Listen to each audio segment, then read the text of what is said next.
Meeting of June 26, 2025. This meeting will be conducted in a hybrid format. Attendance by school committee members may be in person or remote, and both types of attendance shall count towards quorum. The meeting is open to the public and will be broadcast by ECAT. In person tonight, we have Lauren Loomis, Colleen Prowler, Jim Hamilton, and Jackie Wiseman. Participating remotely is Kelly Percio, who will join us later tonight. Since we have a member remote tonight, all votes will be by roll call. If any of the members of the public are here in person and wish to make comments during the public comment period, you will be invited. Recording in progress.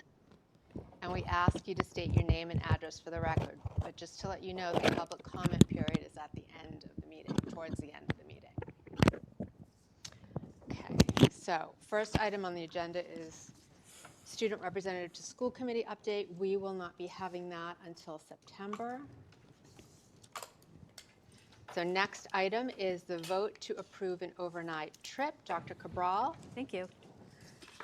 Rosanna Delatorre is a teacher at Oliver Ames who works with Best Buddies. She is planning to attend or would like to attend the Best Buddies Leadership Conference in Bloomington along with one student from July 18th to the 21st. The accommodations and ground transportation are being provided by Best Buddies, and she is joining us this evening.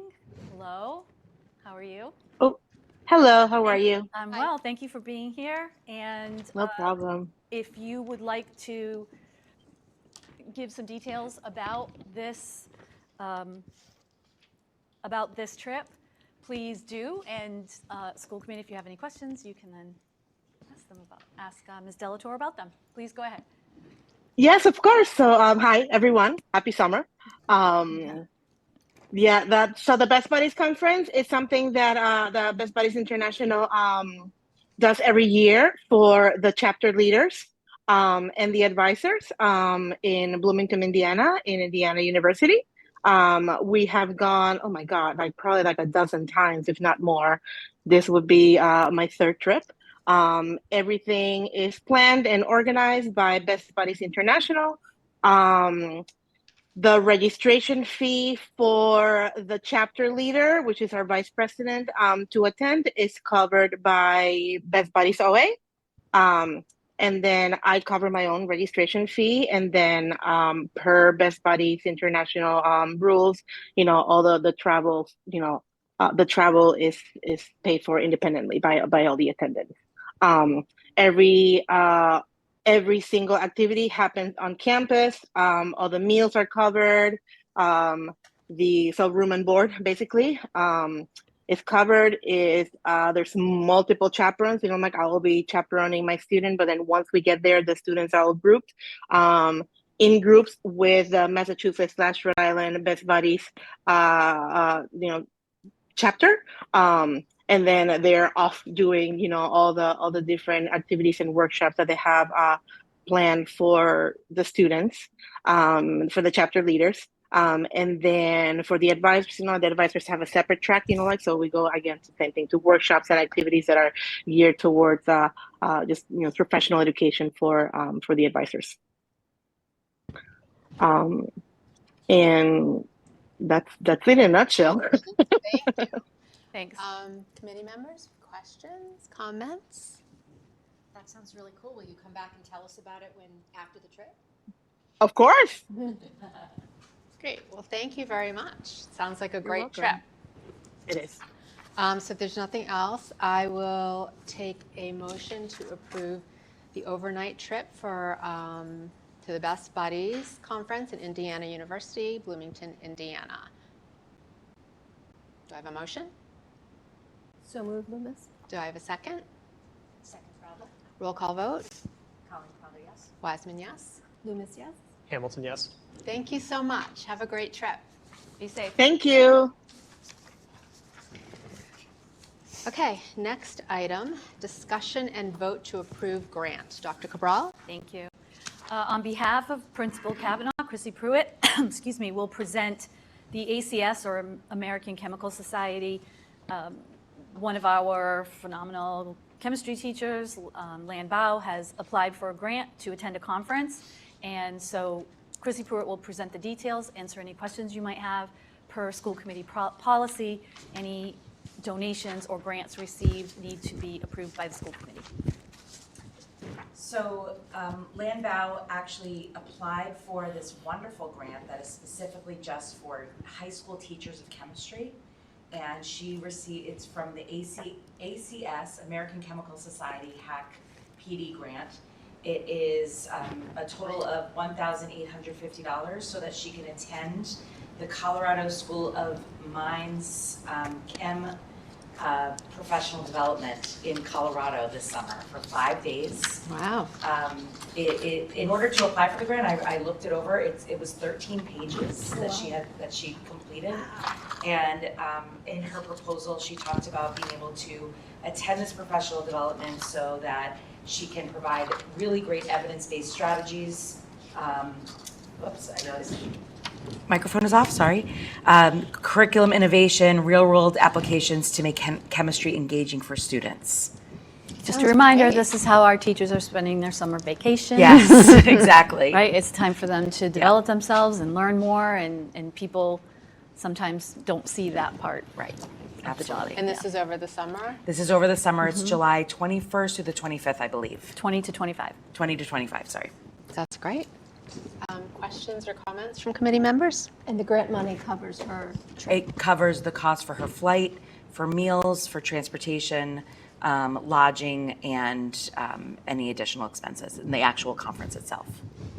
We're obviously proud of her for applying, Yes. but also for being granted Yes, the funding. absolutely. It's amazing. Great. So I'll take a motion to accept the grant for $1,850 to attend the conference in Colorado, which I'm not going to remember. $1,850? $1,850, Yes, yes. yeah. For So what's- moved, okay. Lewis. Oh, the grant is the ACS HAC PD grant, ACS Professional HAC. Development Grant. PD grant. Do I have a second? Second, Hamilton. Roll call vote. Crowther, yes. Wiseman, yes. Loomis, yes. Hamilton, yes. Great. Thank you. Thank you.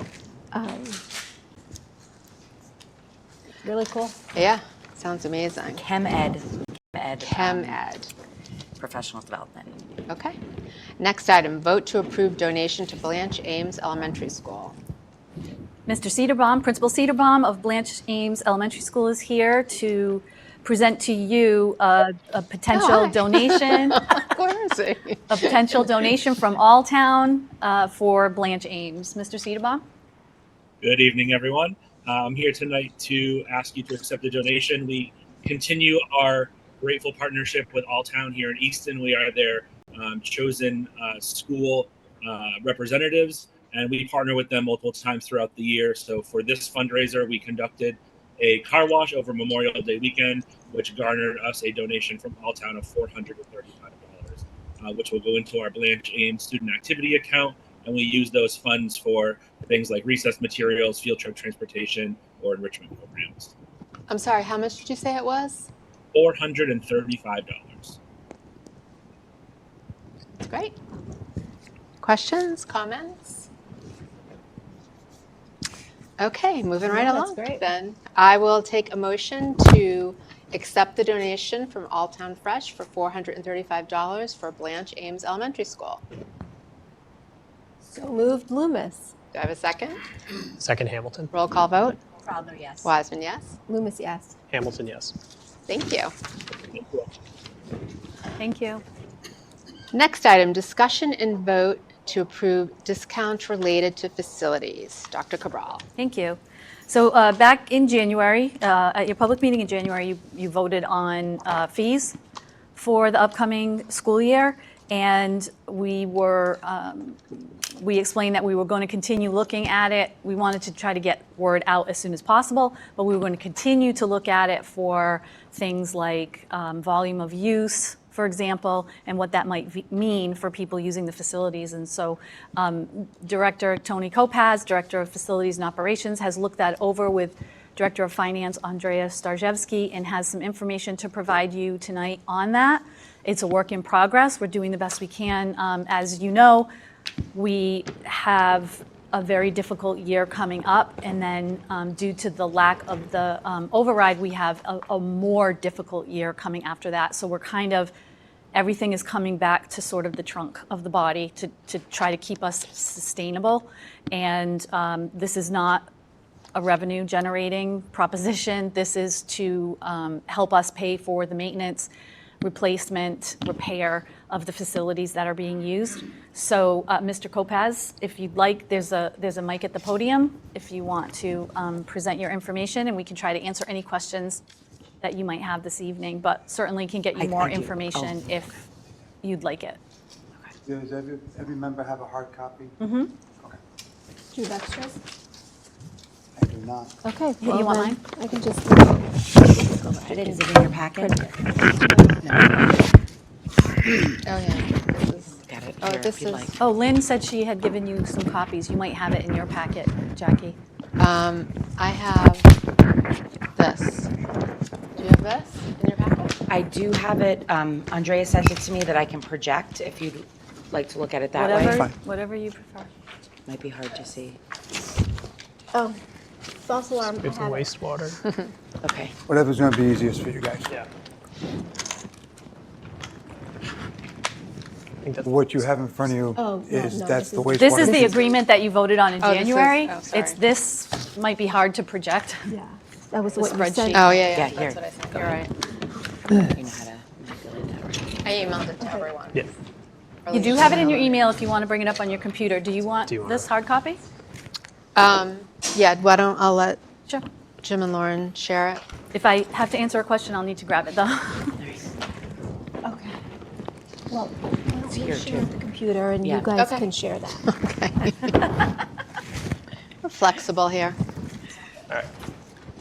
All right, so a few months, It's a little blind, though. just want to make sure everybody's ready. Yep. Okay, so a few months back, when we first presented this, we were asked to put together a spreadsheet to analyze approximately where we would be for 25, 26.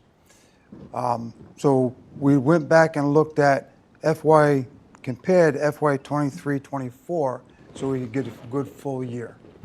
Okay, and as we did that, and as we projected out with new rates, definitely found that there was heavy users of up to 100 times of use. And that was putting some of the organizations in, excuse me, in almost a $43,000 to $45,000 annual bill, let's say. So in sitting with Dr. Cabral and talking around with the finance director, decided to start doing percentage decreases, right? So what we came up with, if you go to the very last page, it says notes, heavy users are those who are considered over 100 times in 1 year. Those users would receive a 75% discount off their bill, which really brings it down to more of a reasonable bill, right? I know 4 months ago when we first rolled it out, we were asked to do this because we wanted to make sure that the residents of the town could afford to pay for their child to go into sports and be able to play that sport, right? The heavy use, and that includes rec, right? Rec has a lot of use. So, in looking at that, we came up with what seemed to be reasonable was a 75% off discount for heavy users, which those are typically about 100 or more, okay? So then we also looked at, there was another category that a lot of people were falling in, which was between 10,000 and 20,000. So we wanted to look at that, and we said, for an organization, is that realistic? And we felt that it wasn't. So we looked at what would be a realistic percentage off their main annual invoice, and that was 35%. And that brought it down into the, I don't want to get a real average, I didn't do the averages, but you're probably between 2 and on a high end, $5,000. Maybe a little higher in 12. So we felt that that was the range for a dollar amount between $10,000 and $20,000 to give a 35% discount. And then anything over 20,000, and that's what we found, and up were the heavy users. Okay. And that's why we gave the 75% discount, annual discount. And really, and the goal, I'd say for myself, was what I know Ms. Loomis was questioning was about, and I believe everybody on the board, was can the parents afford to have their kids go? And we really wanted to look at that part of it, at least I did, and that's what I looked at. With that, also trying to balance what we need to use the funds for, and that's to maintain the spaces. Right? And also say, we're going to continue looking at this. It's always going to be a work in progress. I believe the committee voted to look at it again in a year, because that's what was asked. So we're going to monitor it and look at the rates again towards the end of 25, 26. So, Yeah, go ahead. I would like to understand, and I don't expect you to have this answer. It's probably for the people in the audience who really can't speak right now, but save it for public comment after. Based on this increase with the discount, what it would mean for families. Like if your registration right now is $110 per athlete, is it going to bring it up to $300 per student or per athlete, or is this just going to bring it up to 150, 175, which 200 even is probably is a lot, but probably obviously more doable than 300. To put it in context. So I don't think I can, I'm sorry. I know you wouldn't be able to answer I don't it. think, It's just- I don't No, think we you- can answer because the organization Right. charges what they charge. I get it. Right. I get it, but that's her wondering. Yeah, that's her what wondering. I'm No, thinking I of. understand. But I'm just to- thinking of the families of Easton that use our facilities for rec sports. So And to put it in context, we are now also doing our club activity and sports fees as well. And we're finding that our colleagues that are having to up their costs are having to up them by thousands of dollars. Like, some are charging thousands of dollars for students to participate in high school sports now. Really? There's a cap of $1,200 right now at one district. There's a cap of, I think it was $3,000 is the one I brought to you earlier. And there's a fine line because obviously we want kids to participate. It's a huge part of the experience. But none of the costs pay for the activities. None of the costs pay for the facilities. right. We have some big expenses coming up, like the Dalrymple Auditorium. Carpet has to be replaced. We are just single digits away from having to do something with Moscato Stadium. And unfortunately, it's just the nature of the economics of this is that everything is pooled. And so it's not like you can charge, because a stadium is so much more to replace, you can't charge the replacement cost for the fees. It would be unusable. It costs more than other spaces. The Dalrymple Auditorium costs more than other spaces, but they all subsidize one another at any given time based on what needs to be, like we just did baseball field, for example. They all subsidize one another at any given time, but none of them pays for everything.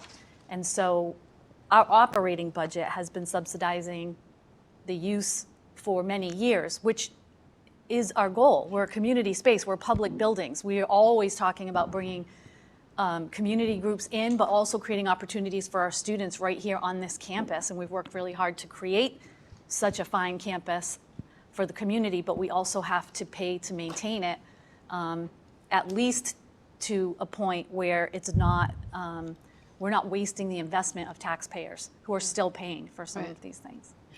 Do you know approximately how many organizations fall within these guidelines? Do you have any?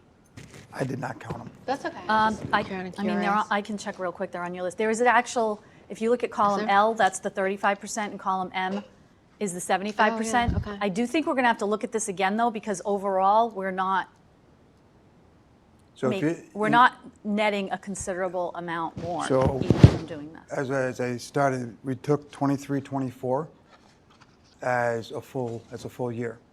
Some of the numbers negative out.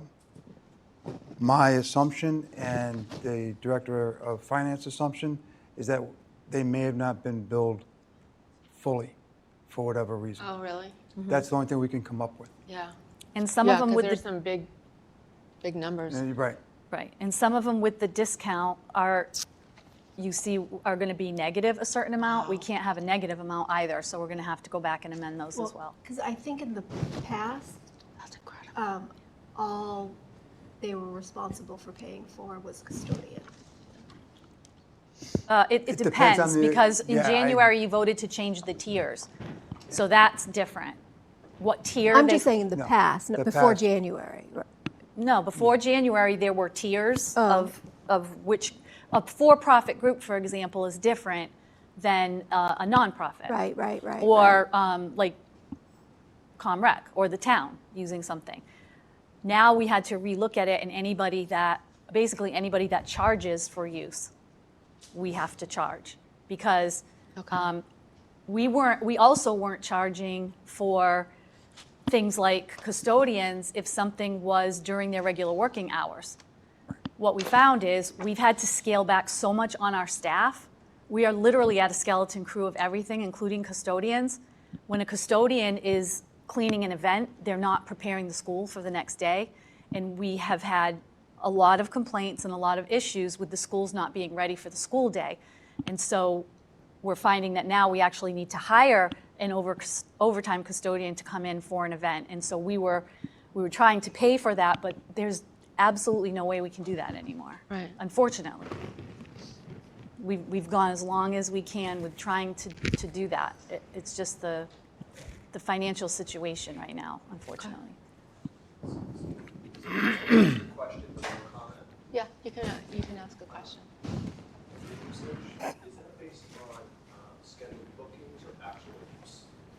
So it Can depends answer on it. what you're doing. It depends if it becomes hourly or if it's a room, which is a flat rate. Just for clarity, so there was a field books. A field is an hourly rate.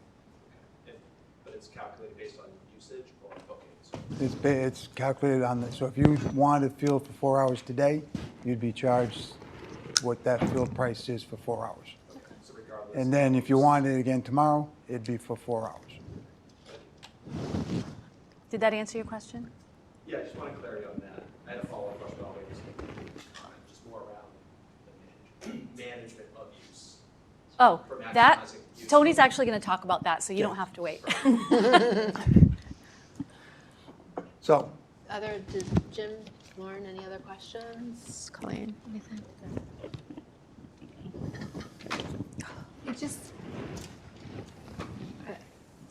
It just really stinks that I imagine that if the override did pass, this wouldn't be such a dire need to supplement this, the maintenance and the custodian fees. Well, it would have been a need anyway, because you don't go for an override unless you're really in trouble. So the reason that the reason that the town was going for an override was because we've already gone as far as we possibly can. So we were already in trouble with trying to make Right. ends meet there. The fact that there isn't an override, and we know that this is going to continue for next year, makes it more dire. And that's why we're continuing to look at it. We've been talking about fees and how to address them, how to make them so that they cover our maintenance costs, but that they don't outprice families for as long as I've been on the committee. And we've put it off, and we've put it off, and we've put it off precisely because we didn't want to put this extra burden on families. And it's just, we're at that point now, unfortunately.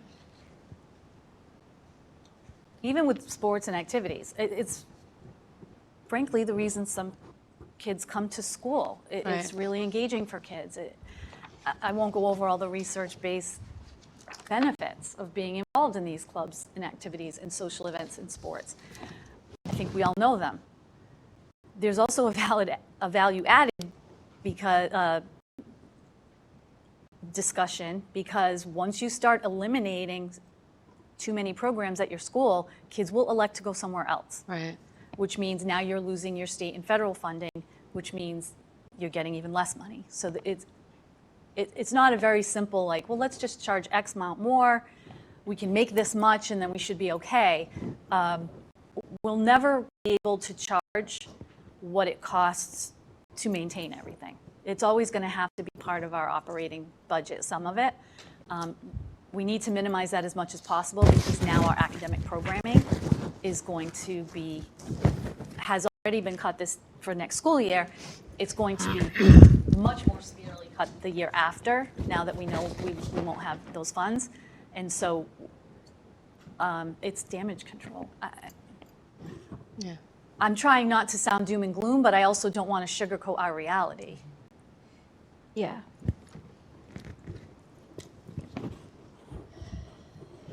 Right. And a lot of the reason why we have such a great athletic program at OA is because of our youth sports program. And we're in a tough situation. No, it's not fair. These conversations are moving to academics very soon, so you need to prepare yourself. I don't want to make it sound in any way like sports and activities are expendable, and that's why we're talking about it first. But this isn't like now we can avoid talking about academics. We're going to have a further conversations, unfortunately. Was there anything else you wanted to On the fee side, the discounts, no. Okay. For about 4 months ago, you went ahead and you approved the fees and the use of school facilities form. I need to change verbiage in the form because now outside organizations are allowed or will be allowed to go into the scheduling event manager and schedule their own events. And it doesn't say that here. And I need to get it put in here. And then I need to change the policy because our policy is outdated as well. But I also need to get this emailed along with a cover letter to all the organizations on what we're doing, where we're going. Now, when they put in their own event and they say they want this or this, it should be calculating what their invoice is already going to be. I received an email saying, hey, this is great. It tells me what it's going to be, right? So it gives them an estimate of what they may be already paying. So if they get down to that section and they have an estimate before lights or any ancillary things are added, just space, then they say, no, we either need to back it down, or we can't do it right now, right? But it's going to allow the organizations to have more control of what they're trying to do. And then do you monitor that Yes. system? Okay. Yes. It's also, The way it flows, the approval process is just like the paper. If they were to fill it out, well, first they call the school. Yeah. Yeah, I need these dates. They don't have to call the school now because there's a community calendar. Okay. They can just look at it. Okay, those are the dates.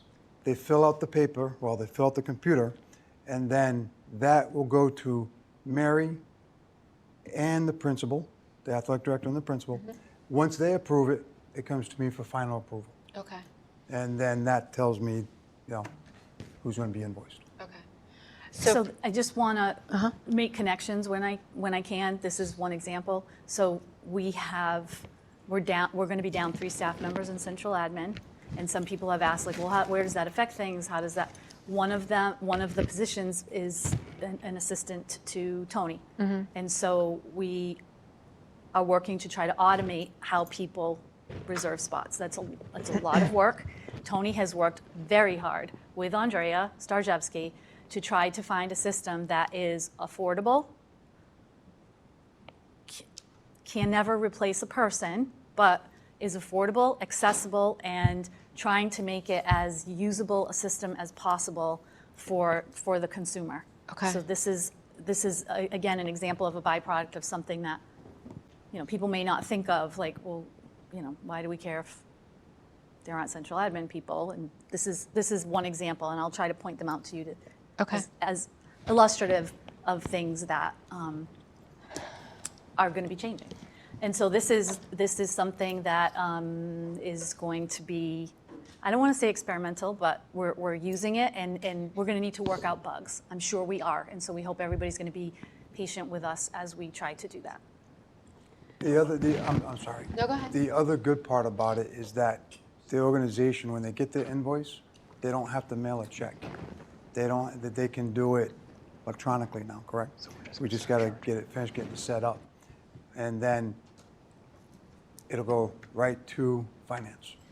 And so I had quite a few organizations ask me, can I just, electronic fund transfer? So now we're working on getting that set up. Okay. So you need us to vote to approve the discounts for heavy users of the facilities? The the 35% and the 75%. Okay. So I'm going to make a motion to approve. You have a I'm sorry. question, I'm sorry. Oh, sorry. Go ahead. Sorry, may I ask how much the scheduling software is estimated to cost per Andre. year? The software was just an upgrade. It was an add-on to There's an software we add-on, already yeah. have. Do We you know already how had much the the add-on software. was? And they, Was that a previous meeting? Yes. 25? I don't want to put a number, something. I don't know if we've come to you for the contract because I believe the total cost is under $25,000 for the software in total. And we've had a maintenance contract with them previously, but this, as Dr. Kroll mentioned, was an add-on to go to this newer platform, like upgrade of the same. It's an upgraded feature as opposed to a new system. Okay. I do have another Go question. right ahead. I'm just looking at the spreadsheet, and it looks like for estimated invoices, column K,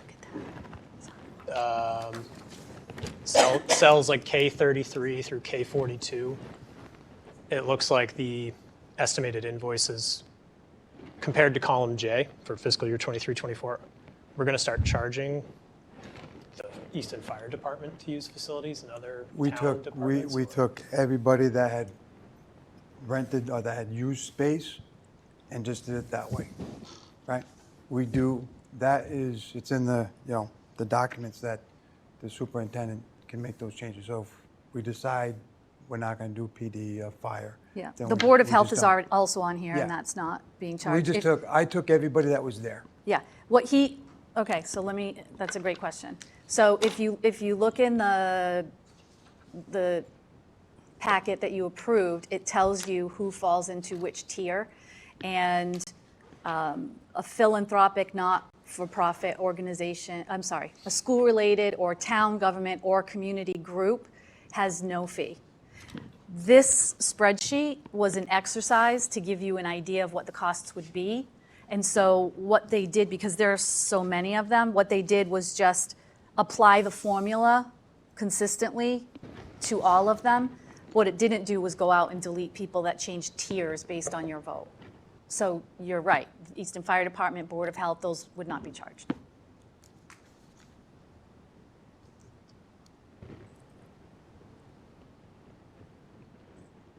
Easton Rec Department will, however. And so I made sure I let the town know about that like a year ago. Jim, you look like you have another question.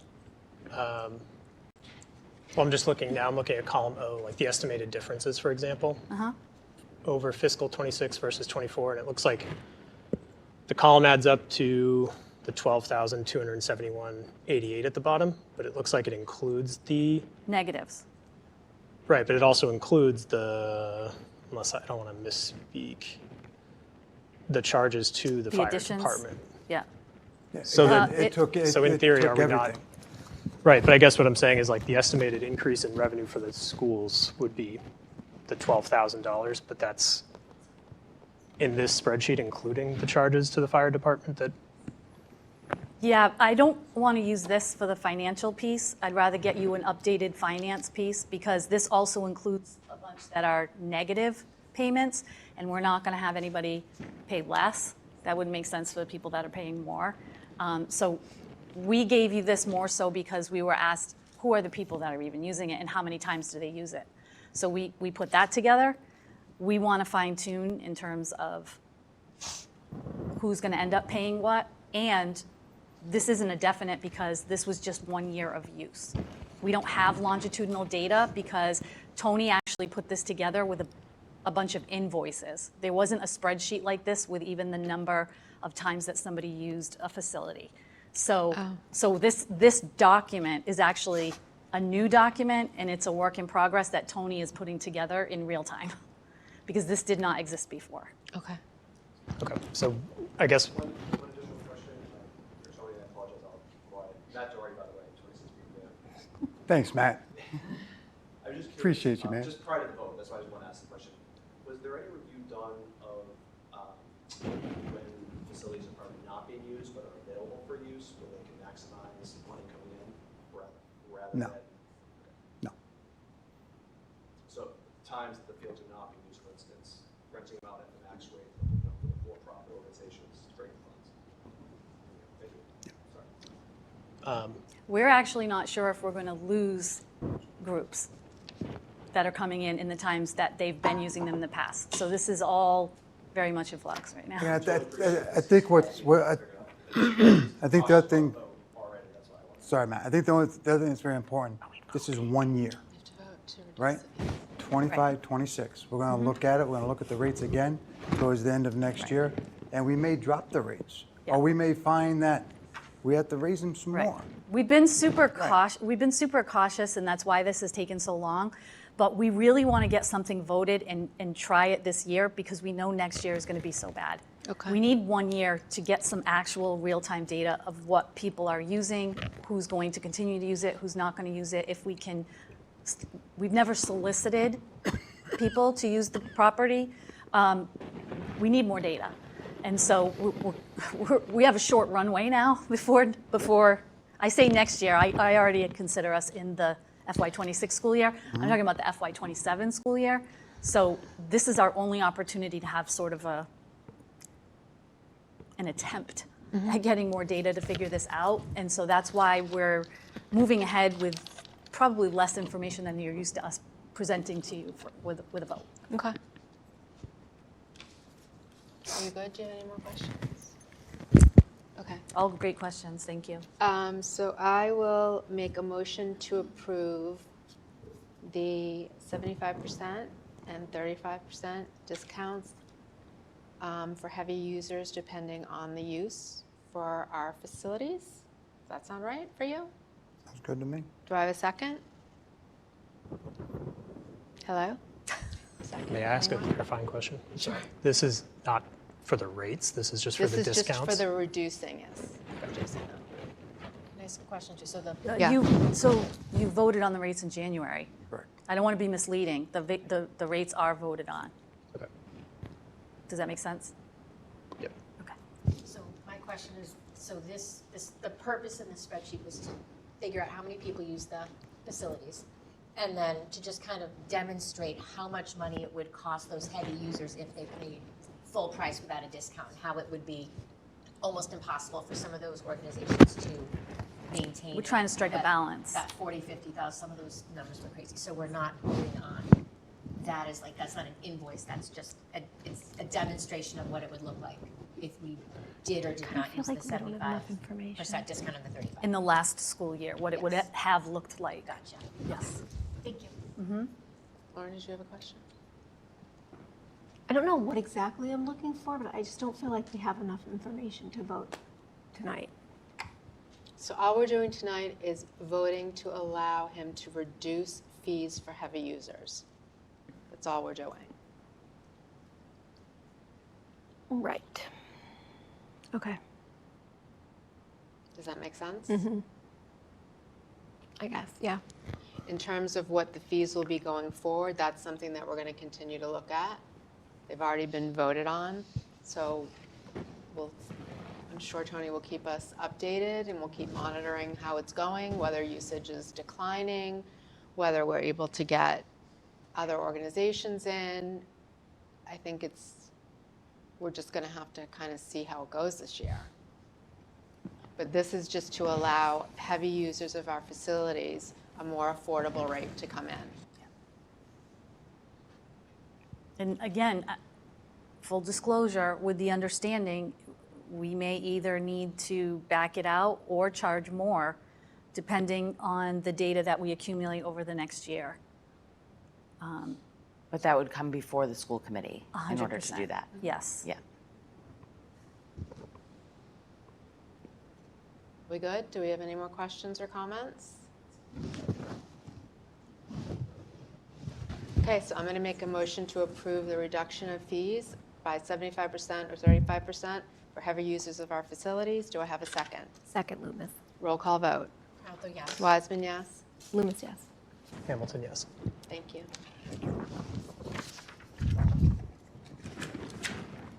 Okay, next item, vote to approve wastewater treatment contract. Dr. Cabral? Tony is now going to present the wastewater treatment contract extension through June 30th, 2026. It's for the operations and maintenance of the wastewater treatment plant that we are responsible for. Tony? So the town, 3 years ago, went out with an RFP and bid to have the town wastewater treatment plants and ours as one, but we get invoiced just for ours. So the town contacted me and they said, we're not planning on going out to bid, we're just gonna do a 1-year extension. I said, okay. I took a look at it and they said, do you wanna do the 1-year extension? I said, at this point in time, if you're not gonna go out, so we can do a collaborative RFP to make costs less, yes, I'll look at doing the 1 extension as well. So this is what that is, to extend to next year so we can put an RFP together to go out to bid. So that you intend next year to go out to bid? I intend, Yeah. right, the town calls me and says, we're gonna do another 1-year extension. If they call me in enough time, I will put together our own RFP and go out. Okay. Questions from committee members? Did everyone read every line of this contract? Tony did. Any contract that goes before you also, Tony has vetted with legal counsel. Yes. With town council? Town Yes. council, yes. Sam and I Questions? getting to know each other very well. Yeah. Okay, then I will take a motion to approve the 1-year extension of the wastewater treatment plan operations contract. So moved, Loomis. Do I have a second? Second, Hamilton. Roll call, either everyone or no one. Roll call vote. Crowther, yes. Wiseman, yes. Loomis, yes. Hamilton, yes. Great, thank you. Chair Wiseman, Yes. if I can ask a clarifying question. Lynn Souza, who is at home, or virtually, is saying that people online are trying to ask questions. And did you read a statement at the beginning that public comment is only For in for person. in person? Okay, so just to make that Yeah, clarification. thank you. Yes.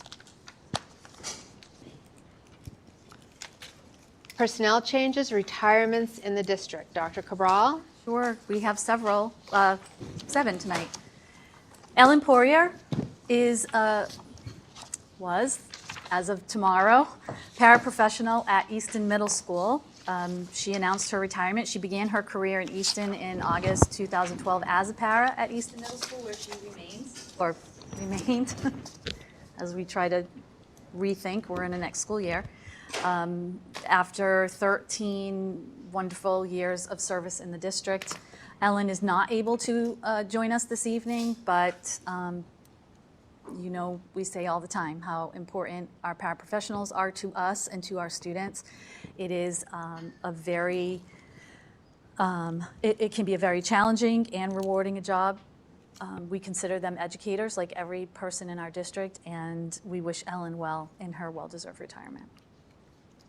Dear Luke Carroll, please accept this letter as formal notification that I am retiring from my position as a paraprofessional at Easton Middle School effective June 30th, 2025. I am sincerely grateful for the opportunity to have worked at Easton Middle School for the past 13 years.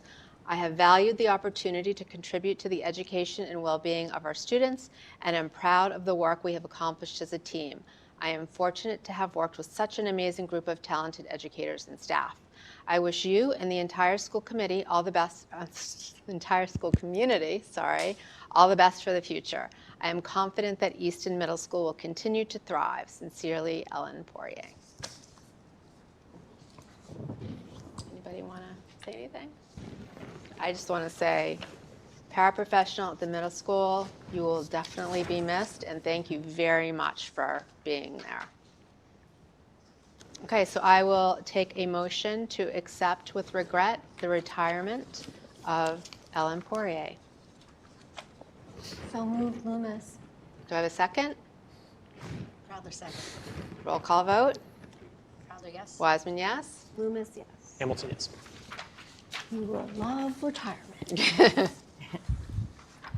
Dr. Well? Okay. Judith, or Judy, as we know her, Judy Walker. Judy Walker, math teacher at Easton Middle School. She came to the district in September of 2006 as a grade 6 teacher at what was FL Olmsted School. In 2013, she was transferred to grade 3 at what was H.H. Richardson. And in 2014, she transferred to the middle school. So when I began working with Judy, she was at RO, and now just finished completing the school year at the middle school. She is retiring after 19 years in the district.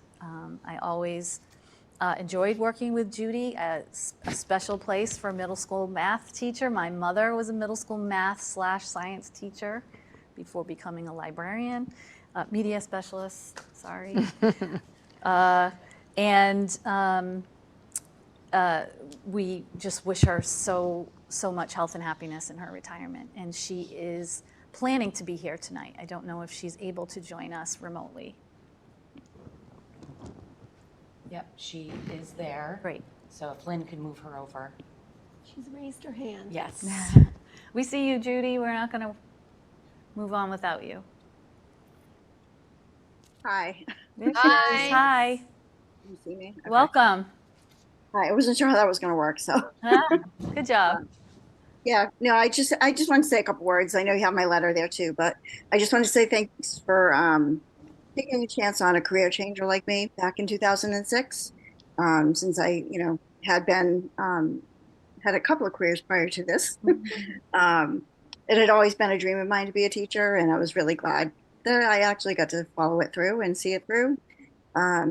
I really, overall enjoyed my time in Easton, worked with some great teachers, some great colleagues, and some great students and parents as well. So just want to say thank you. Thanks, Judy. It's Thank nice to you. see you. I'm going to read your letter now, okay? Thank you.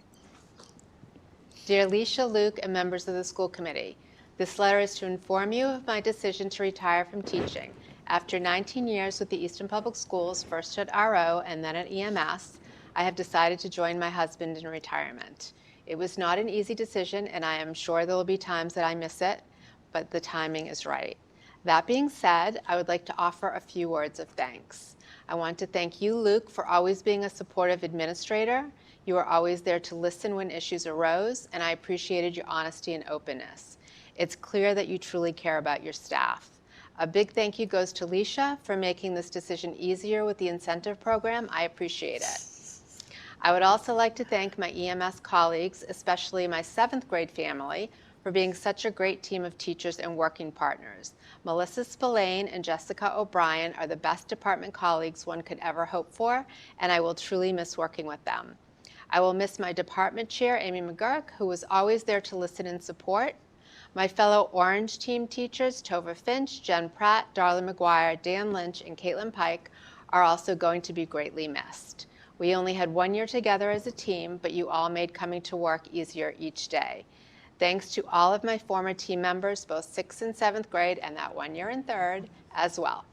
I know we got shuffled every few years, but I consider it a privilege to have worked with you all. Lastly, thank you to all the students who worked so hard in my classes. I was honored to be the one to convert some of you from disliking math to developing an understanding and a love for numbers. I believed in you, and I'm so happy you started to believe in yourself. Thank you also to all the parents I have worked with in the past, as we all know that supportive parents are critical partners in the development of our students. On that note, I look forward to starting the next chapter of my life. I hope to keep in touch. Sincerely, Judy Walker. What a lovely letter. That is sweet. Congratulations, Judy. Congratulations. Congratulations. Thank you. Thank you. Thank you for being here. We really love it when retirees are able to join us for this. Absolutely. So I will take a motion to accept Judy Walker's retirement with regret. So moved, Loomis. Do I have a second? Second, Hamilton. Roll call vote. Proudly, yes. Wiseman, yes. Loomis, yes. Hamilton, yes. Thank you. Enjoy retirement. You will love retirement. Continue? Yep. Okay, thank you. Jean Richard, paraprofessional at Oliver Ames High School. Jean came to Easton in September 2006 as a para at what was then Easton Junior School, and then transferred over to Oliver Ames. She stayed at Oliver Ames ever since and is now retiring after 19 years of service in the district. Again, nothing but amazing things to say about Jean and paraprofessionals in general, and we thank her very much for those incredible 19 years and wish her the very best. She is unfortunately not able to join us this evening. Okay. To Easton Public School District, it has been a pleasure working for the Easton Public Schools. When I started in 2006, I was blessed to start at the junior high with Principal John Giugio, who welcomed me to the school and took time to always check in and make sure I was comfortable and that the student I was assigned to was working out well, since it was a one-to-one assignment. I feel blessed that I was able to follow that student from junior high to high school, where I was again met with being welcomed to the OA community. Easton should be very proud of the school district and the wonderful paraprofessionals who work closely with the teachers and special education department. Having positive energy throughout the district really helps with the students' learning and achievements. I have greatly enjoyed working with the students, teachers, administration over the past 19 years for the town of Easton. Thank you to Principal Kelly Kavanaugh, Thomas Flanagan, VP, and Daniel Mastro Giacomo. Hope that was right, VP, for their support and kindness while working at Oliver Ames High School. It is with happiness and a heavy heart to leave my position as a paraprofessional, but I will be moving on to a wonderful family commitments, new grandson. Please accept this letter as my formal notification for voluntary resignation to retire from Easton Public Schools on June 30th, 2025. Sincerely, Jean Richard, paraprofessional. Thank you. Thank you again. We really appreciate our paraprofessionals. It's not an easy job, and we need you desperately, so thank you. I will take a motion to accept the retirement of Jean Richard with regret. So moved, Loomis. Do I have a second? Proudly second. Roll call vote. Proudly, yes. Wiseman, yes. Loomis, yes. Hamilton, yes. Thank you. Next. Donna O'Brien. Donna served as a paraprofessional at Oliver Ames. She began her career in Easton as a para at the, what was the H.H. Richardson School. Over the years, she's worked in several programs as a para in Easton Middle School and in Oliver Ames, where she completed her career and is retiring after 18 years of service. She is unable to join us. You don't have a letter from her, but she did want us to share the information. Okay, I do have a letter from her. To read. Oh, You okay. don't have a letter from her to read. Okay. We love celebrating them, but some are shy, and that's okay. That's fine. Congratulations, Donna. Congratulations, Donna. Should we still vote to accept her? Yes. Okay. So I will make a motion to accept the retirement of Mrs. Donna O'Brien with regret. So moved, Loomis. Do I have a second? Second, Hamilton. Roll call vote. Proudly, yes. Wiseman, yes. Loomis, yes. Hamilton, yes. Thank you. Karen Malika has been the data specialist in central administration. This is a position that does all of our data collection and reporting with DESE, including our school student management system. It is one of the central office positions we are not replacing. More information on how that's going to happen when we figure it out. Karen has been in central admin. She began in the accounts payable receivable department. In 2013, she transferred to the data specialist position. That's when I came into the district, so I've always known her as the data specialist in the district. She plans to retire after 16 years in the district. I don't know the central office without her or without a data specialist, so this is going to be new for all of us. This is a very challenging position. I actually was speaking to her today about the end of year reports that we have to submit. Everything is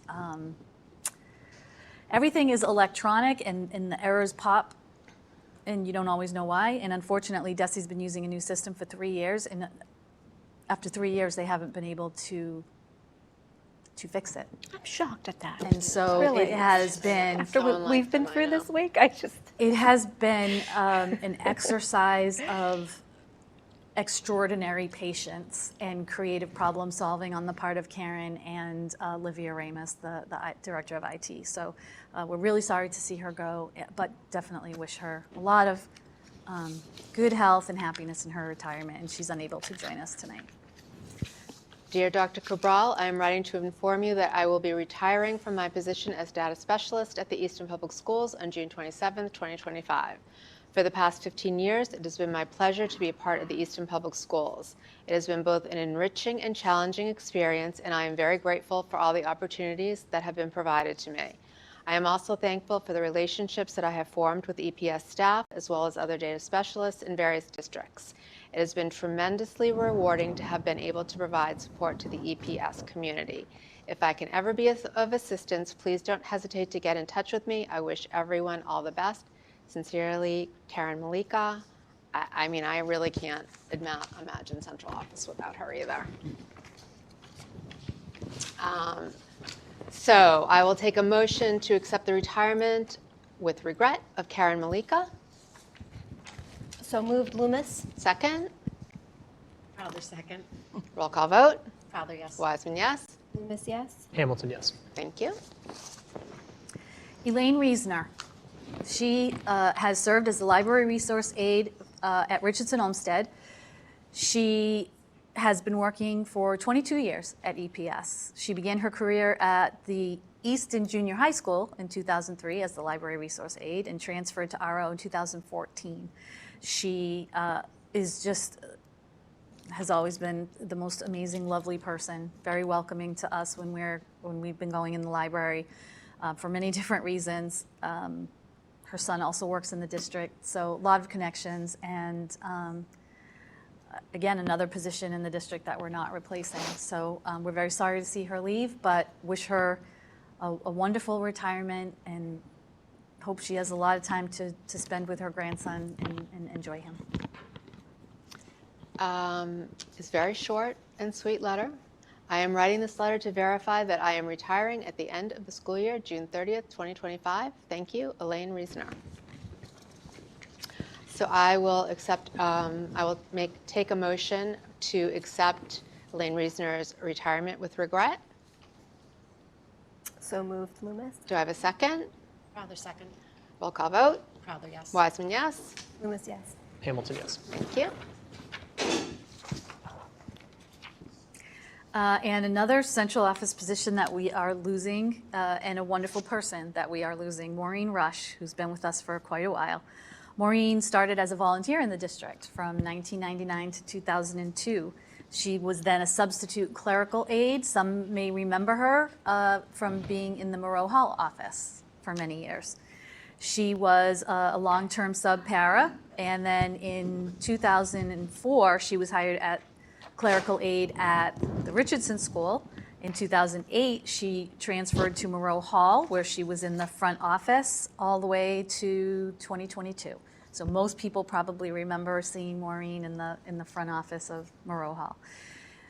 She has been in the central office as a clerical aide. She works in the front office, but also was very instrumental in helping human resources. Maureen was the shop steward for SPIA, which is the Southeastern Public Employees Association, the secretary clerical unit for several years. I had the pleasure of negotiating contracts with Maureen and the other SPIA reps. It was always a great experience. She plans to retire after volunteering and working in the district for a total of 26 years. Dear Dr. Cabral, I am writing to formally announce my retirement and resign from my position as clerical aide after 22 years at the Easton Public Schools effective June 27, 2025. Reflecting on my time with Easton Public Schools, I feel incredibly grateful for the experiences and connections I have made throughout my career. I began my journey as a substitute paraprofessional at Moreau Hall, then transitioned to Richardson Olmsted as a clerical aide. I was fortunate to return to Moreau Hall in the same role before concluding my career as clerical aide in the Central Administration Office. Each step of this journey has been rewarding, and I truly value the relationships I have built with colleagues, staff, and students along the way.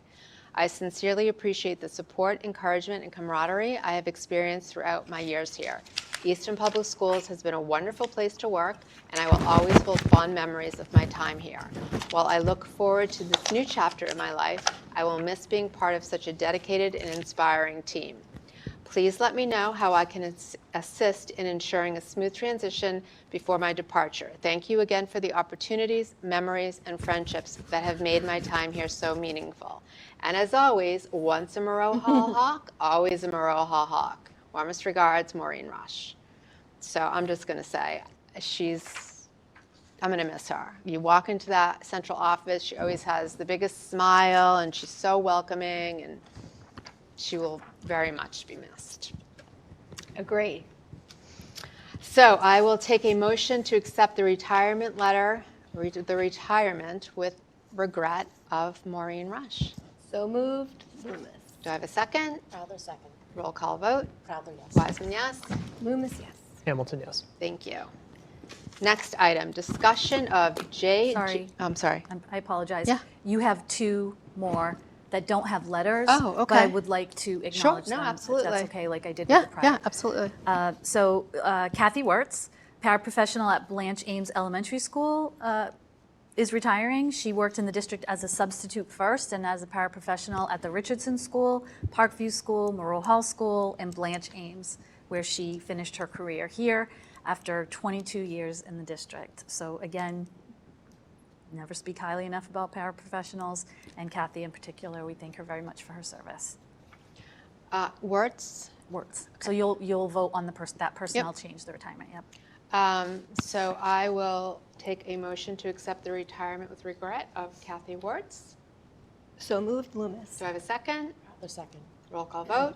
Proudler, yes. Wiseman, yes. Loomis, yes. Hamilton, yes. Okay. And finally, last but not least, John Visnoskis, social studies teacher at Easton Middle School. John has had a number of positions and roles in the district. He was a substitute, paraprofessional, and of course, a social studies teacher, but he also was the coordinator of National History Day, play advisor, director and coach of the drama club in the senior class, facilitator of the school technology club. He was the tech consultant. He was hired in 1997, originally as an Easton English teacher at Easton Junior High. In 2013, he transferred to grade 8 social studies, where he retired after 28 years of service. And I was going to say coincidentally, maybe not coincidentally, at the same time that his son is graduating from Oliver Ames High School. Yeah. So they are both graduating together. We wish him the very best. He will be greatly missed, as will all of these wonderful people. So I will take a motion to accept the retirement with regret of John Visnoskis. So moved, Loomis. Second.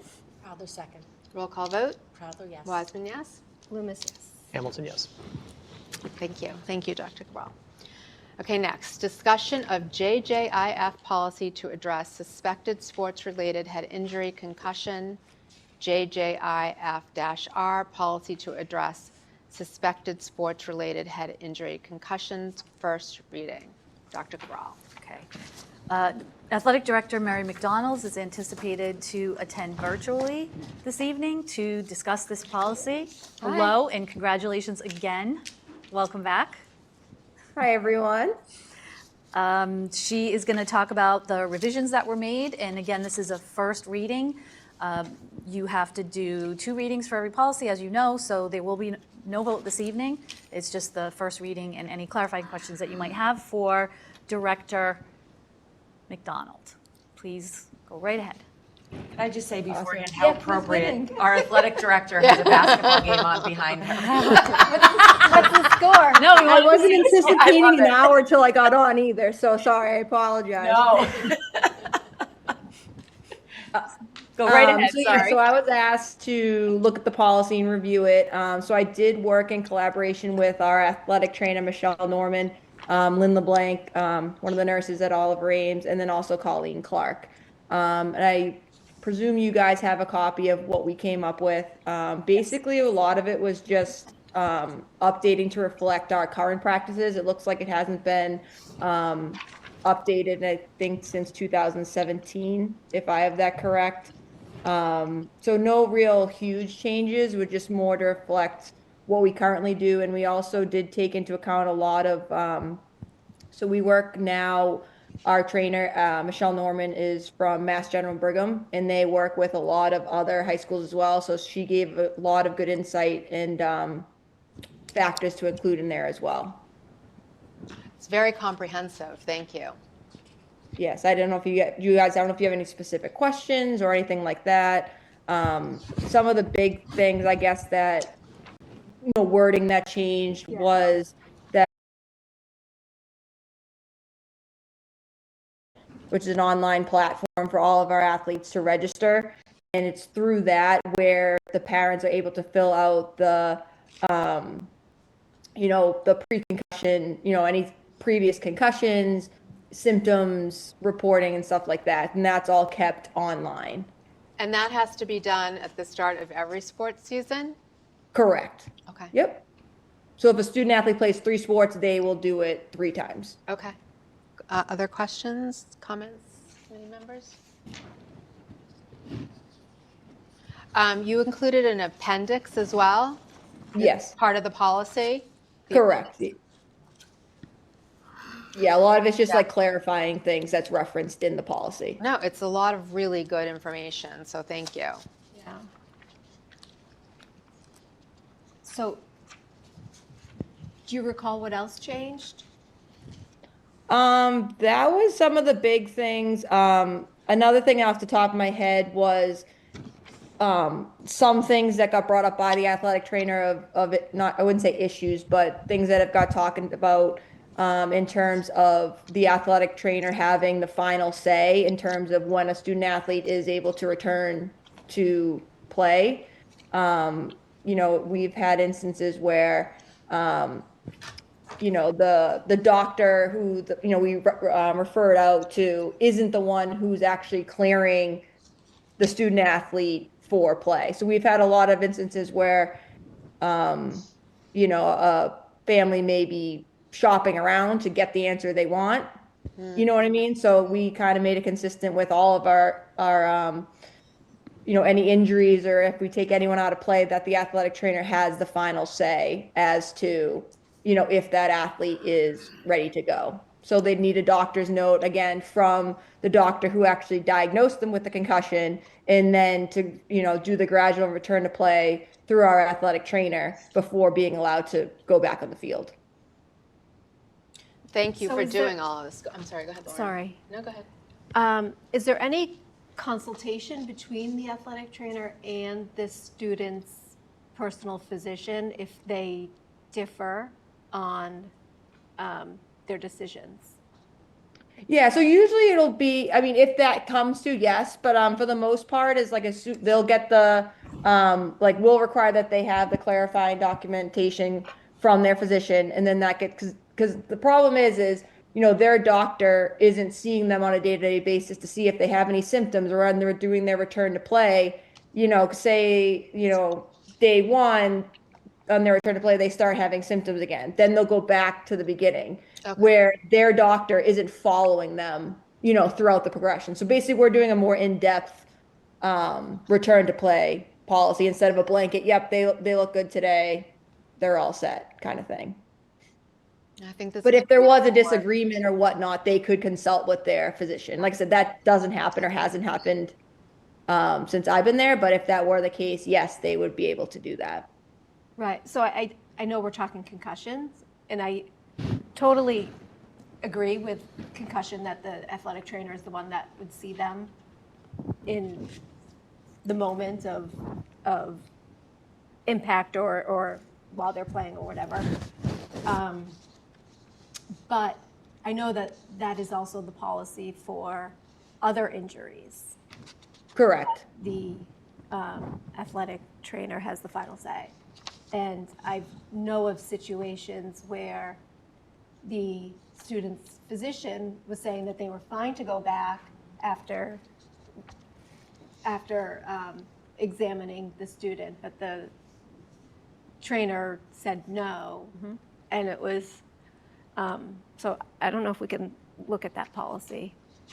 We're always going to err on the side of caution. What you won't see is the opposite, where the physician says they need a little more time, but the athletic trainer says, no, I think they're good to go. That will not happen. It will only be the opposite. Right, but and maybe now is not the discussion for this, but if the parent is saying, concussion, I think is totally different, but for a ankle injury or something, if the parent is saying it's okay because their physician that they've hired is saying that it's okay, and the athletic trainer is saying no, I think it should be up to the parent in that situation. I'd have to look at I don't Yeah. remember the policy. Okay. I'd have to look at the policy. Yeah, I would say that's a different topic, and I think it also has to do with the athletic trainer's licensure and stuff like that too, that it puts her at risk if, there's a lot more to it, I guess. That would be a separate conversation. That's not this policy, though. I just No, want. I know. No, I know that, No, and that's fine. and I I just don't said want that. you to be uncomfortable that No, we're no, I'm asking you to not. look at one that we're not going to discuss that No, right now. I'm totally Okay. not Okay. uncomfortable with concussion. I agree with that, but I would like to review at Okay. a later time about Okay. other You can definitely do injuries. that. Any other questions or comments? I would Yeah, go just- ahead. I think it's great because having had children who did athletics and who thought, I'm fine, I'm good, it's all set, and this reentry, return to play is stupid, what is the big deal?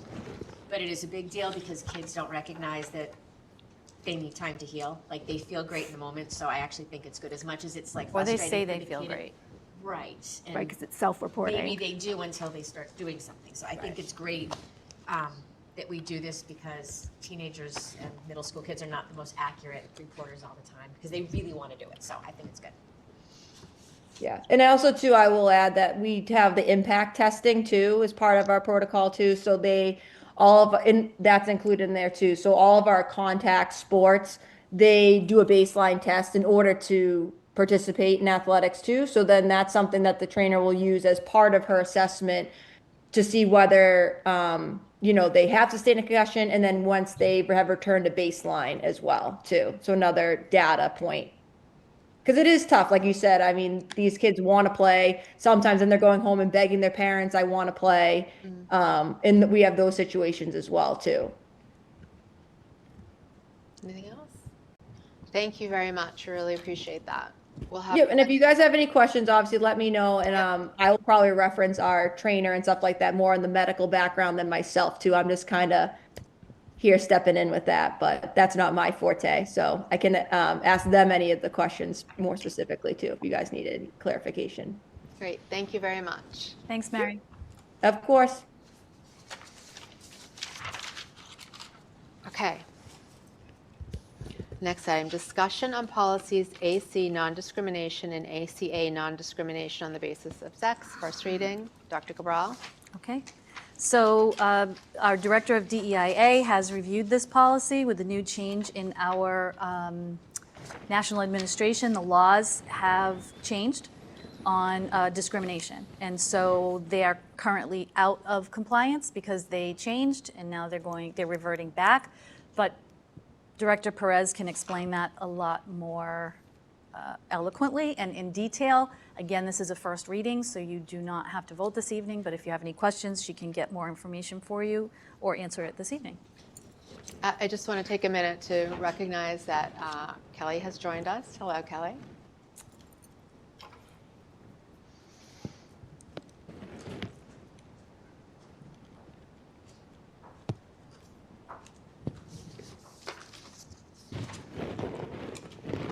Good evening.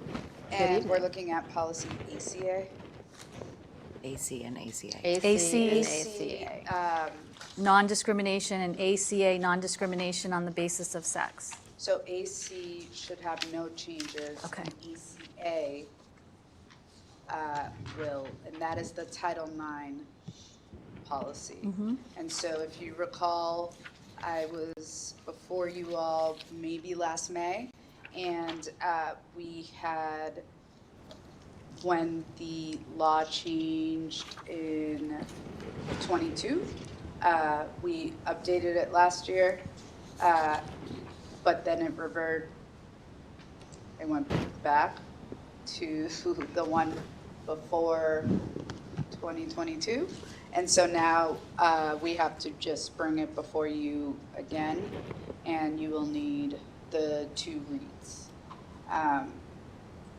Essentially, and Ms. Pruitt, correct me if I'm wrong. Sorry, my back to you. That's okay. Essentially, this will now add, it goes back to sort of the more cumbersome approach. It also removes the international piece to it. So if a staff or student were, felt like they were sexually harassed on an international field trip, that no longer applies, whereas it did in the previous iteration of the law. So this is basically the policy we had prior to 2022. Yes. Okay. Yes. It's actually a little bit more vague because instead of and, it's an or. So when under Biden's administration, I'm sorry, it's the opposite. Under Biden's administration, it was or, but under Trump's administration, it's and. So if a discrimination happened under one or the other, under Biden, it was, you would investigate. But if it happens, for this administration, it has to happen under both. Okay. So it is a little bit more, it's a little bit more strict. There's a higher level of standard and Right. evidence that need to be presented in order to have an investigation done. Correct. That is based on the law. And that's true in both AC and ACA? ACA. Just is ACA. Just also- ACA. Yeah. So AC, we don't need to vote There's on. no change. And just to clarify, I apologize, the investigation will always be done if it is necessary, but if it's determined to be Title IX, it's a little bit more, in the determination of it, it has to have the and. The threshold to meet Right. it must be severe and pervasive. Correct. Not severe or pervasive. Right. Okay.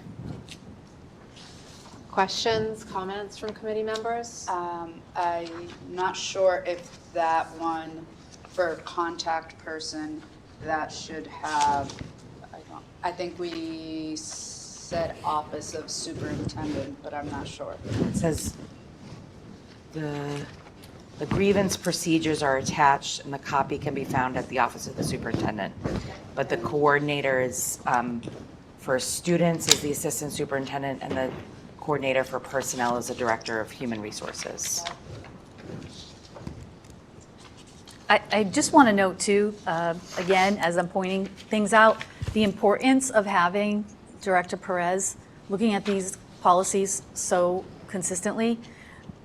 You know, just by working on the policies, how many there are and how it's difficult for you to get through all of them.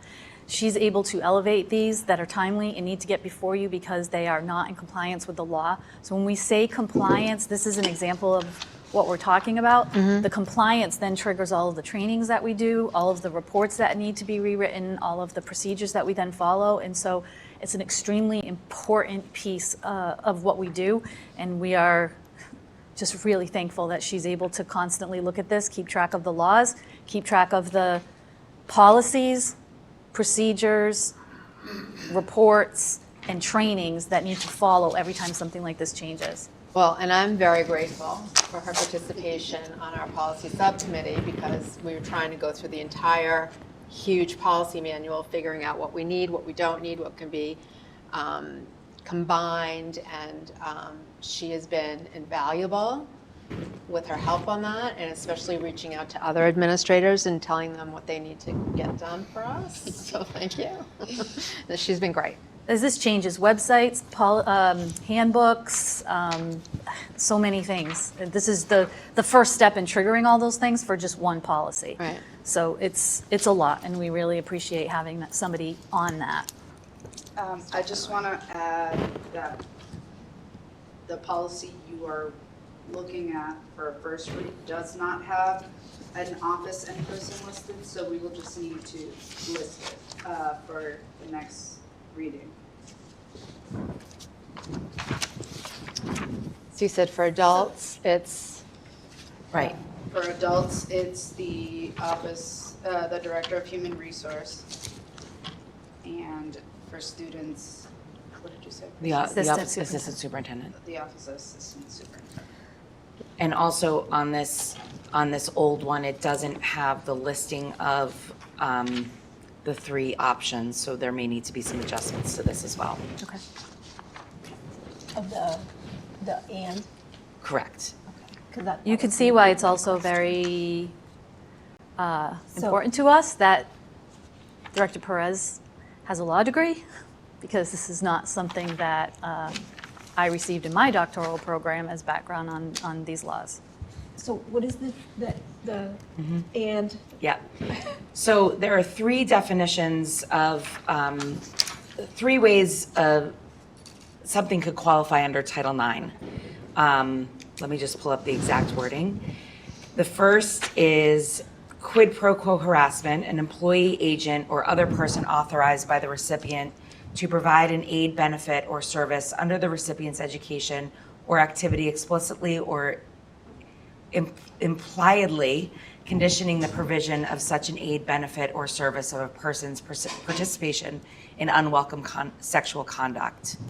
The second is hostile environment harassment, unwelcome sex-based conduct that, based on the totality of the circumstances, is objectively offensive, and is so severe and pervasive, not or pervasive, that it limits or denies a person's ability to participate in or benefit from the recipient's education program or activity, creates a hostile environment.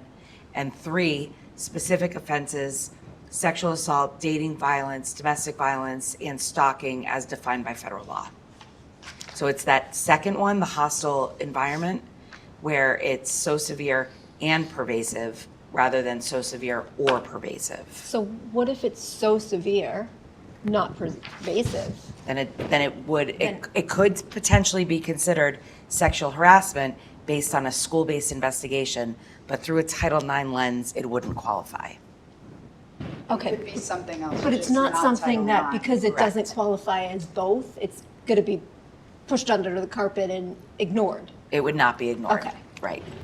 Just for Title IX. It would Just- qualify yes. for Title IX. Title IX is an actual lens that we do and perform investigations, and that lens that we use has a very scripted grievance procedure and an investigation that's extremely scripted that offers both parties opportunities to view investigation notes. They can have witness testimony. The investigator, and this is another change to Title IX, the investigator is not the decision maker. The decision maker is somebody else. They take all the notes of the investigation, read through it. The parties actually have opportunities to ask questions. The accuser and the accused have opportunities to ask questions of the investigation. They submit that formally, and then the decision maker has the opportunity, that then creates a decision whether or not, and there's formal letters that go along with that as well, so that the families are notified every step of the process. I just want to note too, we always are on the side of being more conservative or more thorough, what you saw with the concussion policy. In this particular case, where it is a federal law, the wording was very purposefully changed. Yes. And so if we were to do it in this instance, we would be in violation of the law. In case you're wondering, why wouldn't we just do it? It was very purposeful. And so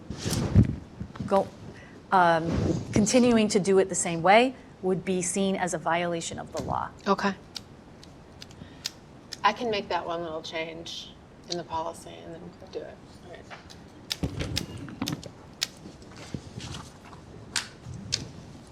Is there another policy that I need? No. Okay. Thank you. Thank you. Perez. Vote to improve school improvement plans, Blanche Ames Elementary School and Richardson Olmsted School. Dr. Cabral. Okay. Is there an order, Mr. Getchell, that you're going to do? Okay. So Mr. Cedarbaum is still with us online, and so we're going to have the Blanche Ames Elementary School go first. You heard the middle school and high school improvement plans at the last school committee meeting. So we're going to invite you to do the same thing. If you want to move to the audience, there is a presentation. It is the same idea, the same format. If you haven't seen school improvement presentations here before. And Mr. Cedarbaum will go first, followed by Mr. Getchell for Richardson Olmsted.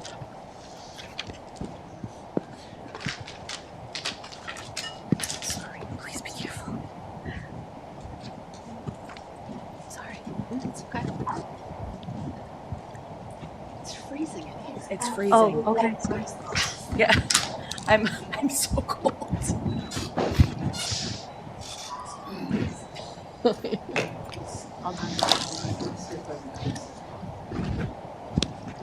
All done. Tony, I just shut it off. I just shut them off.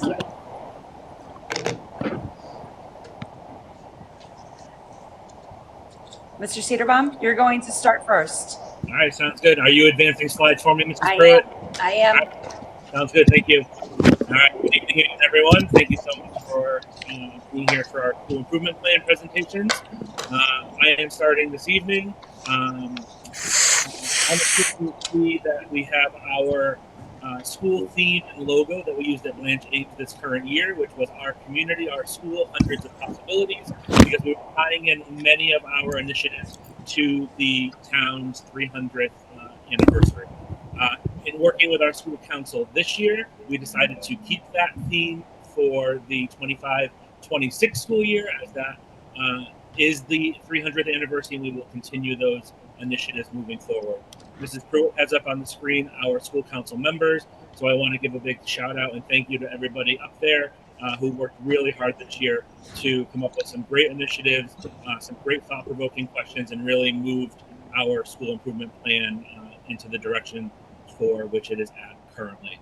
So as we go to the next slide, the way that I have shaped the presentation is to give you a quick update on the 24-25 goal from this year's school improvement plan, how that helps to shape and form our goal for the next year, and then I will run through the goals for next year in our school improvement. So our first goal this year was to continue building our Blanche Ames community.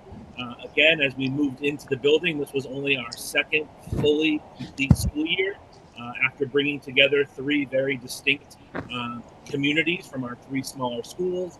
And so we continued forging ahead to build a brand new Blanche Ames community from those three smaller schools. So on the screen here, you see a lot of the events and things that we did as a staff to come together and build that community and culture of trust in our building. So there you see we do block parties throughout the year. So each group of teachers in a wing throws a get-together for staff to come before school. We celebrate with food, but it really just gives us a time to get together as a staff outside of our working hours, kind of celebrate being together as a team. Moving along the top there, we are celebrating one of our staff members receiving their professional status this year. We conduct out of school activities, so we had a wonderful adventure bowling with our staff this year. At the bottom, you see our Teen Tiger Cubs as we all came together to face the Wizards as one of our fundraisers. And lastly, over on the right there, Miss Finn and I covered an 800 cans of silly string. So we are moving very well together. We're rowing in the same direction and really coming together as a united building to provide the best for our students and ourselves as a staff. Leading into this year, now that we've established our building culture and our we all belong and welcoming sense, we want to be able to increase that and spread that out more into our community. So our goal for this year for communication and family involvement is that we will continue to grow our strong culture and family and community engagement by deepening our communication and expanding our in-school partnerships through the use of Parent Square, which I am going to touch on next. We are hoping that we can also begin some new initiatives at Blanche Ames.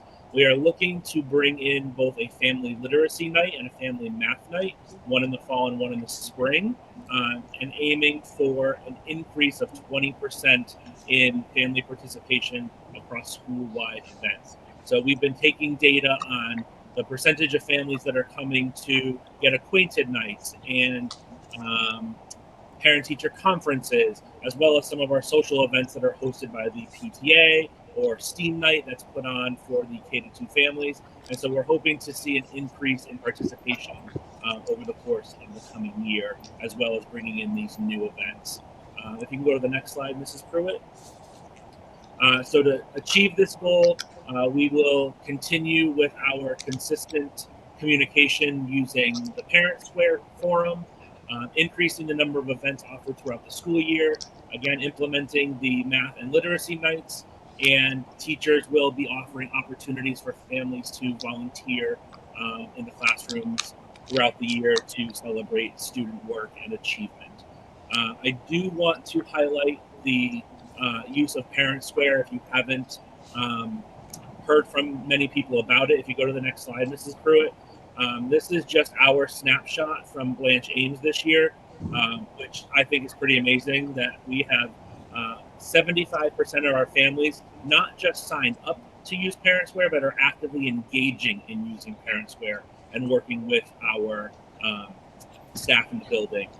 Some of these numbers are just mind-blowing to me after a year of use.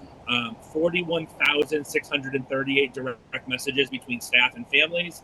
We have created 309 forms or permission slips. So we have begun using Parent Square for all of our field trips, parent conferences, and everything is going home via Parent Square. The other big one here is the number of photos and videos that were shared with families this year. We had 13,228 videos that were shared. And over the whole of the year, we've had almost 4,000 posts go out from our teachers and our staff to our families. Parent Square has been huge for us, really driven, gotten some of that excellent family engagement that we're looking for, and I'm hoping to only increase that as we move into the next year. So that is our first goal. As we move into the next goal. Mr. Cedarbaum, can I just chime in for a second? There's something I just want to point out about Parent Square. Yep. Because we know that there's a strong correlation between student achievement and family engagement. And this is a perfect example of a way to engage with your child's education. Even if, like, for example, as a working mom, I couldn't often be in my child's classroom and volunteer. And having this opportunity in not only in your native language as well is really an opportunity for working families to engage in their child's education and participate, which we know the outcome is a higher student achievement rate. And so this is just, I love seeing this data, Mr. Cedarbaum, because I think that this is really telling of transferring to this platform of Parent Square has brought so many more opportunities for our families to engage in their child's education. I was going to highlight the language piece because Yes. this is the first time that we have been able to have all parents engage in their native language and have communication back and forth between teachers where the parent is writing in Portuguese and the teacher's writing in English, and they're able to communicate very easily with one another, which helps us increase the participation of families that have not always felt as included because of the barriers of things like language. So our second goal for the 24-25 school year was a focus on our SEL component. And so what we were finding or noticing is that we were seeing a lot of unexpected behaviors in unstructured settings. So we were really working towards minimizing or limiting some of those unexpected behaviors in those settings, like the cafeteria, the playground, on the buses, during dismissal, when they're much more unstructured. So as part of this goal, we continued with our Tier 1 instruction of Second Step, our social emotional learning curriculum. We implemented community meetings this year, where each student or each classroom got to meet once a month with Ms. Finn and I during one of their lunch periods. So we either had 1, 2, or 3 classrooms one day a month where it was just us and them, so it was a much smaller, intimate setting, and we used that time in that forum to go over following the CUB code, which you see there on the right, going over expected behaviors, reinforcing positive behavior traits, and really highlighting that SEL component throughout their schooling. We also utilized the DESA Mini again this year, which is the Devereaux Student Strengths Assessment.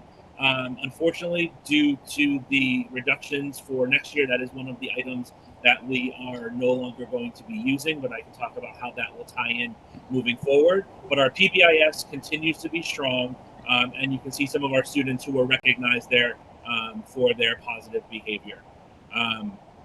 As we transition to this year, and go to the next slide, please.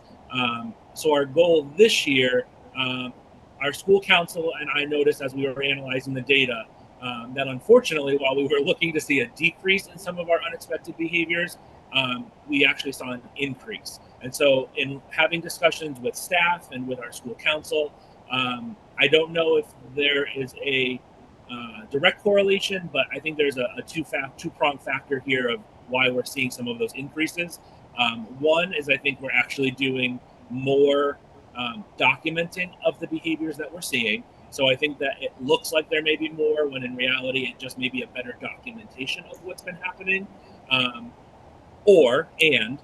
There truly is a little bit of an increase in negative and unexpected behaviors across our grade band that we are seeing. So in having conversations, while we know we have a strong PBIS system and that we are consistently following the CUB code and we're reinforcing positive behavior, we're hoping to add another layer in to our instruction this year, and that was by bringing back the bucket filler program, which we had utilized at the K-2 level prior to our merge to Blanche Ames at the smaller schools, but we eliminated it, brought in the CUB code. We're going to try reinstituting the bucket filler program. For those that are not familiar, it's a very tangible program that talks about students becoming a bucket filler by doing good deeds and making good choices rather than being a bucket dipper and taking out of someone else's bucket by being mean or unexpected and not nice. So hopefully with adding that layer back in, we can continue to see a downward trend of unexpected behaviors. We are going to continue the community meeting format in talking with students at the end of the year. That was one of their highlights each month, was getting that chance to see Ms. Finn and I talk about things that were going on in a smaller setting, being able to ask questions and get answers right away. So we will continue utilizing that methodology as well. So again, our goal for this year coming up is we're hoping to see a decrease of 25% from the behaviors and unexpected things that we saw this year across the building. And so if you go to the next slide, Mrs. Pruitt, the way that we'll be doing that, as I said, would be to continue the implementation of our Second Step program, bringing back bucket filling, continuing to track behaviors through Aspen X2 and our new platform with Open Architects, continuing the implementation of our community meetings, highlighting and discussing our positive character traits each month, and then recognizing the students that exemplify that trait. And then as we move on to our third goal always focuses on curriculum and student growth and achievement. This year, what you see in front of you is our data from our curriculum-based assessments in literacy this year, which those letters are probably a bunch of mumbo jumbo to most of you, but each one of those letter pairings is a subtest that we administer to our students. So you have letter naming fluency, phoneme segmentation fluency, correct letter sounds, whole words read, and words read fluently, in addition to grade 1 and 2, where you also have ORF, which is your oral reading fluency. The numbers that you're looking at, the percentages, are the percent of students that have made typical, ambitious, or exceeding growth from the beginning of the year to the end of the year. Ideally, we would love to see 80%, and in most cases you do. But overall, these numbers are fantastic. If you go back and look at our presentation from last year, 2/3 of these numbers have continued to go up and increase. So again, thanks to our super strong tier 1 instruction from our classroom teachers, from our literacy coaches and reading intervention team, our students are getting really solid instruction across their day in multiple settings that are contributing to these amazing scores that we're seeing. So in looking at this and seeing that our reading data is continuing to skyrocket and go in this upward trend, our school council was really looking for some data on math. At the K-2 level, we don't currently have any type of universal screener in the area of mathematics. Once you get to Richardson Olmsted, Mr. Getchell begins using the STAR assessment. And so in speaking with him and working with Mrs. Pruitt and Director Ramus of Instructional Technology, we are going to try implementing the STAR mathematics at the K-2 level this year to try and get some of that math data that we just don't have firm numbers on. So we will be implementing the STAR assessment screening tool for students in K-2, and then like we do with reading, utilize that data and analyze it to help us determine students that are in need of additional instruction or intervention. And our goal is that we can see numbers just like we do with literacy, that 80% of our students will demonstrate typical or above typical growth from their beginning of the year screener to the end of the year screener. And then next slide, Mrs. Pruitt. And so to do that, we will be training our classroom teachers and staff on how to utilize the STAR screener, which is a computer-based assessment, and we will be giving that 3 times during the year in addition to our CBM assessments in literacy. We will use that data to analyze and identify students in need of intervention. Hopefully we can use the Bridges intervention program as they do at RO to provide the intervention needed. And then again, we will progress monitor them throughout the year around the area of that. And that is our improvement plan for the year. Any questions? Thank you. Committee members, questions, comments? Where's Jim? Oh, there's Jim. No. Anything? Thank you very much. It looks like a very ambitious plan, but it looks like a great plan for next year. Kelly has her hand raised. Kelly I have what I hope is a bucket filler and not a dipper, but you never know. They all have their moments. I do appreciate all of those points. I just had a couple of quick questions. One is on improving that unexpected behavior. How do you measure that today? Is that like on a classroom level, or is that holistically across the school? So we're measuring it across the school. So based on the number of incidents put into X2 by teachers, by staff, whenever there is an incident, we saw an increase this year. So it rose from 23-24 at about 240 cases to this year where we had about 290, so close to 300. So we did see an increase. And again, we did start documenting, I think, better this year. So again, I don't truly know if it's a case of we didn't document as well in 23-24, and the behaviors were still there, or it truly is a spike in an increase in unexpected behavior. And if I can just add in, Director Perez has been working diligently with our assistant principals on ensuring the correct documentation in Aspen X2. And so I would assume that some of the increase in the behaviors is due to more diligent record keeping.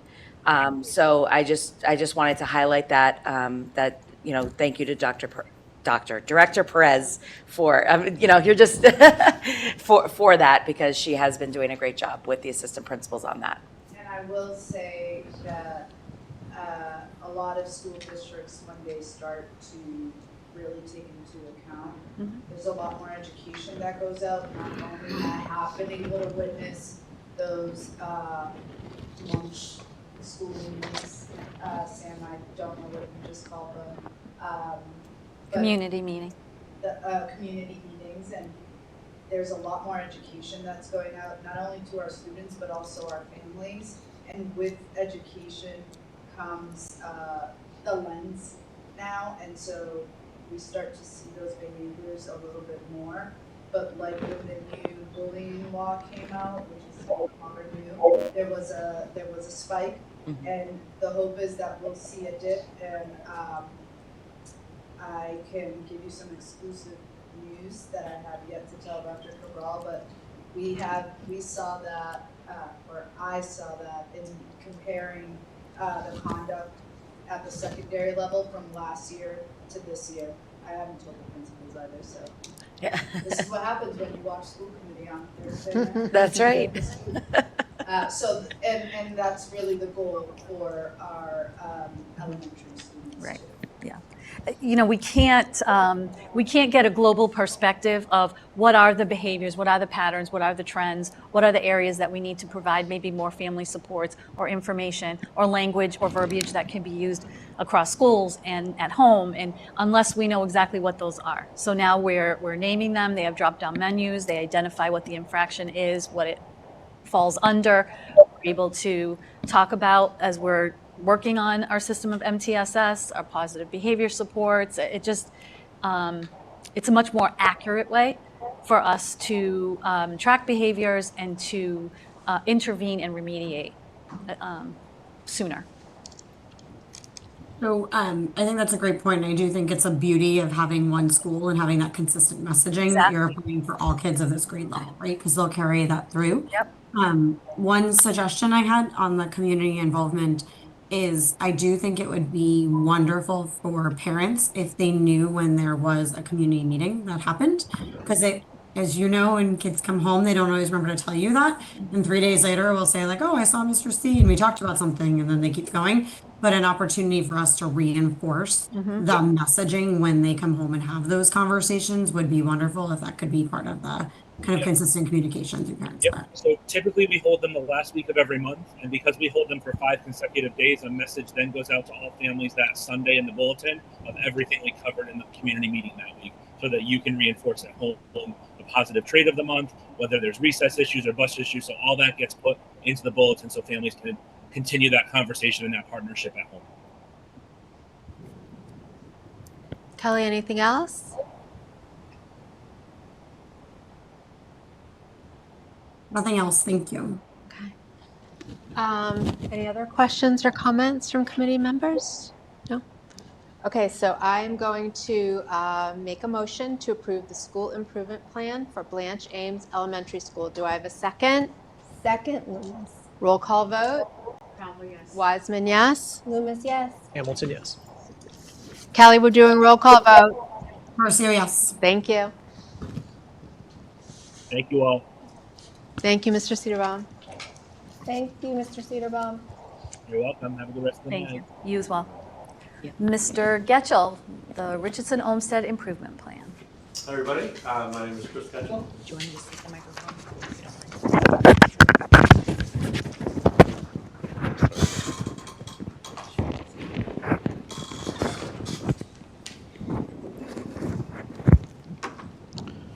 Green light means on. Yep. Okay, here we go. Green means go. My name is Chris Gudgel. I'm the principal of Richardson Olmsted School. And I was happy to see Sam go first because we intentionally tried to align our programming for our kids K through 5, K through 12. We've been working very hard at that for years, and every year I think we get better and better at it. So our students' experience as they go through our system is parallel and consistent, and the transitions between our schools are less big of a jumps for our kids. So you're going to see a lot of consistency between what Sam presents and what we're doing at Outrow as well. So I think that's great for kids. So a shout out to our very nicely balanced and well-represented school council. It was a pleasure working with these teachers and parents throughout the year. They were critical voices in the formation of the goals and plan that I'll share with you tonight. Okay, so like Sam did, I'm going to just go through our goals from this year. We have 3 of them. I'm going to be as brief as I can to the sake of time. And I can elaborate on things that I won't, if you want me to later, from questions with the school committee. But this year, one of our goals was to really align our curriculum. Great schools, the formula for student achievement and success is not terribly complicated. It's easier said than done, as they say.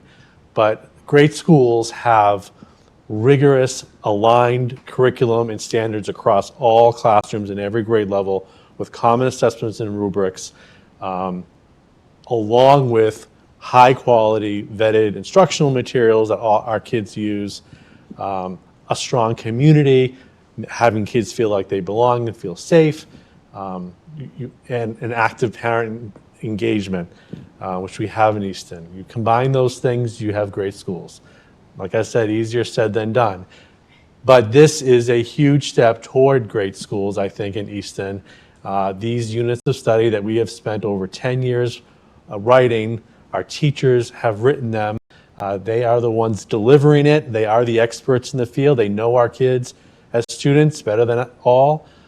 So I think it was well worth the effort and persistence. And I give our teachers a lot of credit for that persistence. It's not always easy leaving your classroom for a day to do this work, but it's been over a lot of years, and we're really getting to the finish line, which is great. So we did complete all math and science units for grades 3, 4, and 5 this year. So next year they're rolling out. So that means that in every single 3rd, 4th, and 5th grade classroom at RO next year, teachers will be teaching these same units with the same standards, the same evaluations for measuring student success and improvement, both using performance-based assessments and also more traditional assessments.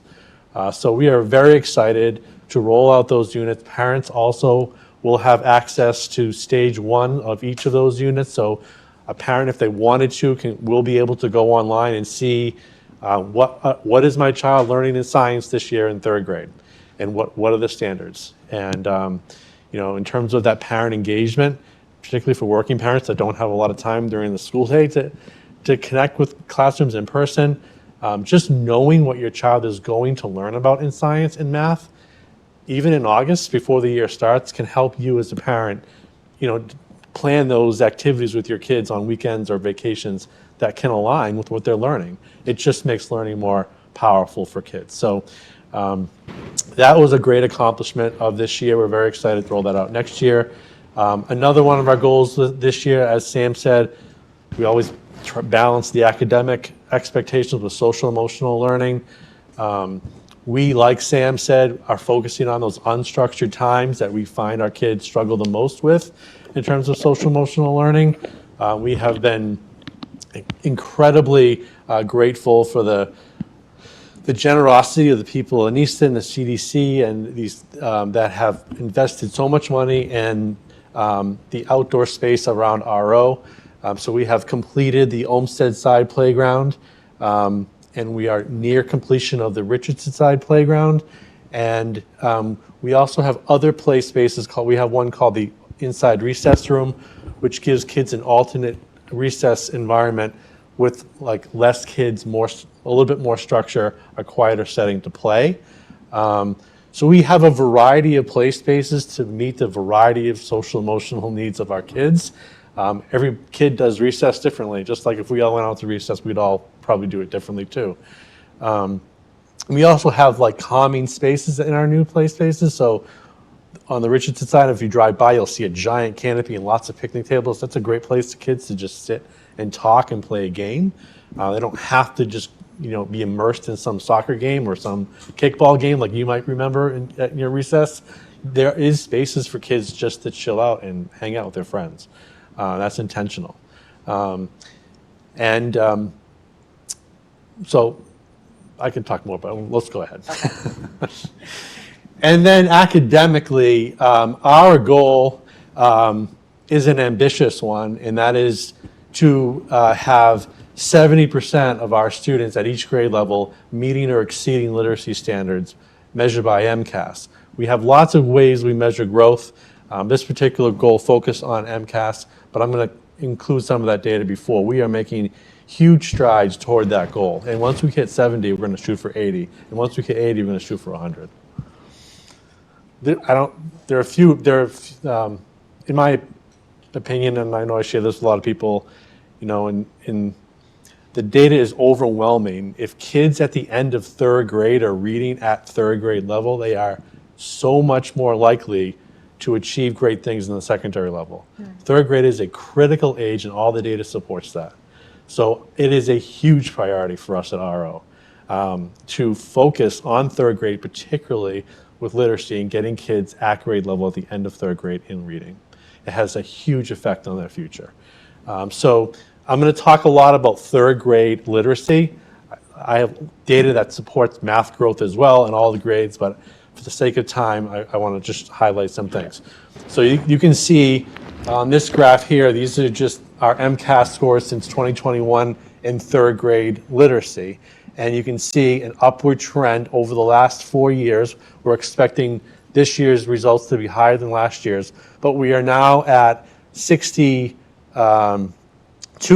of our students in third grade achieving or exceeding standards in MCAS. That's the highest we've been in 5 years, and we've never had more kids in the exceeding category, which we're very proud of.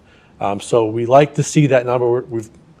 When I started doing this, our goal was 60%. We've achieved that. We're going for 70, and we're going for higher than that. Down at that bottom graph, this is growth, which is the growth scores are more important to me and to our teachers than the actual achievement level. We want to see our kids growing at high rates.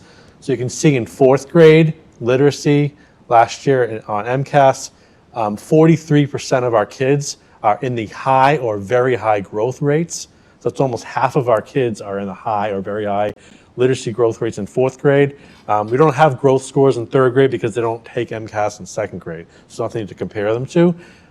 Fifth grade, similarly, we had 31% of our kids in the high or very high growth rate categories. So we're happy with the amount of kids we have in those high growth rate categories. And looking at the high growth rate is where we start closing achievement gaps. Right. So that's a really important number that when we analyze the STAR data 3 times a year, we really look at where the kids fall with their growth. Because if we're always, the students that are receiving intervention or might receive special ed services, we're really looking to have their growth be above 60. I have that coming up. Because that's what it comes. You're stealing my thunder, Chrissy. Sorry. It's all right. All right. As Sam mentioned, the STAR assessment is a screener assessment that we do use with all kids at RO in math and ELA every year. They take it 3 times a year. So this past year, this is our third grade ELA STAR growth data, and you can see a 10% jump in the top 2 categories in reading for this past year, according to the STAR assessment. In particular, we have 114 of our third graders were in the 75th or above percentile by the end of the year, from 86%. That was a significant jump. But we are, this is one way for us to measure student progress in literacy beyond MCAS, outside of MCAS during the school year. So we're encouraged by those numbers. Go ahead. And then we looked at third grade ELA growth from fall to spring, and we have growth percentiles on every single one of our students. If students are achieving between the 40, a growth score of between 40 and 60, that is typical growth. They're growing at a year's pace. Any growth score over 60 means they're growing more than 1 year's growth in that year. So our average third grade growth score, our median growth score is 64. So that's really strong. It's the strongest we've seen in a long time. Again, why? There's a lot of reasons why. We've adopted the science of reading. We have rigorous materials that you'll talk about later in your agenda from Wit and Wisdom that have had huge effects on our kids' growth in literacy. Aligned curriculum, teachers teaching the same way, tier 1 and 2 instruction. I could go on, but there's a lot of reasons for that success. We're very proud of our average score being above a year's growth for our kids. Similar in fourth grade, our median score from fall to spring this past year in ELA was 58, on the higher end as an average, which is good. You can see 153 of our kids out of the 234 students tested met expectations. Go ahead. And our fifth grade growth also was on the higher than typical end at 55. So our strongest growth was in third grade, which is encouraging, but our growth scores at all three grades are also encouraging. And I could give you 35 slides on our kids' writing. We are focusing heavily on our students' response to reading, and we're very formulaic about that. We're really teaching kids how to respond critically to what they read in writing. It's less narrative writing, story writing than you might remember in third, fourth, and fifth grade.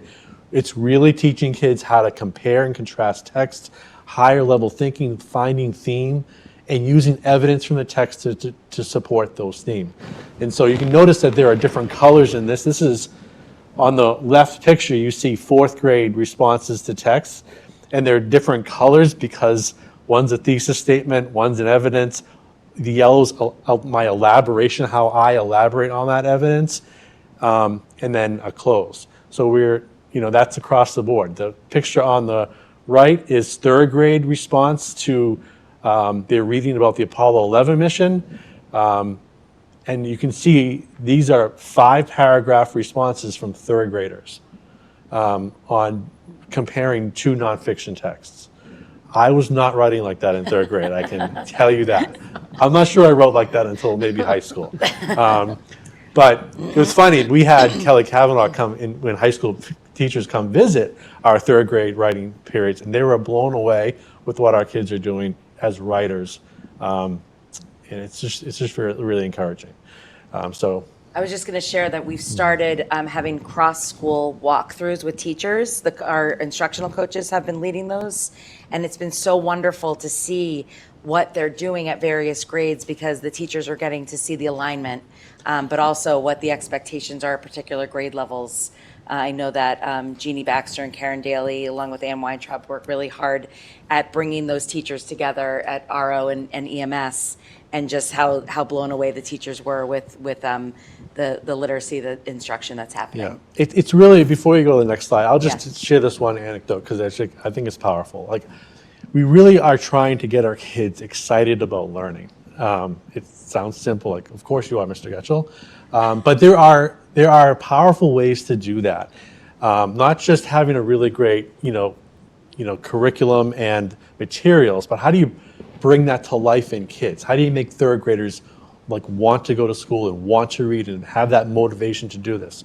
Well, consistency across the grade level is powerful. Because if I know that all my third graders are learning about space right now, I can put writing on the morning announcements, which I do. I show them what different kids are doing at different grade levels to make it like, wow, we're all doing this together. That's powerful for a third grader to see that. And now that we have a whole third grade doing a module on space for 3 months, We had a third grader who happened to have an uncle who works for NASA who agreed to FaceTime all of our third graders one day and show them his laboratory and these so rovers cool. that he's building right now that are going into space. It was unbelievable. And when third graders are in the middle of reading about space and then like seeing a NASA engineer show them in live, it's so motivating to see those, and that just motivates that writing to happen and that reading to happen. We found someone who does a mobile planetarium. We brought a planetarium to the school during that unit. All the third graders went in and looked at the stars, and like it was just those two experiences during those 2 months. It's just so powerful when all those kids are doing that. That motivation is so key. So it's a combination of great materials, great curriculum, and alignment, and making it come alive for kids. So there are more results. There's more data I could share, math and literacy. For the sake of time, I won't, but I can send you these slides if anybody wants to see more. So next year's goal is a continued goal in literacy achievement. We're going for that 70% of our kids meeting or exceeding literacy standards by MCAS. We do check-ins during the middle of the year. As Christy was saying earlier, we screen all of our kids using the STAR in other ways, and students that are showing an area of weakness in a particular area of literacy, we do provide them with reading intervention and math intervention in addition to their regular reading and math blocks every day at RO. So these are kids, you don't have to be on an IEP, you don't have to have a 504 plan, you don't have to have some diagnosis. We look at all of our kids, and if they need an extra dose of reading and math, we give it to them every day by highly qualified people. So last January, we looked at that median growth percentile of 34 students that we identified in grade 3 needing a reading intervention. Their growth score was, their average of those 34 kids was 76, which is in the average, the median growth score of all the other third graders in January was 66. So we have evidence that shows that the students that are in reading intervention are growing faster than kids that are not, which is the whole purpose. Because those kids in reading intervention have a gap that's developing, and we want to close those gaps by the end of third grade with as much power as we possibly can. And I just had to submit Title I data collection for the state, and this was the evidence that I was able to use as how we're meeting the needs of our students. So It was awesome. So at RO, we do have this win block that we have that's a half hour of what I need, what it stands for. It is critical for student success that all students, no matter who they are or what level of achievement they are, receive their grade level standard of literacy and math instruction every day. They must have that core instruction every day. And kids that need more an intervention, or kids that need that enrichment, that need to go beyond grade level, during the what I need block, that is the time where they get that piece in addition to their core instruction. So that win block has been, I think, a real key part of our success and our continued growth in our scores. So preserving that tier 1 is what all kids get instruction every day is critical for us, and maintaining that win block, which we will continue next year. And next year, our goal is to complete the ELA units of study. We've completed math and science. ELA will be a huge focus for us in the coming year, which we're excited about. Our second school goal has to do with the whole child review process that I know Blanche Ames is doing as well. This is something we've been trained in throughout the year, and we are unfolding it next year. And we're going to focus next year on fourth grade, where a team of administrators, our literacy coach, our math coach, our school psychologists, and teachers, we go through every single student as a whole child review, student by student, and identify strengths and where they need to grow. And we have a long bank that we've developed of resources that we draw from to give every kid that needs something more, or something different. So that's a process that we have traditionally used for students who are struggling. Next year, we're doing it for all fourth graders, every single student. So we're excited to have that process. One of the reasons we're doing this is because of this statistic I'll share with you at the bottom. This might be alarming, but right now at RO, we have a little over 750 kids. We have 127 students on IEPs. We have 72 students on 504 plans. We have 26% of our kids labeled with a disability. So if you look at CDC data or data which I have, you know, the CDC and the census of the U.S., the last census data showed that across the United States, children under 18, I think 4% of kids under 18 have a disability nationwide. So how is it that 26% of our kids at RO have a disability? But that is true. Now, since I've been at RO, I think when I came 7 years ago, we had about 22 to 25% of our kids on IEPs. It's gone to 17%. We have gone down there. But one of the reasons why we have so many kids on 504s and IEPs is because there is a really strongly held myth out there that if my student is struggling in something, that must mean I must get them on an IEP or a 504 so I can get them the help they need. That is a strongly held belief, and a lot of those referrals come from families that are just rightly concerned about their child. Nobody wants to see their child struggling. But it's a myth because we can and do provide kids what they need, regardless if they're on a 504 or an IEP. So processes like the whole child review, our whole entire intervention system, our WIN block, is all about giving all kids what they need, regardless of 504 IEP status. So getting that out there to parents, so that we need to do a better job communicating that, so that parents know that there are really effective ways that we can bridge the gaps and address student challenges that don't involve a 504 and IEP. You don't have to label a kid disabled if they're struggling in math or reading, or if they're like the 85% of 8-year-olds who struggle paying attention. We have almost half of those 504s are for attention issues. Well, most 8 and 9-year-olds have a hard time sitting at a desk for 6.5 hours a day. It's just, I also want to point out with the whole child review process, you saw this in the EMS and the OA school improvement plans too, which is nice to see that consistency. And then similar to what Sam was saying about building culture, that we know that how important it is for kids to feel like they belong at their school, they feel safe at their school.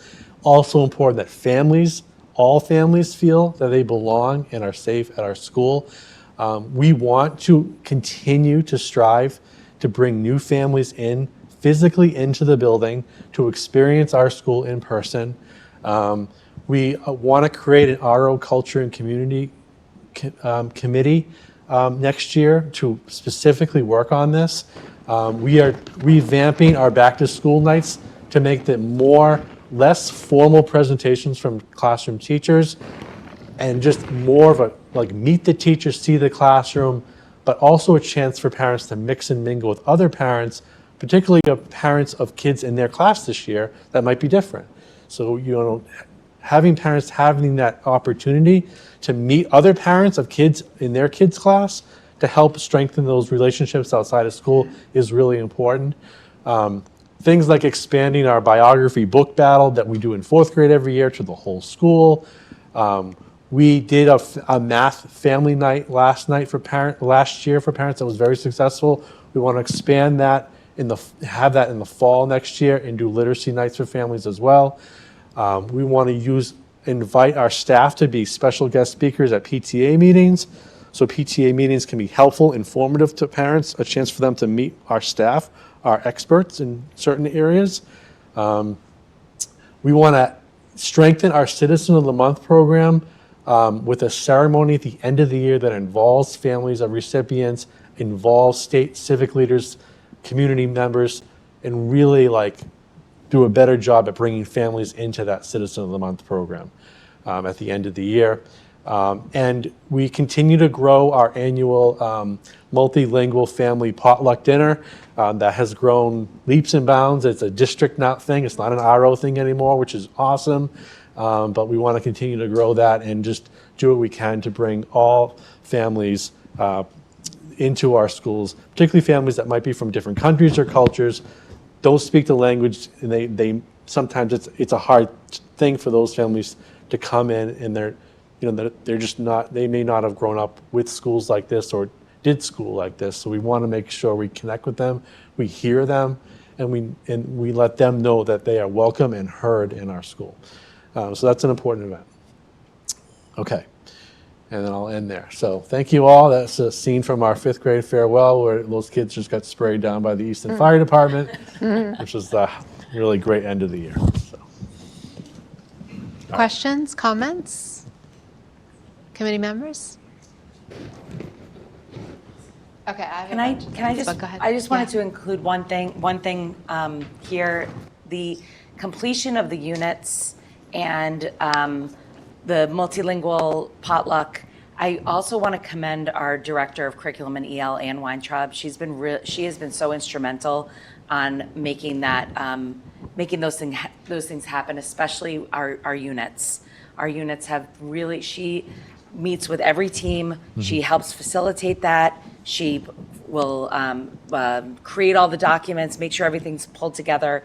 And so by the end of this summer, for math and science, we will have our stage 1s published on our website for all families and community members to see.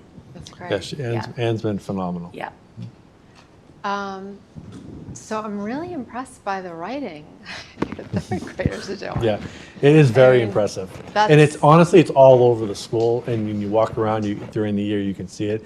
Yeah. Parents that come for conferences can see it. And it's so much more analytical than it used to be, I would say. They're really learning how to respond to their reading, think critically, and show their thinking and writing at a very young age. So important. Yeah. I love that focus is starting so early because they're going to need it throughout their lives. So I love that. It takes a while to build the endurance too. Right. Yeah, And so that develops over time.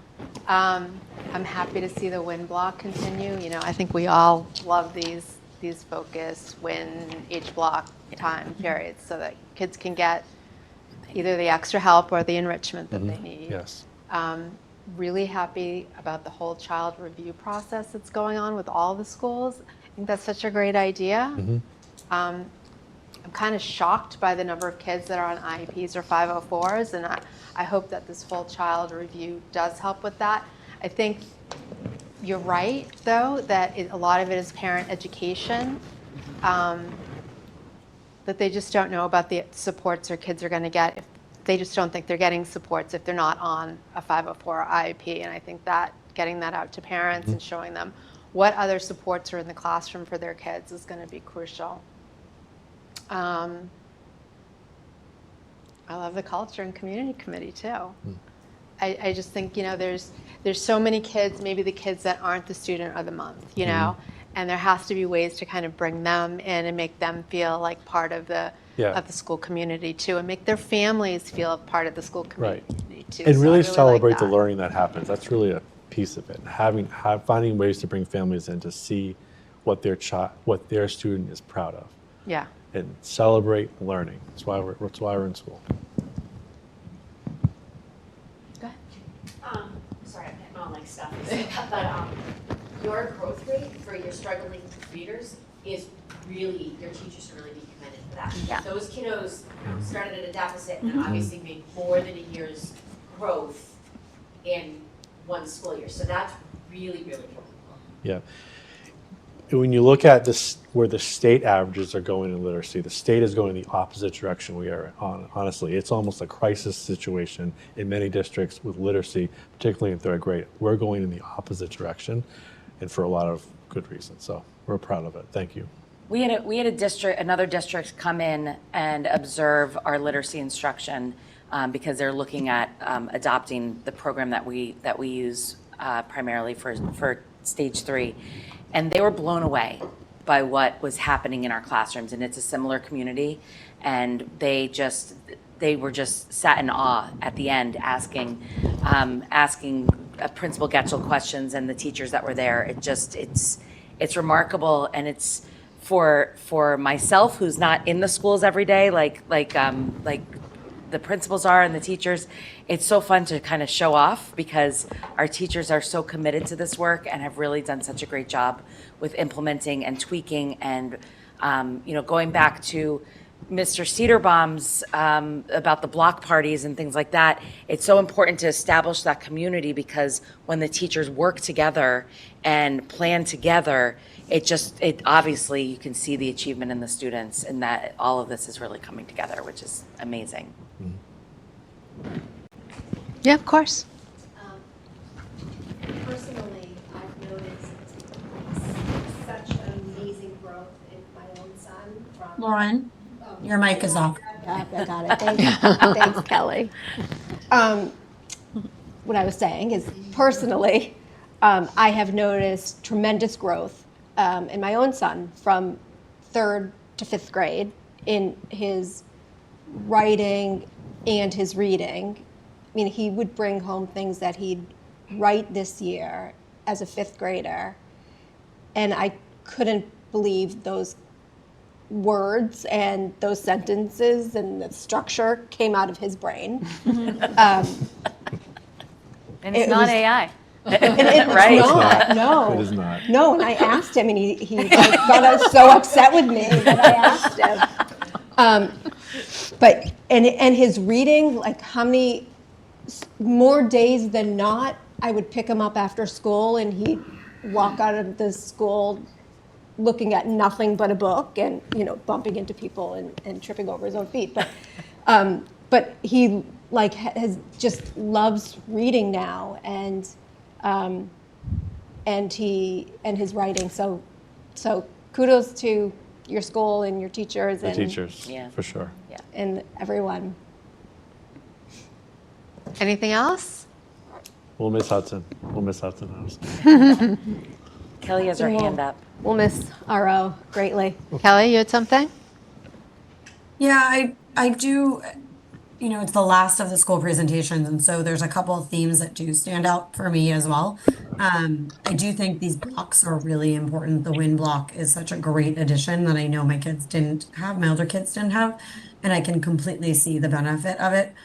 It is clear as well that the consistent building curriculum of like a wit and wisdom, because I see it even with my little guy in terms of what they're discussing happen in a book and how that builds at RO, I think is really important. So seeing those themes is really powerful as kids are learning how to use that time that they have and the curriculum to really develop themselves. I think it's fantastic. I do want to note 2 things that also stood out to me. So one is, I think there's a lot to be said for kind of the feedback on the number of kids who are on 504s and IEPs and the alternative solutions that parents might have for them. And even your observation of kids having trouble sitting still, it would be great overall as a district if we could do more to educate parents across the board on those things, what the options are, what you're seeing in terms of the behavior, just really helping parents understand how to help their kids in that process and how to know how best to advocate for them. Because I think it's really about maybe not knowing anything else. So just a suggestion overall that I think we could do across the board in the district. And then the last thing I'll just say is, I do think I love the comment and the suggestion on having the kids who receive the Student of the Month have some sort of ceremony at the end of the year. I'd love to be a community member that comes to that. I think that's fantastic. And I would love to see all the schools start to think about that as well. Having that end of the month team get a a party at the end and then being able to have parents and community members come and celebrate them, I think it's really motivating. So I would love to see that idea really come to life and then see if we could implement in other schools as well. Thanks, Can I Kelly. just add? So to both build upon what Kelly just said, I've shared the district DCAP DCAP, yep. so many times with parents Good. that have no idea it exists, and so I agree that it definitely needs to be communicated Yeah. more. Yep. Regarding Student of the Month, I would love to see different kids receive Student of the Month every year. So like if you received a Student of the Month in 3rd grade, then you're not going to receive it again throughout your time in the school, because there's only so many months and so many kids, so there's so many kids who don't get it, and there's kids who get it every year. Though that's voted on by the kids. The teachers have no involvement in that. So the students look at our RO constitution, and they have to actually every month they have to be specific and have 2 examples of why they're voting for a certain student based on our constitution. Right. But And it's a student vote. So we can't. I hear what you're saying, and I'm all willing to look at ways to. I just don't think it's a totally inclusive practice. I think it tends to be a little of a popularity. Mm-hmm. Well, that's why it would be nice to have something for kids that are never going to get that. You know, some way to. We do. We have Proud Paws. Sam has Cub Cash, and we give those to all kids all the time, particularly kids who struggle. We use that's an example of that positive behavior. The Citizen of the Month is just one piece of a huge system of PBIS that we use at RO. But there are other pieces that kids get continually. And I also just want to highlight how Mr. Getchell was talking about having more opportunities for students to showcase what they're learning. Yeah. That's really the what we're looking for here, is to have the students really showing their families, this is what I can do, this is what I'm learning. And I really commend you for wanting to find more opportunities for that. Yeah, thanks. I hear you. As usual, I think you have seen the passion that Mr. Getchell brings to this, and so really we do appreciate the effort and the Absolutely. and the work that you put into Thank your you. leadership. Sure. Thank you. All right, so I'm going to make a motion to approve the school improvement plan for Richardson Olmsted School. Do I have a second? Second, Loomis. Roll call vote. Wiseman, yes. Loomis, yes. Hamilton, yes. Rocio, yes. Thank you. Thank you. Thank you, Mr. Getchell. Thank you, Mr. Getchell. Great job. You may want to stay. There is another presentation. Okay. Okay. So Finance Director Andrea Starjevsky is here to discuss possible breakfast and school lunch fees. So while she's setting up, you are aware that we have universal. Pauline's mic is off, or she doesn't have one. It's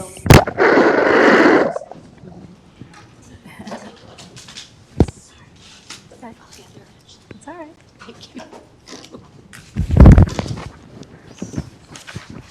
So we have we do have the free.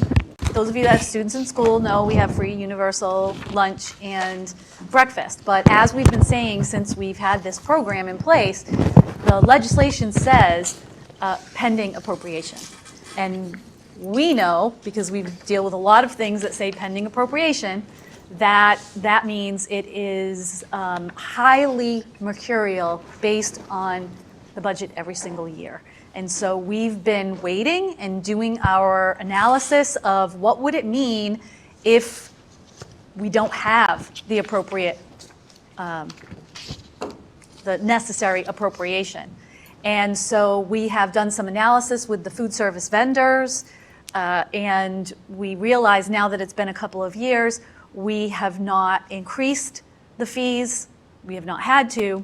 However, as I have said earlier this year, starting with the very first released iteration of the governor's budget, the program was not fully appropriated this year.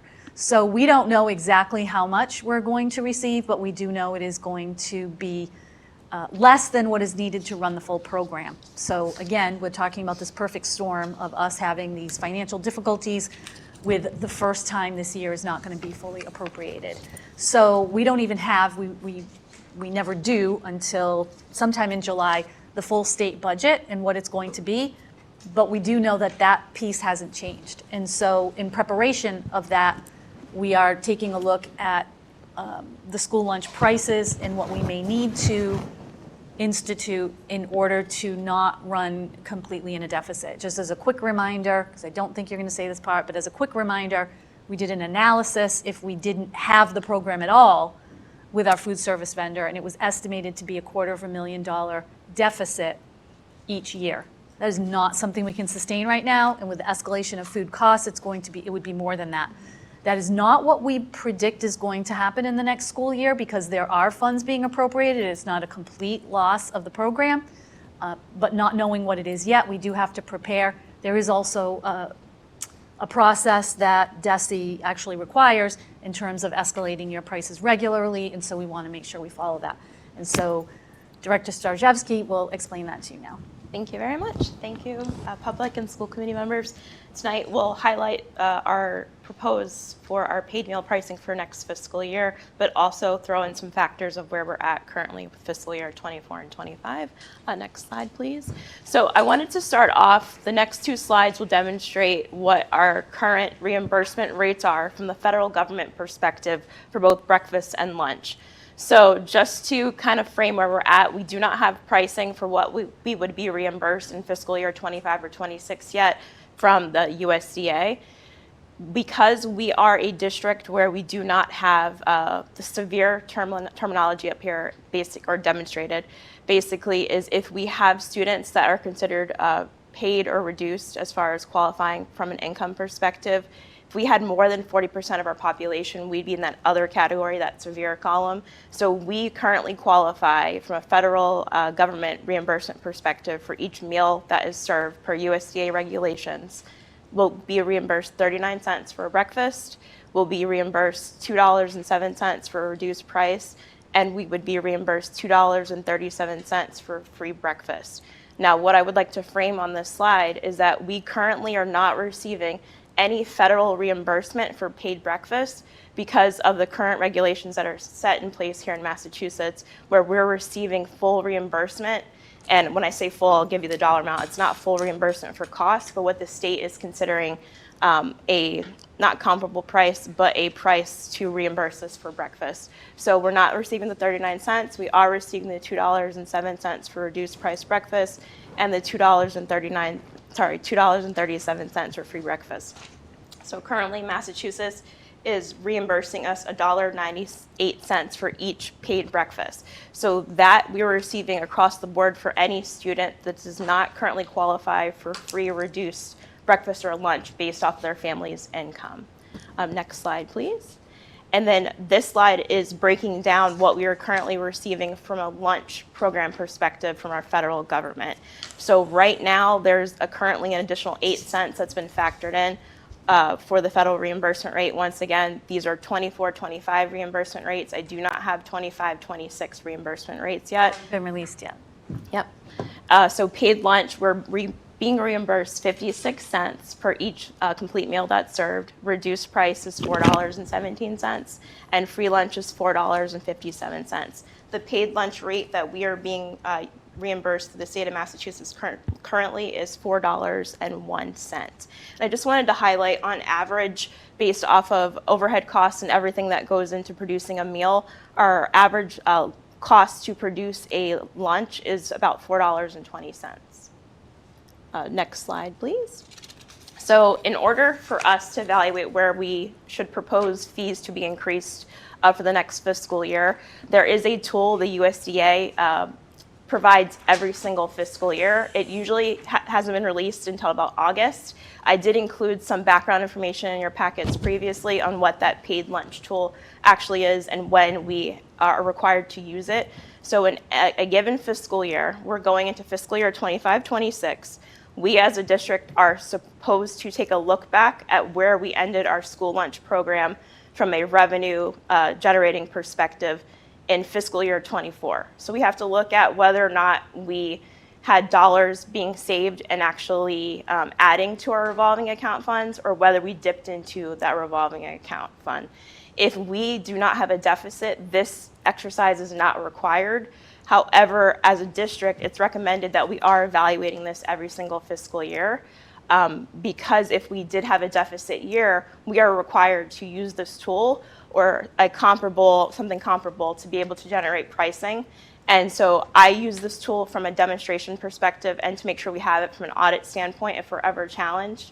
We did not have a deficit in fiscal year 2024. We actually had about a little over $500,000 in our school lunch revolving account. But still, just to demonstrate what the USDA is recommending, and then to try to kind of walk you through the steps of how I arrived at the dollar amount that I'm recommending.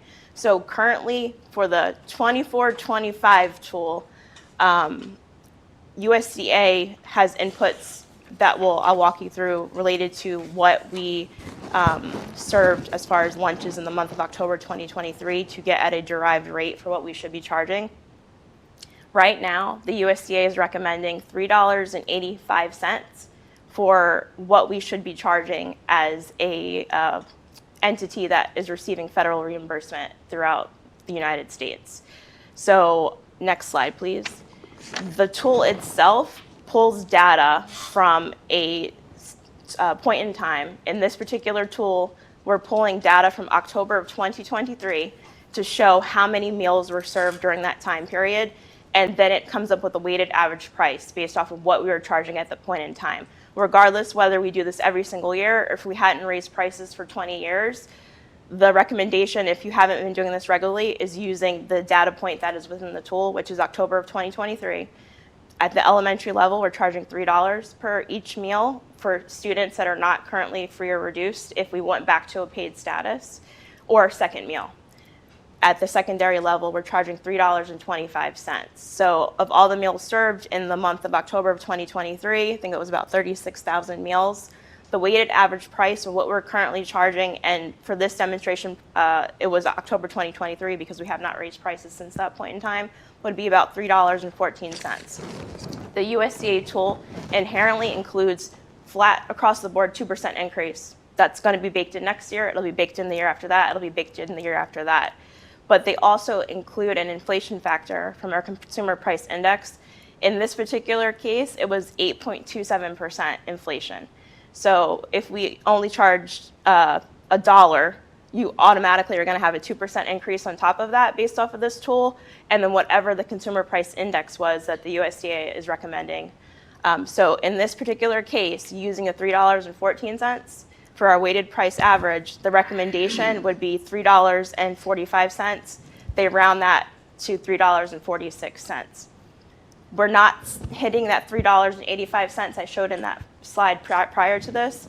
What USDA recommends in any given price increase, if you hadn't done this for 20 years, you might have a $2 increase, and that's not necessarily sustainable from a payment perspective for the students and parents. However, the increment that's recommended to increase when you do have these larger fluctuations is a max of 10 cents, but you can increase fees more than that. So I'm throwing out a couple different points within this, but basically the flat bottom line dollar amount that USDA is recommending for average price that a school district should charge here in the United States is $3.85. We're currently at $3.14 based off the weighted prices. And if we use this tool to come up with the inflation rate factors needed, the recommendation would be increasing to $3.46 within this tool. And my recommendation on the next couple of slides will not be that high of an increase from where we currently are, but I just wanted to walk you through kind of the rationale and the recommendation using the USDA standard of what is being proposed. Next slide, please.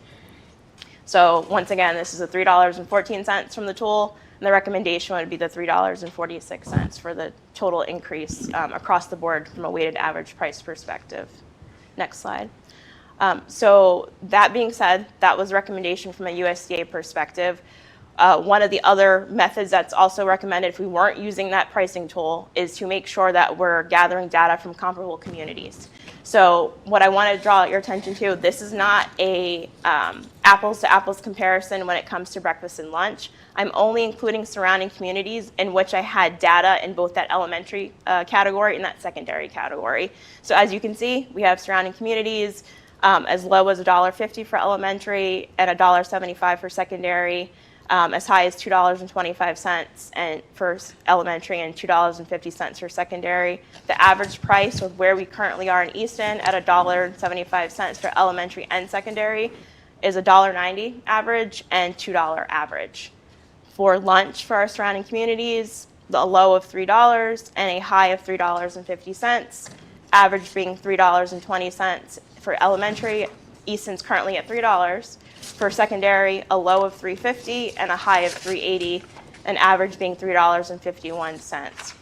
And what I do want to point out is we did reach out to the surrounding communities to see where they were for fiscal year 26. We do not have any known communities that have set prices for fiscal year 26 that include increases, but I will update the school committee if that does change. So I think a lot of our communities are in the same boat. They are using that equity tool. It's telling them $3.85, but there's only so much you can increase prices for who's going to actually bear the cost if we went into a paid lunch and paid breakfast status. Next slide, please. So that brings me to the recommendation. I am recommending a 25-cent increase across the board. So that would bring elementary breakfast prices and secondary breakfast prices to $2.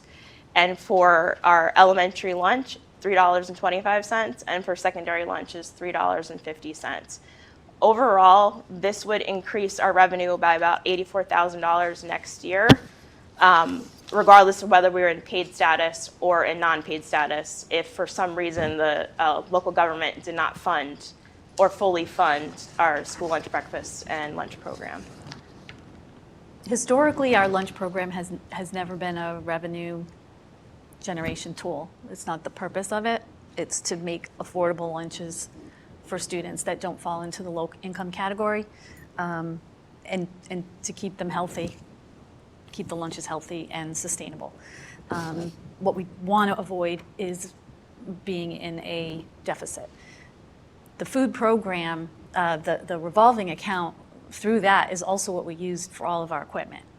So having these very large industrial scale appliances that need to be replaced. Fortunately, Blanche Ames is new, so that is fortunate, but the other schools now are all over 20, 25 years, and so we are constantly having to replace. That is not our food service provider that does that. We are responsible for that, and that comes out of the revolving account that does not earn or make any money. So we don't want to fall into a deficit because, well, obviously, for obvious reasons, we don't want to fall into a deficit, but it also has an impact on things like our equipment and being able to keep things operational in our kitchens. So this is only if the state doesn't fund this program. Well, the state where the budget is right now, they're funding the program, but they're not fully funding the program. Okay. So there is going to be a reduction. We just don't know exactly how much yet. And you know for certain that they're not going to fully fund it. It's just a matter of how much or if at all. So we don't know if they'll fully fund. So just to give you an instance of the different iterations the budget has gone through, Governor Healy proposed $190 million funding. That was considered level funded compared to last year. Mm-hmm. So there's no increase, no inflation factor, right? So it's not 100% of what the funding is needed to support the program for next year. Okay. As the budget moved to House, that was reduced to $170 million. And as it moved to the Senate, it was increased slightly to $174.5 million.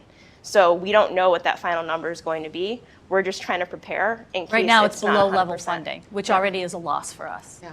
Okay. Questions? Lauren, Kelly, Jim, anything? Nope. Kelly has her Kelly, go ahead. So I know in the past, or I recall in the past, maybe I'm wrong, that there was a discussion on how the variety of things offered at the schools was potentially impacted by the amount of state funding we received. Does moving to this pricing change at all the number of meals that are offered or the variety of meals that are offered? I don't believe so, but I also want to just kind of piggyback off that question or answer your question. I believe the variety of meals that were offered were more so due to shortages in our staffing. Yes. Through our food service management contract. We have a la carte items, we have things like a deli bar, and in order to actually make sure that we can provide those items to students, we have to have the staff to serve them. So it was a labor restriction as to why those items were not being served at the time. And we were hit very hard during COVID, and now post-COVID, that really hasn't rebounded. Service industries such as food service and transportation have not rebounded. And so there are a dearth of employees in those fields.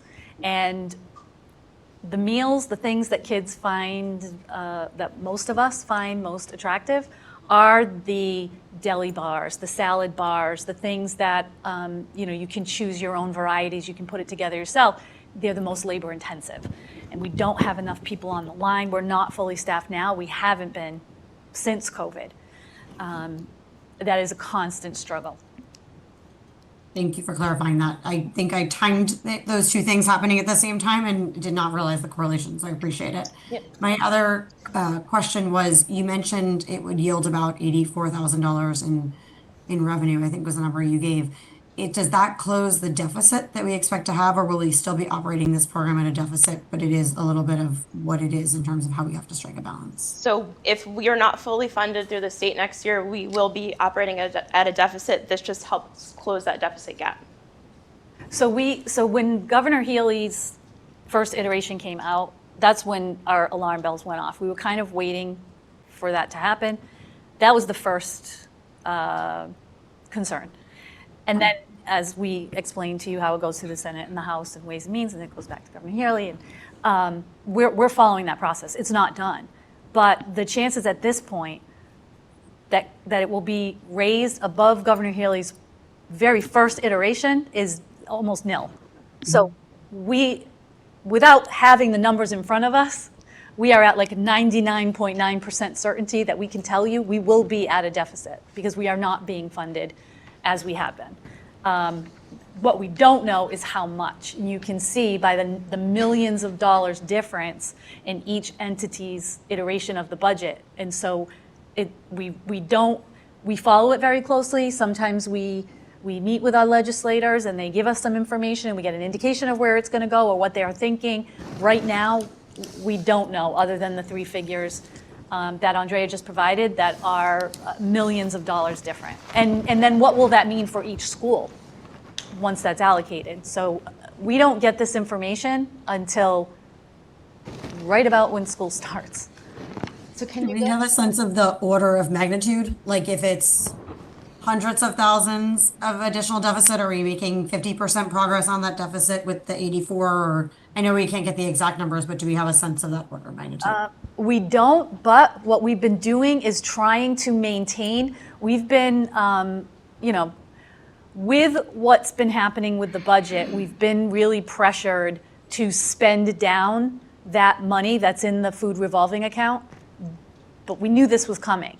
And so we expect the deficit could definitely be over $84,000. And that's just an estimate, right? This is all dependent on what students are buying, what they're not buying, what the cost of food happen. So it's all an estimate. We have that money now to replace our equipment because our capital, we're not using our capital for the next couple of years because of security, and now the deficit. So we anticipate, in terms of a deficit, we'll be okay next year. Beyond that, we're not sure. But that's because of how we've been making sure we've been very conservative with the revolving accounts. Lauren has a question. Are you or have you considered increasing the a la carte items?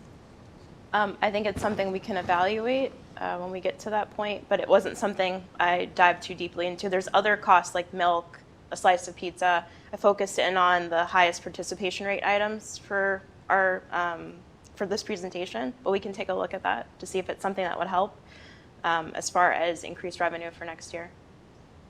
So Anything helps. I'm sorry, go Yeah. ahead. Do you have another question? Yeah. Can you go over what that means when we have, because this is before the government started funding lunch, we always had deficits. Mhm. So can you just go over what that means, how that's handled? Sure. So well, okay. I don't know how far you want me to go back, but it's been a little bit different because we did have our own food service program at one point. And during my tenure, we have moved to outsourcing that. And so it's a little bit different now that we're outsourced. So we have an independent company that we work with. Actually, we're going out to bid for a new contract. Andre and Tony are working on the RFP for that. And so we have to negotiate a new contract, which is going to be a whole new level of uncertainty to this entire. Everything we're trying to present as factually as possible is now going to have a whole nother layer of uncertainty. When it runs in a deficit, what we've been doing is there is a deficit in the contract. Like a not, if we get to A not this to particular exceed. tranche. Yeah. And so we sort of plan for that as best we can. And basically at the end of the school year, we pay that from the operating fund. Is that what you mean? Like who's responsible for that? We're responsible for that. Yes. So I just wanted to touch upon what Dr. Cabral said. For fiscal year 26, we have enough funds in the revolving account to cover the school lunch program if we should run a deficit. But for fiscal year 27 onward, there's no guarantee that we would have enough funds in that revolving account to cover a future deficit. So then the operating budget would be impacted.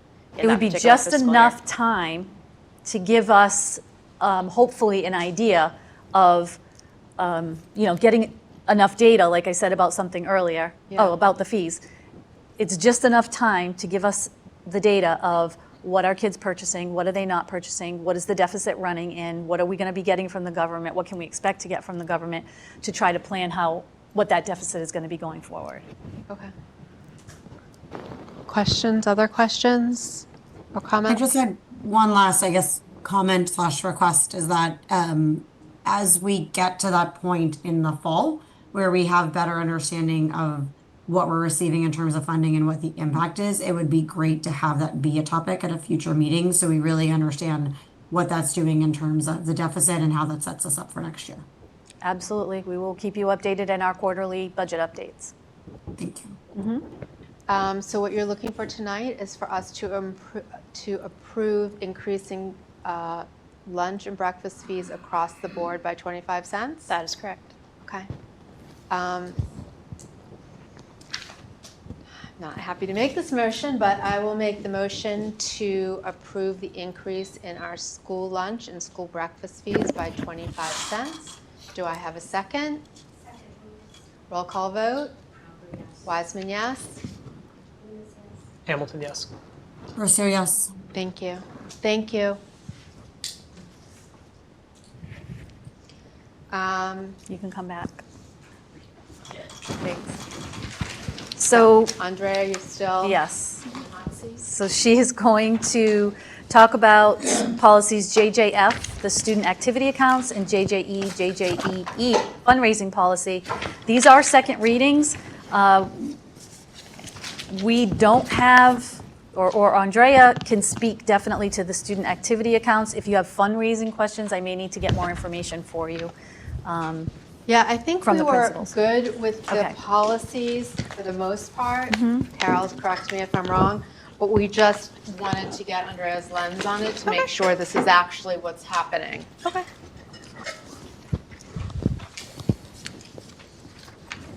Sorry, I'm spreading out all over the place.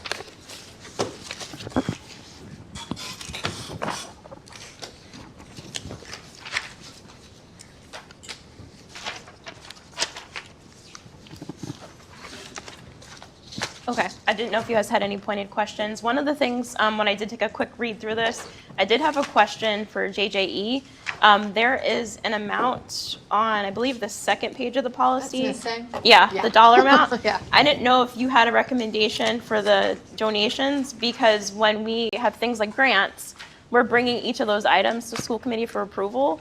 If there was a recommendation you wanted for a threshold for donations, I know we've had larger donations from some of our PACs that have come before you, but I don't know if there's a recommendation that you guys are thinking of as far as what you wanted to have in there. We started working on this, Jane and I started working on this like, a long time ago, and we just couldn't come up with the amount. We needed guidance on that. Okay. What I would say is I've seen kind of a gamut. I know tonight we had Mr. Cedarbaum present for a $400 and X dollar amount related to a fundraiser. We've had other All-Town Fresh donations. We've had PAC donations for the playgrounds, which equated to almost $55,000 in total. So I think I leave it up to school committee. Do you want to see donations in the amount of $400, $500?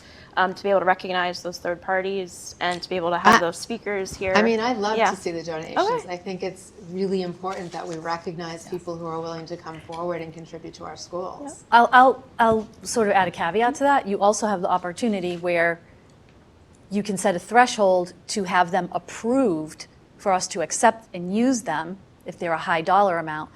But you can also have all of them come for recognition to the school committee, which is different because we can't accept the funds and actually use them until it's approved by the school committee. Okay. That's totally at your discretion. So hypothetically speaking, and it's late, so my brain's not working. We approve all booster donations or the vendors, right? So what if there was a donation from a kind of company that we wouldn't approve as a booster? I don't know how I'm You wording mean that this, goes right? to the booster, a donation to a booster organization, or? Right, but if, No, do you understand what I'm trying to say? I think so. I'm sorry. I think what she's saying is, do you know how you approve all the banners? Yeah. Who can sponsor something, Yeah. whether you feel that is an appropriate sponsor for an educational institution. And I think what Lauren's saying is, do you want to continue approving everything because it may be an objectionable organization that might be donating something, and you want to have that discretion? Is that correct? Yep. I don't know, what do you guys think? Was there a historical precedent, or is this the first time we would be setting a number? This has been blank for a long time, so I don't know if there was anything done before that. I'm assuming not, since it's still blank, or otherwise there would have been a number in there. And I guess historically, we've always approved, we've had to vote on every single one. Yeah.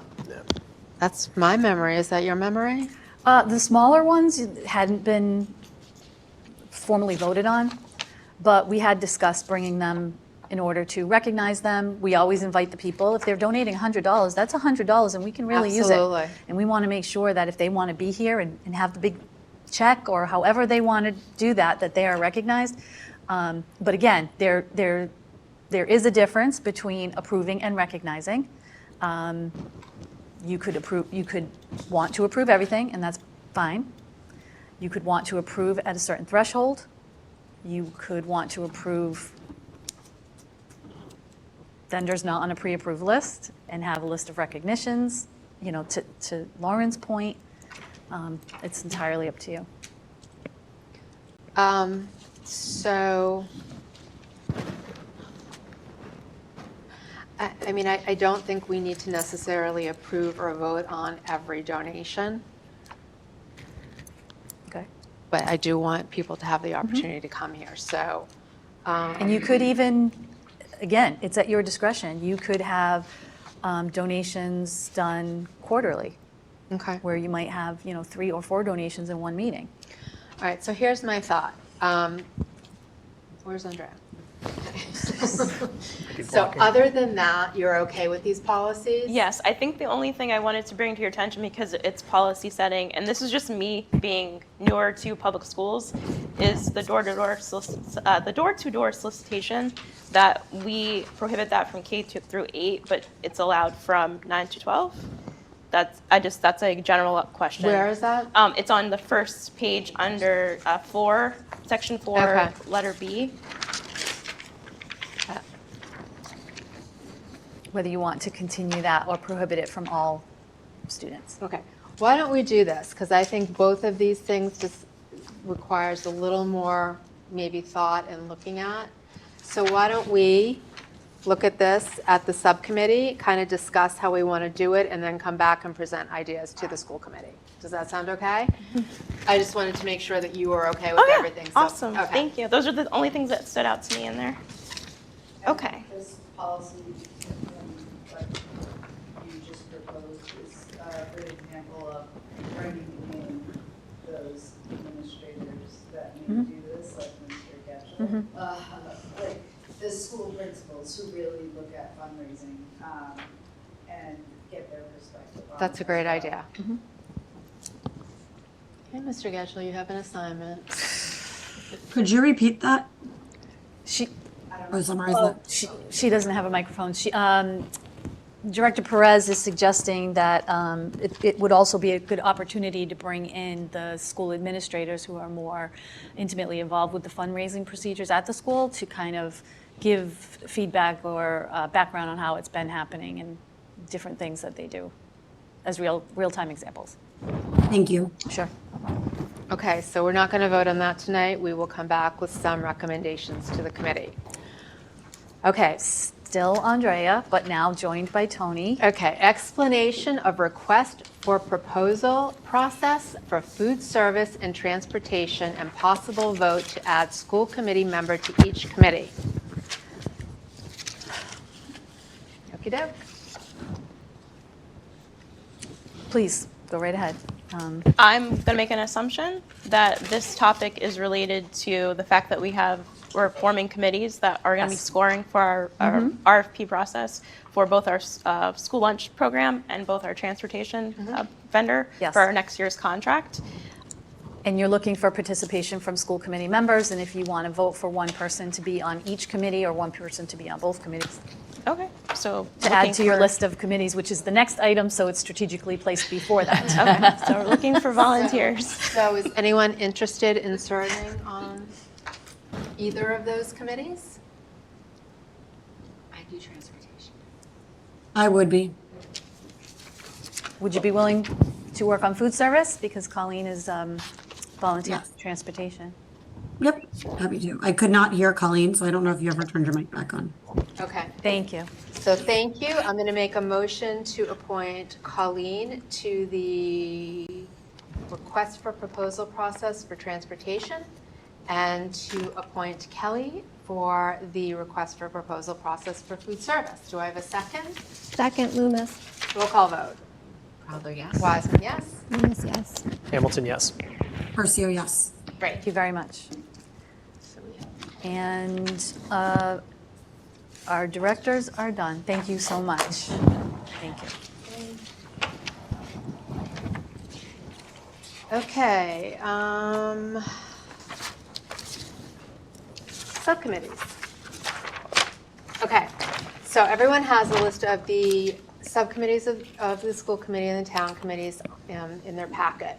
I thought what we would do is we'll just go through each committee. If somebody's already assigned to the committee, see if they want to stay with that. And then we're going to have to vote again on all of the committees because they all expire June 30th. The town committees, you actually have to go to the town clerk's office and get sworn in. So we'll just go through them. Animal Assisted Therapy Oversight Committee, Lauren is on currently. I'll stay. Okay. Is anyone else interested or is? That's about to get more active, just a heads up. Okay, good. So I'm going to make a motion to appoint Lauren to the Animal Assisted Therapy Oversight Committee. Do I have a second? Percio, second. Roll call vote. Crowther, yes. Wiseman, yes. Oh, Loomis, yes. Hamilton, yes. Percio, yes. Fee, the Foundation for Excellence in Easton Education. We have one school committee member who is assigned to this. It is open right now. According to Nancy, they're going to be active again as well. Yeah, so they haven't been that active, but Active on email. Yeah, so, but they're going to get more active again. Historically, they have helped fund technology in the schools. We haven't needed that in the last couple of years, but we're going to need it now. Yes. So is anyone interested in serving on that committee? I don't have, what I don't have is what the meeting times are. I am guessing it's like an after work time. But I don't think they have a schedule yet. Anybody? Okay, you want to do it? Sure. Okay. Thanks, Jen. So I will make a motion to appoint Jim to the fee committee. Do I have a second? Second, Loomis. Roll call vote. Crowder, yes. Wiseman, yes. Loomis, yes. Hamilton, yes. Percio, yes. Great. Naming subcommittee. Honestly, anyone who wants to be on this can be on this. Right now, Lauren is on it. Again, this is a committee that hasn't been very active lately. It raises funds to augment our school resources through private donations. Donors' names will be able to appear in spaces approved by the committee. Based on our conversation so far, I think you can see this is going to become more and more necessary. And so it probably is going to become more active. Are you interested in staying on it? I'll stay on it. Does anyone else want to join her? Everyone can join her, no one can join her. It's whatever you want to do. Anyone interested? I did circle it, so if no one else is interested, Sure. I'd be happy to do it. Okay, I move to appoint Jim and Lauren to the naming subcommittee. Do I have a second? Percio, second. Roll call vote. Crowder, yes. Wiseman, yes. Loomis, yes. Hamilton, yes. Percio, yes. Great. Negotiations subcommittee. This is going to be fun next year. It's going to be very active. It's going to be very busy. I have been on the committee for a long time. I am willing to stay on it. I know Kelly has expressed interest. I nominate Kelly. Are you still interested, Kelly? I am, yes. Okay. I would like to try to help. Is anyone else interested or? Okay. So I will nominate Kelly and Jackie to be on the negotiations subcommittee. Do I have a second? Second, Loomis. Roll call vote. Crowder, yes. Wiseman, yes. Loomis, yes. Hamilton, yes. Percio, yes. Great. Policy subcommittee. So this is something we were just discussing. Right now, I am the only school committee member on this. I work with Nancy DeLuca and Director Perez. We are currently going through the current policy manual and making sure our policies are up to date. We're consulting legal where necessary. We're trying to combine policies. We're taking policies out that don't belong there anymore. I'd like to keep the committee as it is because we're on a roll. Once we finish doing the review of this and we can get back to more kind of normal updating policies, then I thought we could go and nominate another school committee member, if that's okay with everyone. All I right, wholeheartedly support all the work that you and Nancy are doing on it, and I am thrilled that Nancy is willing to keep doing it. me too, believe me. So I nominate Jackie to be on the policy subcommittee. Do I have a second? Second, Loomis. Roll call vote. Crowder, yes. Wiseman, yes. Loomis, yes. Hamilton, yes. Percio, yes, with the caveat that I would like to request Nancy to make a guest appearance at some point. I'm sure she will. The Easton School Security Committee, we've already voted in a previous meeting to appoint Lauren. STEAM Committee, Lauren, you're currently on that. Do you want to continue?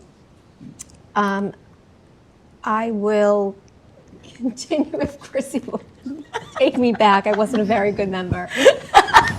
So if someone else wants it, they can have it because I. Is anyone else do interested? a very Or good should we make Lauren stay on it? No, it's not me. It's not me. I would be happy to stay on it, and I will try to make the meetings work. I would happily support it, but if Lauren is able to make the meetings work, then she should do it. I know she loves it. Yes? Sure. Okay. I nominate Lauren to the STEAM Committee. Do I have a second? Percio, second. Roll call vote. Crowder, yes. Wiseman, yes. Loomis, yes. Hamilton, yes. Percio, yes. Superintendent's Advisory Committee, we just rotate, so whoever wants to go can go. The 300 Tricentennial Committee, I looked into this. I don't think we need to assign a school committee member to this. It calls for 10 board members, and they're already specified on the website. So I do not think we need this. School Planning Committee. So this is technically active since I'm still signing things, but that's all I'm doing. So there's really no need to nominate anyone else. We're not actively meeting, but I need to stay on it so that I can sign documents with the MSBA, if that's This okay is with just everyone. for people who don't know, this is just for the closeout of the Blanche Ames project. Yes, I'm sorry, that's correct. So I'll nominate Jackie to the School Planning Committee. Do I have a second? Second, Loomis. Roll call vote. Crowther, yes. Wiseman, yes. Loomis, yes. Hamilton, yes. Garcia, yes. Okay. Audit Committee. There is an opening. I don't know when they meet. It's definitely an after-work committee. It's a town committee. There's one representative from Select Board, Finance Committee, School Committee, 2 at-large members that are appointed by the Select Board. A working familiarity with basic finance and accounting practices is required. Do we have anyone on I nominate this Jim. committee? Garcia, second. Jim, are you okay with that? Sure, yes. I mean, after all those hours at Pace, man, how could you not be ready to go? Well, yeah, basic accounting is, yeah, but sure, yeah. Okay, roll call vote. Crowther, yes. Wiseman, yes. Loomis, yes. Hamilton, yes. Garcia, yes. And that is one that you have to get sworn in at the town. Okay. Envision Easton Master Plan. Currently, we have Kelly as a voting member and Lauren as a non-voting member, as a backup member. Are you guys still? Yes, I would like to stay on it, although if someone else has deep interest, I will support that. But we're reaching, like, we only have a few months left to go on this phase, so it might be more complex to join. Okay. Is everyone okay? I support that. Okay. This is the update committee, technically? Okay. Kelly, you want? Yeah, it's the update to the master wanna plan. take So anyone can attend the sessions and listen into more of it in terms of the community engagement pieces, but they're moving to the next round of report. So I nominate Kelly to be the voting member of Envision Easton Master Plan. Do I have a second? Second, Loomis. Roll call vote. Crowther, yes. Wiseman, yes. Loomis, yes. Hamilton, yes. Garcia, yes. Human Rights Committee. Right now, Kelly is our representative. Kelly, you want to? I will stay, but if someone has a passion to do this, I support that as well. When do They you are moving to usually meet? in-person meetings once a month. And is there a certain day or time that you usually meet, or is it? They are very intentionally working around our calendar. So it is either going to be the second Tuesday of the month or the third Wednesday of the month. They're confirming that now. Okay. I know Michelle had asked me for the school committee calendar, so if there were. Yes, so that they could do it, because they are looking to move to an in-person attendance at this point. Okay. Is there anyone that would like to do this? Does it meet at night or during the day? It's at night. At night, sorry, it's at 6 p.m. At a, I think they're looking at CUSID House or Town Hall. Those are the 2 locations that they're looking at, one on each of those days. And they usually meet, I think it's actually 6:30. So 6:30 once a month for about an hour, hour and a half. Are you interested? Is that okay with you, Kelly? Yes, completely. Okay. So I will nominate Colleen to the Human Rights Committee. Do I have a second? Second, Loomis. Roll call vote. Crowther, yes. Wiseman, yes. Loomis, yes. Hamilton, yes. Garcia, yes. And you have to go to the town to get sworn in for that. Municipal Building Committee, we already voted on this. Lauren and Jim are members, are So representatives. do I need to go back to get? No, because you were sworn in and appointed for like a year and a half. So you're all set. You guys are all Okay. set with Until municipal when? building. Till June 2026. Lynn will let you know because the town clerk will reach out to her when Oh, you're good. due. Okay. Yep. Thank you. Yep. All right, PACE, nope. Town Budget Subcommittee. So I am on this. There is one opening. I'm happy to give up my spot. If there are 2 people that are interested in this, who is interested? This usually meets, well, I don't know what we're going to do now. It was usually once a month. It's after work hours. It's usually like 6 o'clock at Town Hall. But the information I've received from the town administrator is that we're going to start meeting next month. So I'm not sure how often these meetings are going to be. They're usually an hour to 2 hours. It's comprised of 2 school committee members, 2 select board members, 2 finance committee members, superintendent, town administrator, Finance director of director. finance, and the town accountant. Are they in person or virtual? They're in person. I would be happy to do it if no one else wants to do it. Okay. Are you good with that, Kelly? Yep. Do you want to do it? Do you want to take my spot? Not at the moment with in person because I'll be traveling a lot next year for work. So I will tackle that after. I would love to do it at some point. I will tag out with you at some point. All right, no problem. So I will nominate Jackie and Jim to the Town Budget Subcommittee. Do I have a second? A second, Loomis. Roll call vote. Probably yes. Wiseman, yes. Loomis, yes. Hamilton, yes. Garcia, yes. Getting there. ECAT. One member of the school committee serves on this.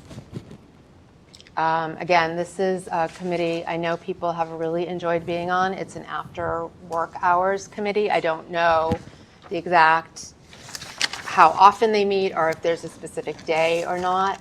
I would do it. But I don't know if either one of you have a passion for ECAT. How often does it meet? I don't know. I think once a month. I'm really not sure. I can, I mean, all these committee assignments, if somebody is assigned to a committee and the schedule isn't working out and you can't do it, we can always come back and revote. It's not a big, we can just do that. So don't. Do you want it? Okay. They're a great group to work with. I will nominate Colleen to the ECAT committee. Do I have a second? Second, Loomis. Roll call vote. Yes. Wiseman, yes. Loomis, yes. Hamilton, yes. Garcia, yes. Frothingham Memorial Corporation Board of Directors, the chair of the school committee sits on this. It's just the way it's always been. So I will nominate Jackie to this board. Do I have a second? Second, Loomis. Roll call vote. Probably yes. Wiseman, yes. Loomis, yes. Hamilton, yes. Garcia, yes. All right, so we have 2 other that aren't on here. We have a search committee for the director of finance because she's leaving us. So there is room for a school committee member to be on the search committee. The search is going to start next month. I think you all maybe got the email. Next month, meaning July. next week. Yeah, I Oh, just it's- don't want people to think it's a month away. Yeah, This is an it feels imminent July is next need. week. Yeah. Okay. Okay. So is there anyone that is interested? It's going to go fast, fast, fast. Is anyone interested? And it will be after, most of the meetings will be after school hours. Okay. Okay. I would support. I'd be happy to support. You want us to do that? I would be happy to. Okay. Is anyone else interested? Are we okay with Kelly? Is that? Okay. So I nominate Kelly to be on the search committee for the director of finance. Do I have a second? Second, Loomis. Roll call vote. Probably yes. Wiseman, yes. Loomis, yes. Hamilton, yes. Garcia, yes. All right. The last one I have is the Climate Action Plan Advisory Group. Dr. Cabral, can you just give a little spiel about that as much as you can? You don't know. We don't know what it is. Jen Well, served no, on it's a it, so- town, it's a town group. What I know of it is that they had 3 meetings scheduled to discuss, action planning in terms of climate being like global climate, not culture climate. And they've had 1 meeting so far. They had planned on having 2 more. They have decided to truncate that and make the next 2 meetings into 1 meeting. And they're looking for representatives of all the different departments. So they're looking for someone to represent the school department. Jim, did you say you were interested in that? Yeah, if it doesn't work for anyone. Do we know when the last meeting is? It's August Yes. 6th, right? With I think there's an alternate date of August 13th. Yeah, I mean, if it's just 1 meeting, I could, as long as it should work in my schedule. But Okay. Just let us know if things change. Yeah. I'm going to nominate Jim to the Climate Action Plan Advisory Group. Do I have a second? Second, Loomis. Roll call vote. Probably yes. Wiseman, yes. Loomis, yes. Hamilton, yes. Garcia, yes. Am I forgetting any committees? So I have been supporting the wellness, I'm gonna get it wrong now at this moment because I'm tired, committee through the schools, the one, that our nurse coordinator has been running. So I don't know if that's an official thing or if it's just that I volunteered myself into it, but I would put that on the list. It is, but it may not be up. But that is a committee, and we are regulated to have one. Okay. I mean, I'm happy to keep doing it and I'm on the list, but I just wanted to put that out there. It All right, usually well- meets at like 4 o'clock once a We'll quarter. Vote on it anyway, just to be safe. So I'm going to nominate Kelly to the school wellness committee. Do I have a second? Second, Loomis. Roll call vote. Probably yes. Wiseman, yes. Loomis, yes. Hamilton, yes. Garcia, yes. Okay, I think we're done with committees. Thank you all very much for your participation. I know it's a lot of extra work, but we really appreciate it. And don't forget, if it's a town committee, you need to go to town hall and get sworn in. Vote to approve Great Minds contract. Dr. Cabral. Assistant Superintendent Chrissy Pruitt is going to present the Great Minds contract. We alluded to it a little bit earlier, but this is for your approval. Hopefully you will vote on this evening. So actually, I apologize for not giving everyone the heads up. We actually are in our third year of the contract, so you don't need an approval of the contract. Okay. However, I do want to alert you to an amendment that we are increasing but it's under 25,000, so I don't need your approval. But it is an increase just this 1 year of $21,829.83. I'm sorry, can you repeat that? $21,829.83. This current year that we're in, because of the implementation of grade 8. So we are including grade 8 in Wit and Wisdom. And that is coming out of the cost for the money was already allocated in the EMS budget because of grant allocation that had covered costs. So it was kind of a wash. So we are at the end of all of our grant allocations from ESSER, from our COVID funding. So the money was allocated in the EMS budget. We're utilizing that funding this current year. So July 1 is the new fiscal year for the 8th grade materials that have already been started to be used by the teachers. So I'm just trying to understand this. Yep. What does this have to do with Great Minds? So we are exceeding the contracts that you had approved 3 years ago. Great Minds is the parent company Yes. that owns Wit and Thank Wisdom. you. Oh. I'm sorry. Yes, Great Minds is the vendor, and Wit and Wisdom is one of their products. Great Minds was a club in OA. Active Minds. Active Minds. Yes. Thank you. Yeah. Okay. So then what will happen is next year, we will embark on another 3-year contract with them, which will be inclusive of this price. And that will be all pre-approved by all of you before we get to spending. Okay. So right now, this 21,000 is coming from grant money? Just so No, I it's understand. coming Okay. from the operating budget. Okay. But the reason why the money is there is because of grant funding that funded other products already. Okay.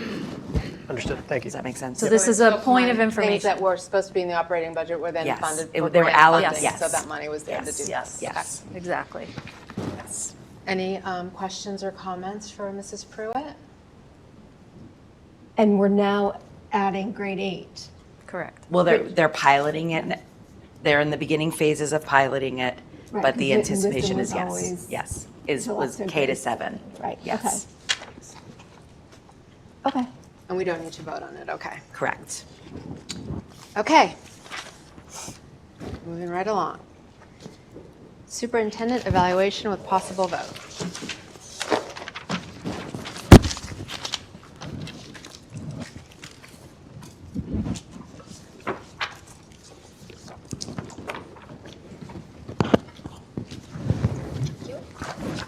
It's all the way down to Kristen. Thank you.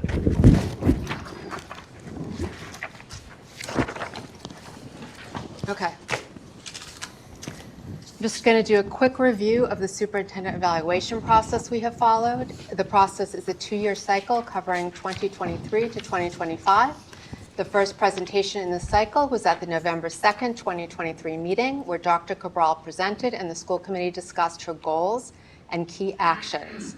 At the mid-cycle point, the formative evaluation took place.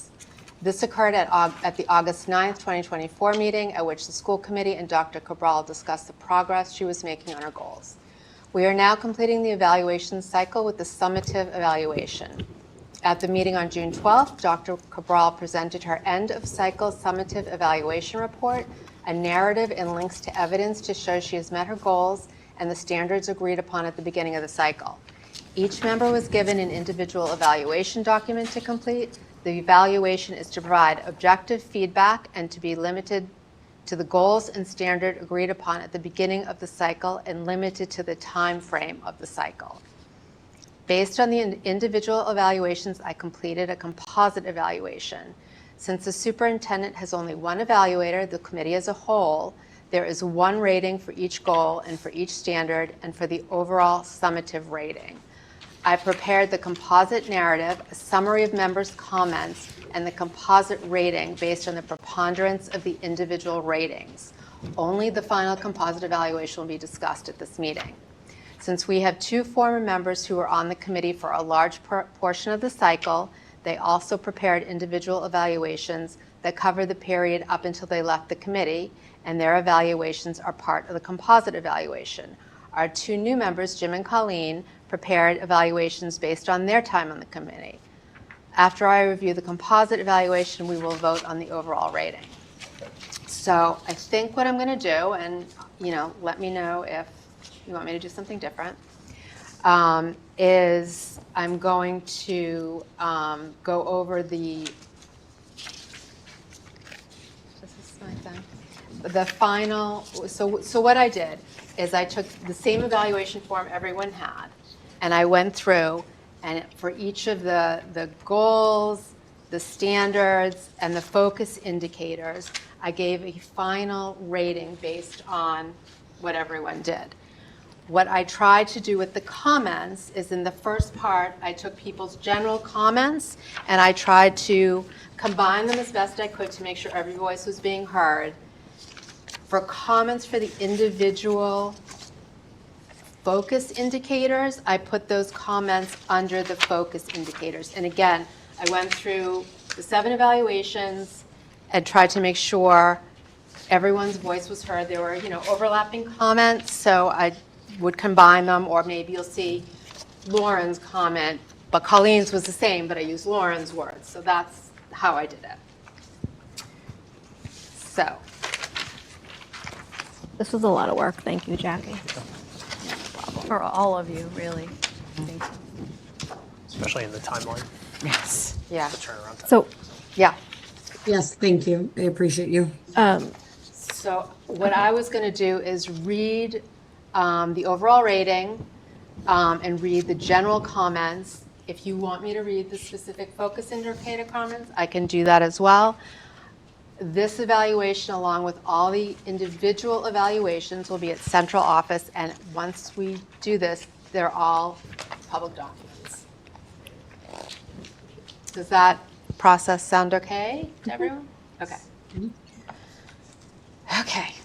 So first, what I would like to do is thank Dr. Cabral for putting together an awful lot of evidence that we got to go through. It shows the incredible amount of work you've done over this cycle. We really appreciate the effort you put, not just into how you put your evaluation materials together, but the actual work that you did. And you have a huge job, and it showed through all of the information you provided us, so thank you. Okay. For the 2023-2025 evaluation cycle, the Easton School Committee gives Superintendent Dr. Alicia Cabral an overall rating of proficient.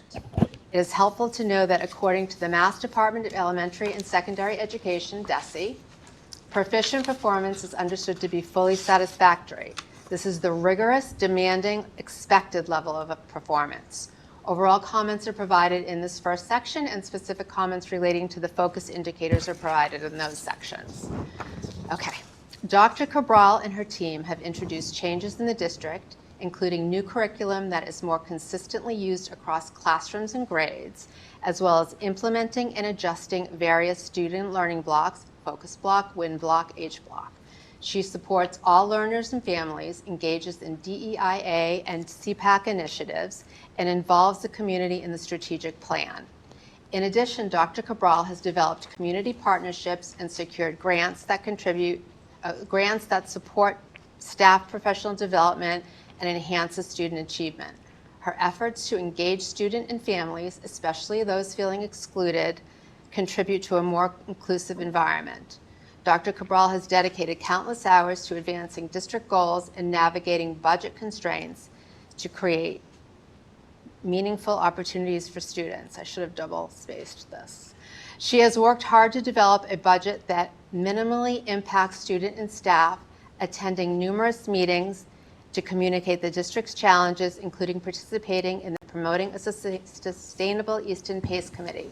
Participation in this committee required hundreds of hours of meeting time and data gathering for Dr. Cabral and her leadership team. As part of the budget process, Dr. Cabral and her team needed to prepare 2 budgets for fiscal year 2026, one with funding provided by a possible override and one without. The without version required closing a multi-million-dollar budget gap, which meant eliminating numerous positions from the district. She and her team spent dozens of hours painstakingly evaluating every position in the district to identify positions to eliminate that would be the least impactful to students while balancing the need to be compliant with the law and mitigate risk. As with all evaluations, there are areas for potential improvement. Those include proactive communication by sharing data in public meetings to clarify administrative roles, staffing comparisons with other district and budget priorities, enhance consistency in communications from central and school administration to reduce confusion and frustration, leverage her professional experience to foster better relationships and improve staff culture, such as collaborative meetings with union members and recognizing outstanding staff contributions, and increase visibility in school buildings. This has been a challenging time for the district. Dr. Cabral has led with grace, resilience, and a strong commitment to our students. Throughout the evaluation cycle, she has consistently demonstrated effective leadership. Despite a tough budget, her dedication to EPS students and staff remains unwavering. She never shies away from difficult conversations or hard truths. She leads with the law, with ethics, and with empathy. Her focus on equity and creating a welcoming environment for every student is commendable. She advocates fiercely for those who might otherwise go unheard, those students without strong support systems, and families navigating difficult circumstances. Every decision she makes prioritizes students' best interest, and students recognize their voices being heard. EPS is fortunate to have such a dedicated leader, and her work ethic is unparalleled. Questions, comments? Okay, so I'm going to make a motion to approve the end of cycle summative evaluation report. Do I have a second? Second, Loomis. Roll call vote. Crosland, yes. Wiseman, yes. Loomis, yes. Hamilton, yes. Crucio, yes. I just want to thank the committee. This was done in a very short period of time. There was an enormous amount of information to go through. I'm very grateful for all of the work and comments and everything that you did to put into this report. It made my job much easier. So thank you all very much. Thank you. This is the worst, absolute worst document ever to understand and follow. And DESE should be ashamed of themselves. Thank you all for your effort and the serious of purpose that you took in doing this and recommendations. I appreciate them and assure you they will be acted upon. Okay, we're not done yet, almost. Minutes. So we're going to approve a series of minutes. The first one is for Thursday, April 3rd, 2025.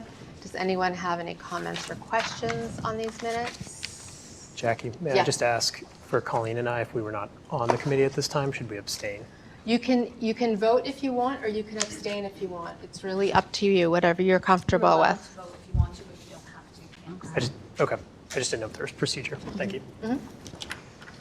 Okay, I'm going to make a motion to approve the minutes of April 3rd, 2025. Do I have a second? A second, Loomis.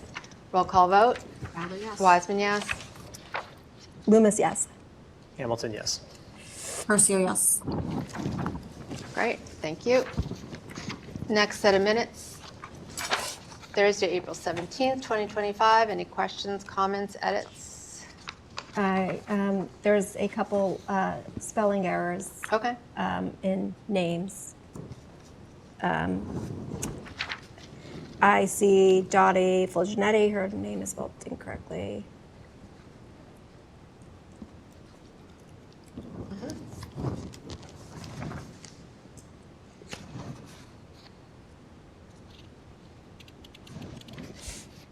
Which date are you on? Apologies.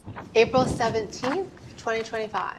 And it's a couple times as Okay, well. so, It's on another page as well. Well, a few times. okay.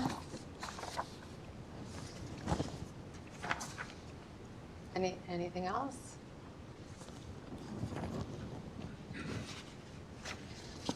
No, I'm good. Okay, so I'm going to make a motion to accept the minutes of Thursday, April 17th, 2025 with the revisions as discussed. Do I have a second? Percio, second. The roll call vote. Crowder, yes. Wiseman, yes. Loomis, yes. Hamilton, yes. Percio, yes. Okay. Next, minutes of April 29th, 2025. Questions, comments, edits?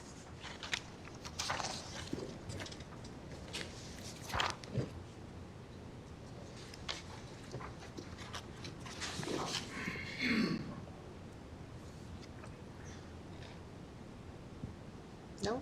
Okay, I'm going to make a motion to accept the meeting minutes of Monday, April 29th, 2025. Do I have a second?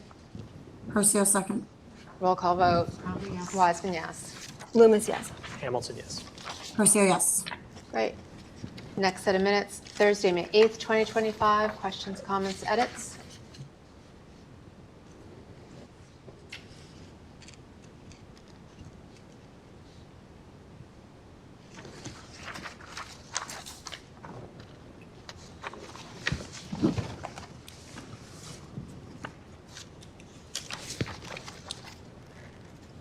No? I'm going to make a motion to accept the minutes of Thursday, May 8th, 2025. Do I have a second? Second, Loomis. Roll call vote. Crowder, yes. Wiseman, yes. Loomis, yes. Hamilton, yes. Percio, yes. Great. Next set of minutes, Thursday, May 22nd, 2025. Comments, questions, edits?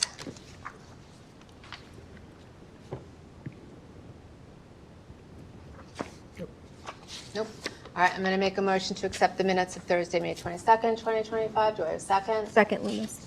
Roll call vote. Crowder, yes. Wiseman, yes. Loomis, yes. Hamilton, yes. Percio, yes.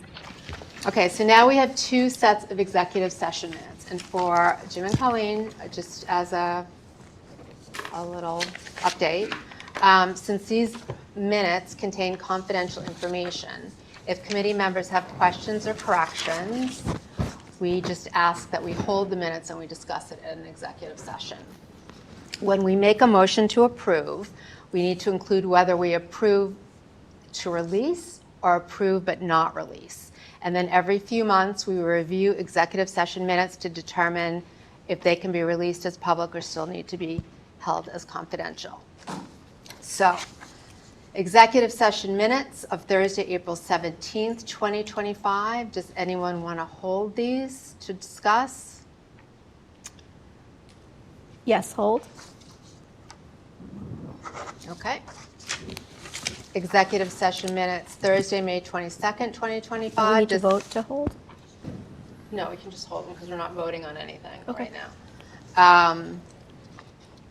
Thursday, May 22nd, 2025, executive session minutes. Does anyone want to hold these? Yes, please. Okay.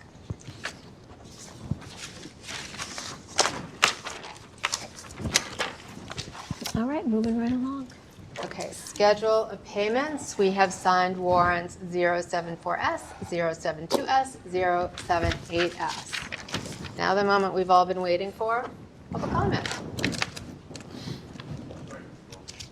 Sure. Yeah. This is how we get you to stay and listen to our whole meeting. Are all the meetings long? Yes. We really appreciate you staying, honestly. Or you can hold it in your hand, it's fine. And please remember to state your name and address. That looks like the Thanks. battery might be bad, so you can use this one over here. Sorry.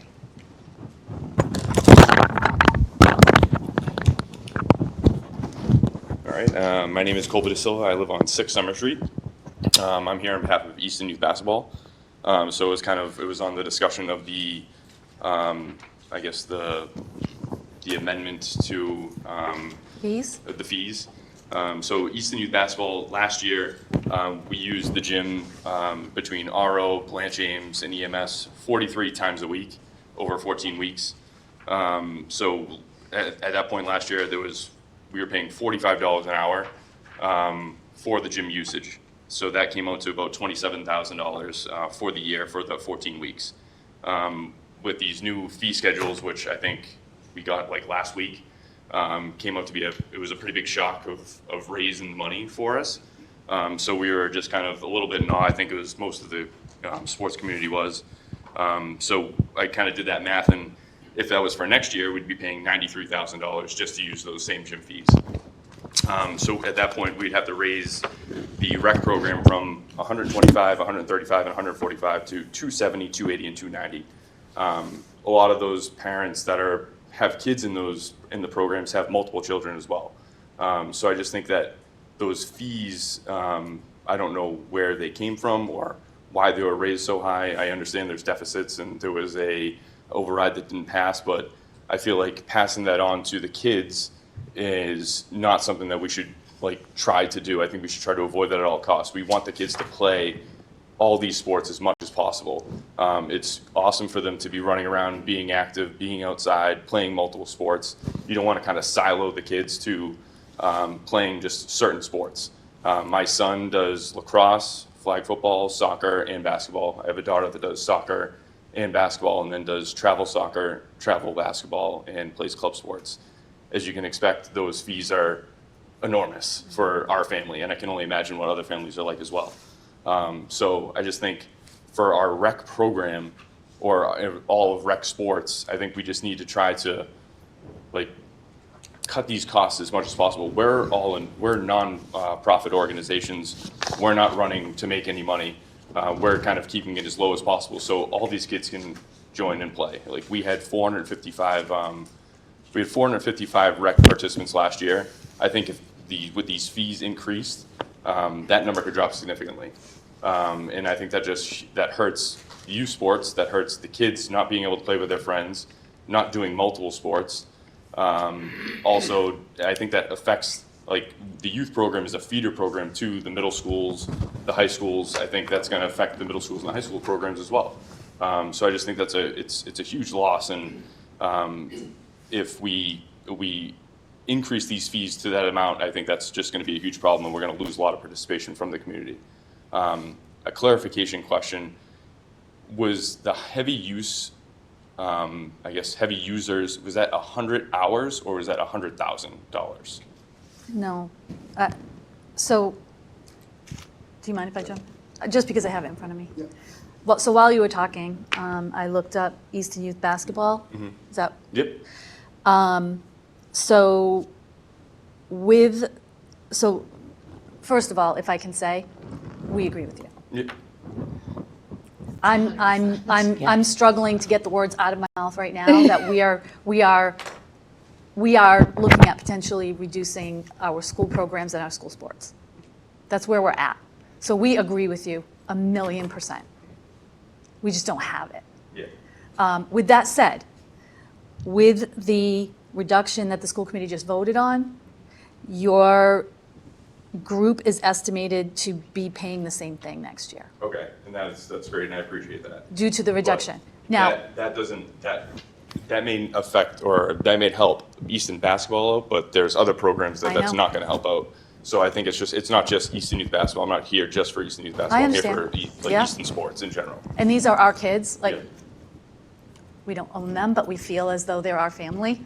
So we hear you, we agree with you, we're here to serve children. Yeah. So we could not agree with you more. But the same discount is going to be applied to.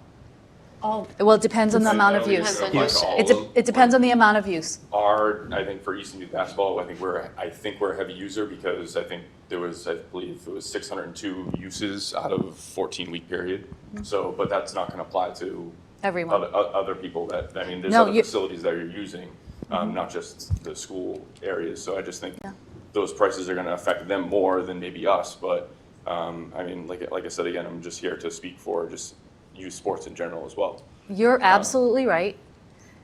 I think everybody needs to be aware of what's happening because I think a lot of people have been in a sort of, I don't mean this in any derogatory way at all, but sort of a denial about the situation we're in right now, and now we're seeing what it means. Personally, I'm not an Easton resident. That's only because my husband has a residency requirement for his job. This is a wonderful town. But the residents have spoken to us soundly. And all we can do as a result is spend what we are given. So we hear what you're saying, believe me. But personally, I did not vote for or against the override because I'm not a resident. And so this is our current reality. And it's going, I just want to be clear. But even if the override did pass, weren't these fees going to be implemented anyways? We knew about these fees increasing. Because that's why there was an override, ago. but that's what I was just going to say. Because it didn't pass, it's going to get worse next year. That's not a, like, maybe, or like a depends what the budget's going to be, or a, this is like a threatening posture. This is us being as transparent as early as we possibly can. This is our current reality. We are hurting. Towns don't go for overrides unless you're hurting. But hurting is an opinion term. And as we heard, at least I heard in many meetings, what we as a school department or people who serve youth consider to be hurting is not the same to other people. You know, some people would disagree with you and me and say they have enough activities, or they should be involved in different kinds of things, or some people said to us or people said in town meeting, 28 kids in the classroom is fine with us. And so we are literally bound by what we are provided by the state, the town, and the federal government. And please don't in any way think that means we're happy with how things are, but we are going to continue to do 150% of our very best for every child with every dime we have, even if it's a penny. And we are struggling, and next year is going to be tougher. And I wish I had a better, let me crunch the numbers and I bet we can do better for you answer. But I think we have time to I do would be that. disingenuous. We can do it again over the next year and get more We are going to research on study it. this over the next year, but unless we have an infusion of funds that we're not anticipating, we're going to have less money next year. And it's not like, I feel like the community, like these youth programs, they donate a lot back to the schools. Like we No donate question. a lot back, and then now I think it's hard because we're getting hit again with these fees. It's just that I just think we're going to lose a ton of participants. That is I think it's just a super important thing to have in a community is youth sports. And I just think it's really hard, and I think that we just need to figure out more ways to make sure that these costs don't go up, because the costs that we have out there right now, those costs are basically you get parents complaining now that they're too high. So what are we going to do when we say, hey, you got to pay 50% more? they're going to be like, well, screw you. No, but No, that, we hear you. this We is totally hear that. the awful thing about being on the school committee, and our 2 new members get to live this now, is that we want to make fees less. We want to make sure every kid that wants to play whatever sport or whatever instrument or whatever club can do it, because it's so important for them. It's not just about the academics in school, it's about these other things that help keep kids involved and connected to their community and wanting to go to school and making friendships and making these connections. It's crucial. And we're in a position right now where we're just we're there struggling a way to figure out a way to do this. Is there a way to add like another tier for potential youth sports where it like affects more of the groups as opposed to maybe just Easton Youth Basketball or another sport that has a heavy usage, like maybe give them a better, I guess, a better rate because they're part of Easton Youth Sports? Like maybe just separate like the tiers out one more. What we are always open to, and it's not just this topic, it's any topic, is if anybody has ideas of how we can generate revenue or how we can move things around or how we can just be better in general, we don't go away after school committee meetings. We're here all summer. My office is in the Blanche Ames Elementary School. I am happy to meet with anybody anytime. We'll get committees together. It's literally our existence is to serve your children as if they're our own, and I promise you we do. And we fight for resources at the state and federal level constantly. It's not just about one override, right? We are constantly talking to our delegation at the State House about changing, and believe me, we research the most discreet little things that we can to try to get them to pass legislation. We've had bills put before the House and the Senate that have been defeated. We're not giving up. We're going to keep doing that. We are trying to, we've tried to get DESE to change some requirements on entitlement grants. We have been applying for and getting more grants. All of that's going to be increasingly difficult with the fact that we just cut a significant percentage of our central office staff.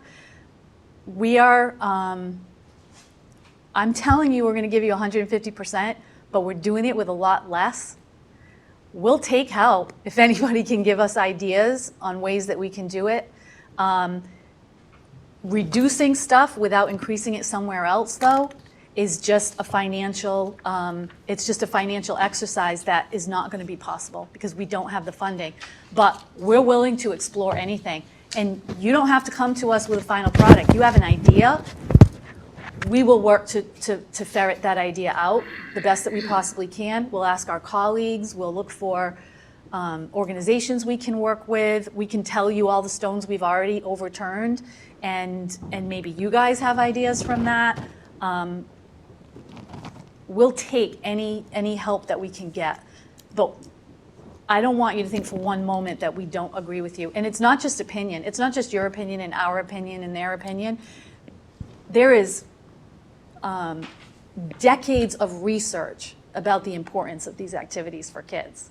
This is not just like an extra for them in terms of their social development, in terms of their interaction with understanding of rules, you know, all the things that you know. Academic achievement improves when kids participate in extracurriculars and sports, and we know all of this. It was crushing me looking at the agenda tonight, knowing that we were talking about fees. We are going back to the office to talk about our sports fees.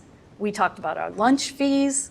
We're going to the naming campaign. We're literally selling off pieces of our school so that we can get one-time funds for stuff, which isn't going to help with things like regular operations of our fields, but we'll take it. I don't want you to think we're giving up. That's not what I'm saying, but we do need help. And if you or anyone wants to reach out. We will gladly meet with you and talk about really specific ideas for things. We just don't have the answer right now, but we would appreciate collaboration. I do think that I would imagine other groups would love to meet and just discuss, because I think this was kind of like getting this fee schedule was like a shock to us. I saw it last week for the first time, and it was just like everybody was like, "What's?" Well, the fees went out in January, but the reduction was today. Yes, yeah, but I didn't even know about the fees going up. Like we had asked, and they were like the fees are going up, but nobody had specific numbers, so I didn't see them. I didn't see them until this past week. The other thing, I think, with regards to like the invoices and whatnot, I don't know if the system handles this, but like right now we basically have to go on the system, and this may have changed recently, but you can only book out a time frame. I don't think there's like, we can't select like certain times of like, we're gonna use the gym from 6:30 to 7:30, 7:30 to 8:30, 8:30 to 9:30. We just book out a block of times. We don't wanna get charged for all those times that we're not actually using the gym or there's no time being used for it. How do we, I guess, work to get that as a better operating system for the youth sports Gotcha. people that are scheduling? Yeah, because what you book now, you will get charged for. Exactly. So that's and important. we got charged for Christmas break and February break, and the invoices that we received, like, we paid more than we are actually owed money, and we're still working that out. So. Do you have that answer yet, or you want to I get back to them? I've been through it. Nobody's paid any more than No, I mean the booking. the booking. What They can book by the hour now, and in certain. You can't book by the hour. It's booked by the day. Okay. So you put in your day. Yeah. And how many hours you're going to use it for that day. Okay. That's how. I think we need to get it down to the hour, because if we're only going to be using it for maybe 2 hours, and we go through and basically see our volunteers who can coach this day, and you book in the hour that they can coach that day. But right now we're just booking the day for a 4-hour slot. There may be only three hours of that 4-hour slot that somebody can actually work. Okay. So now we're going to be getting charged for 4 hours when we really only need it for 3. Yeah, because we're desperate Yeah. for the funding, and if somebody else can book that other hour, we need it to be open for them. And But I we don't see have what that- you're we don't have saying. that ability right now. I so. see what you're saying.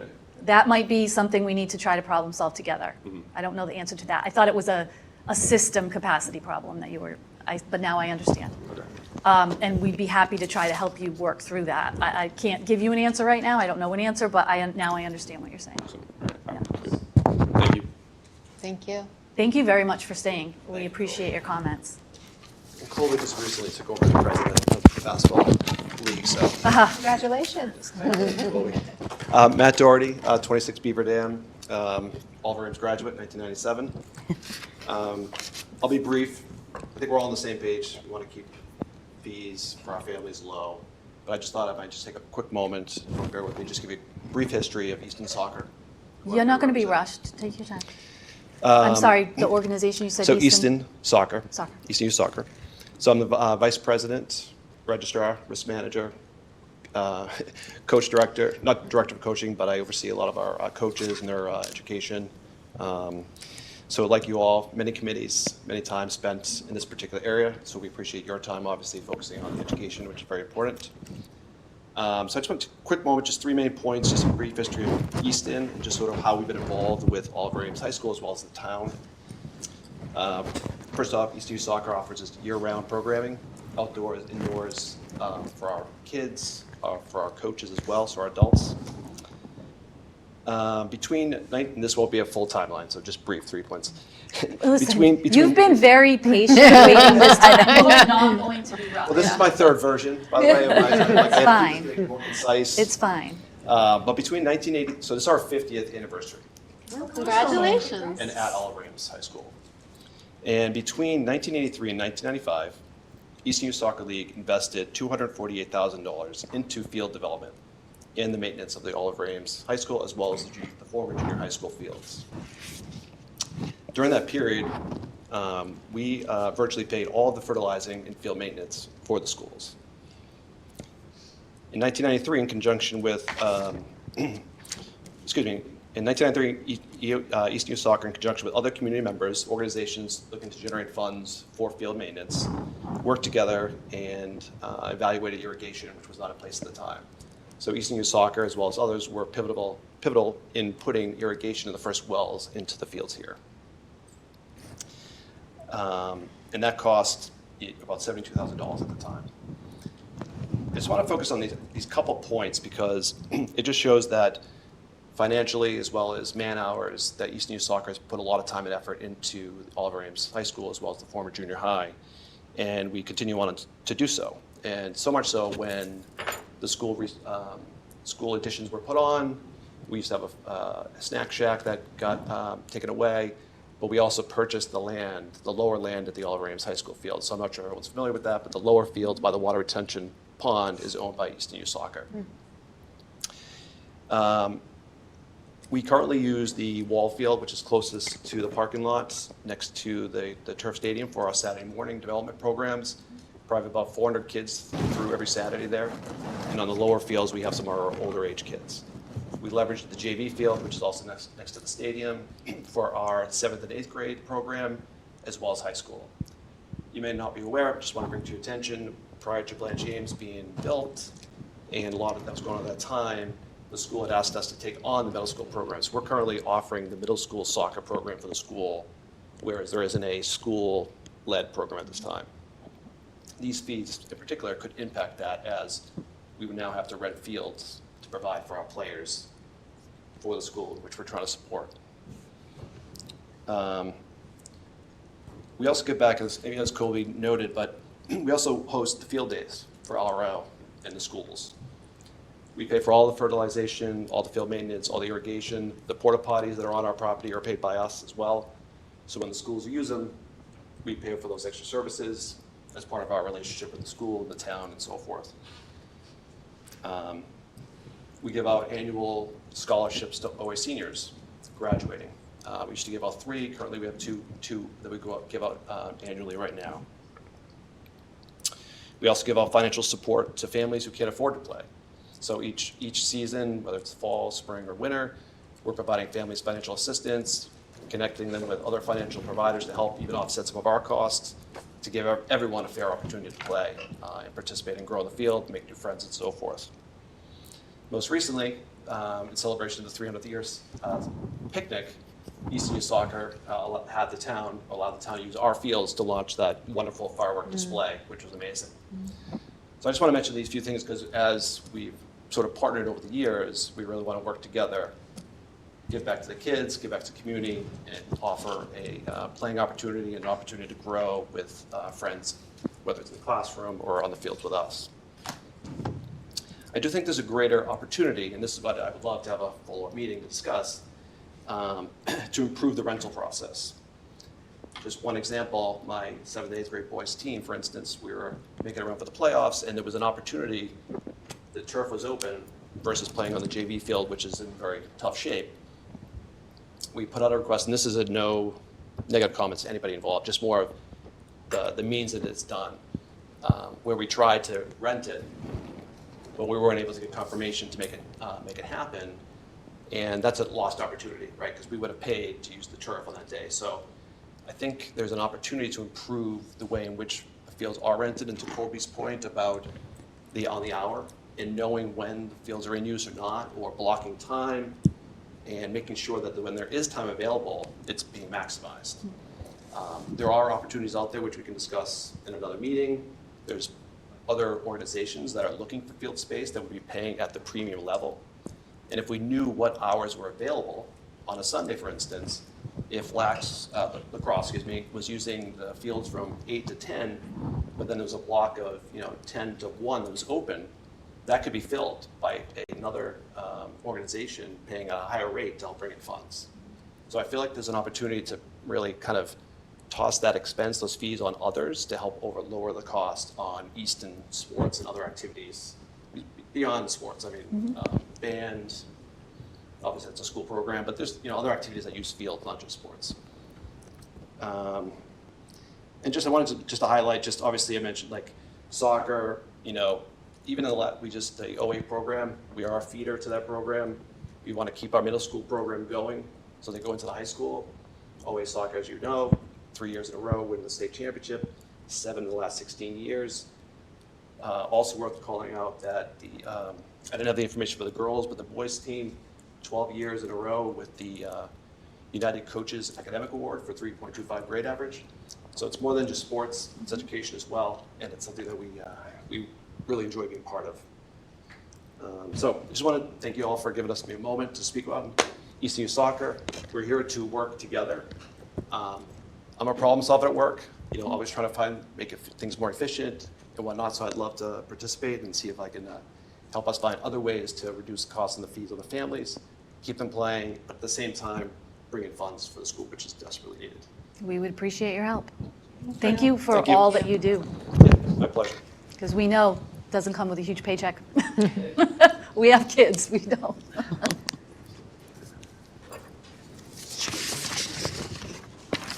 Hi, guys. Hi.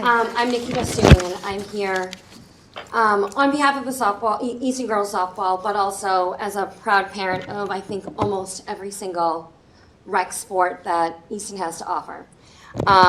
And benefit of going third is I think I can skip over a couple of things I had that's already been stated. And I have a couple questions, couple points. First, Nikki, can you state your address? oh, sorry, 32 Hillington Drive. So first, I very much understand and appreciate the financial crisis that we all find ourselves in. And I want to reemphasize that I know that we are all here on behalf of the children and for the good of the kids. And I know that you guys all understand and appreciate the importance of rec sports and the affordability and the access to rec sports for these kids.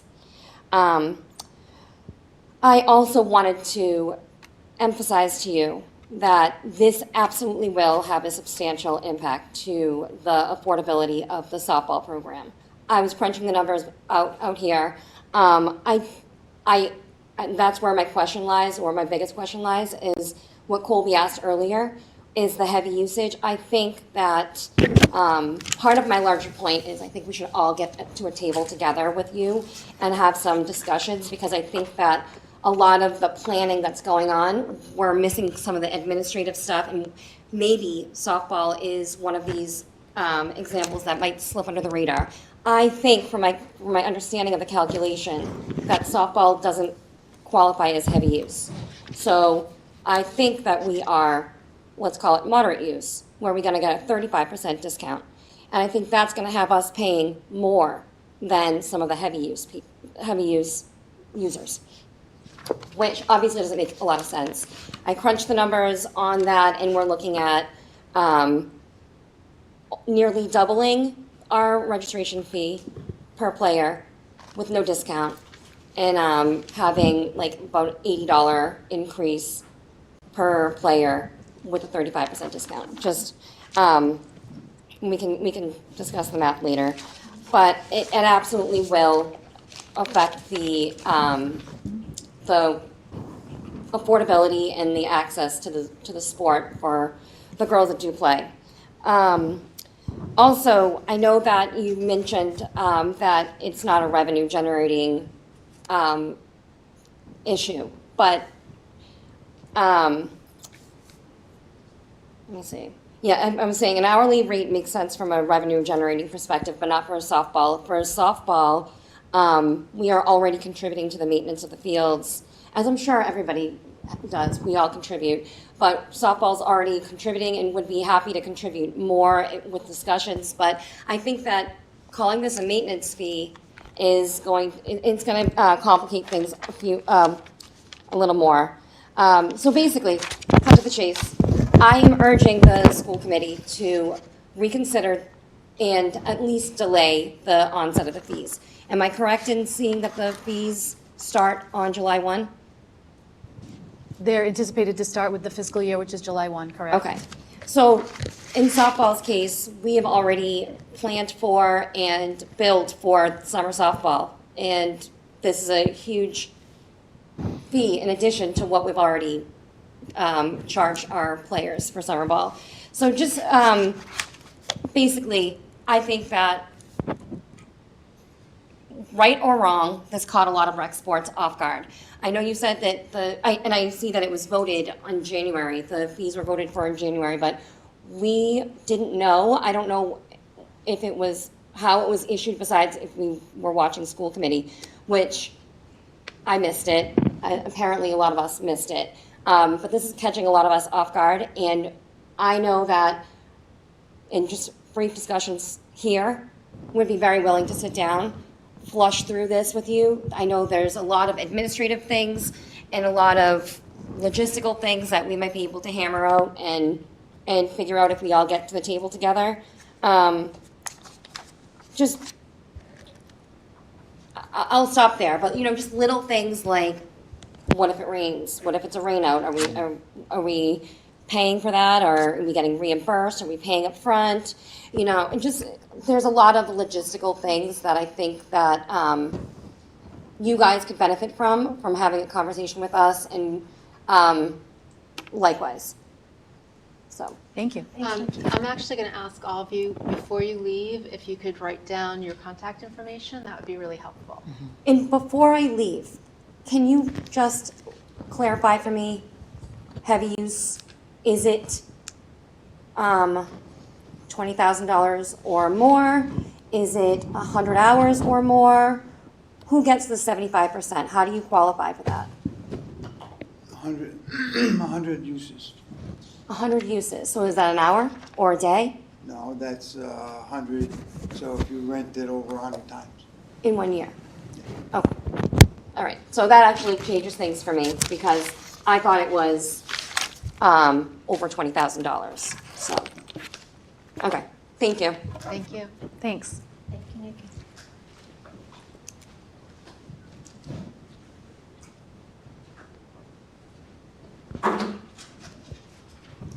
Hi, everyone. I am Carrie Lynn Newman. I am the president of Easton Tigers Youth Lacrosse. I am 647 Foundry Street in South Easton. I will skip over the majority of what I've written because it's already been covered by my youth sports colleagues here. Let's see. Tonight, I will just ask that we do take a step back and look at the bigger picture. I know that we are talking about funding and that we are saying that there is not another way. This is about more than field fees. It's about access. It's about equity. It's about preserving what makes Easton a community that supports its youth, its families, and its future. Let's not undermine our youth sports and our OA athletics program with potentially short-sighted decisions.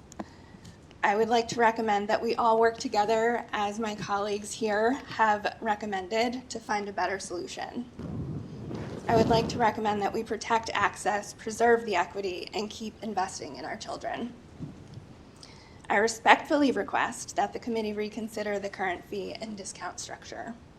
I ask that you explore a more equitable and evidence-based approach, one that fairly reflects both usage and contributions. In particular, I hope you'll recognize the vital role Easton's youth programs play, not only in utilizing these fields extensively, but also in supporting their upkeep and long-term development. As Matt had mentioned, the soccer contributions. For those of you that may not know, Easton Tigers Youth Lacrosse in the past has donated $10,000 towards the installation of the turf, $6,000 towards the installation of the upper field, newly created $3,000 annual scholarship fund for graduating OA athletes. In the past year alone, we've provided $600 of lacrosse equipment for Blanche Ames Physical Ed. We replaced $3,000 worth of goals and nets at Oliver Ames Turf and on the Wall Field. And we've been considering and have begun discussions on the funding of replacing the deteriorating lacrosse wall at OA. These are not small gestures. These are meaningful, ongoing investments in our kids, in our community, and the very space we're requesting to use. if these field fees rise, these contributions will stop. Not because we don't want to help, but because we won't have the funding to sustain our program and also assist in the same impactful way.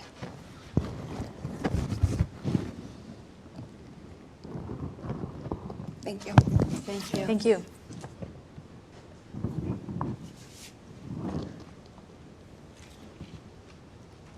Just a quick question.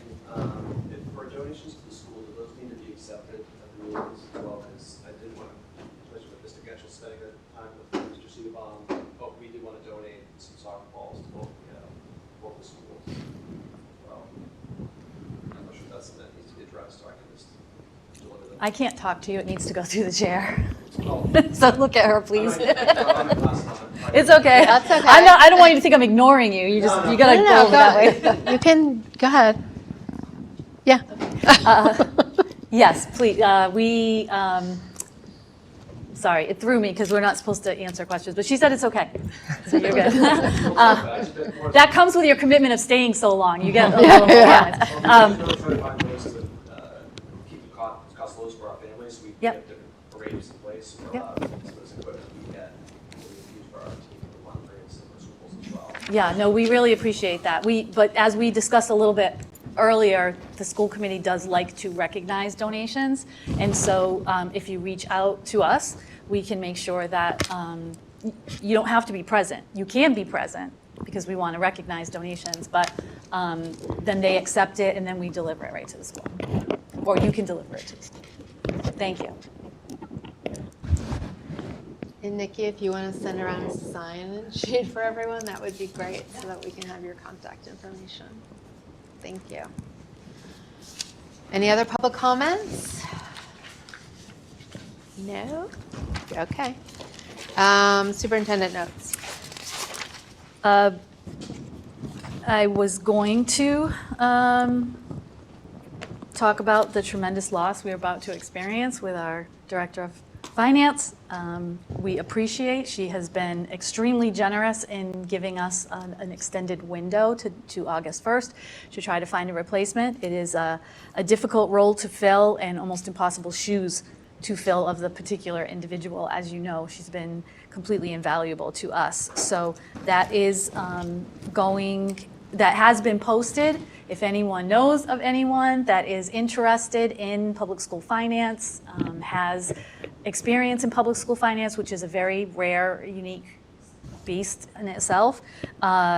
We did post on School Spring, Indeed, and many other sites, or you can contact central office directly.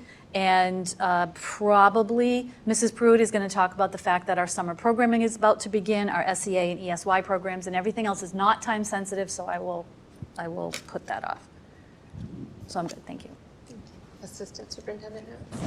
So, as Dr. Cabral said, our summer programming is beginning on July 8th.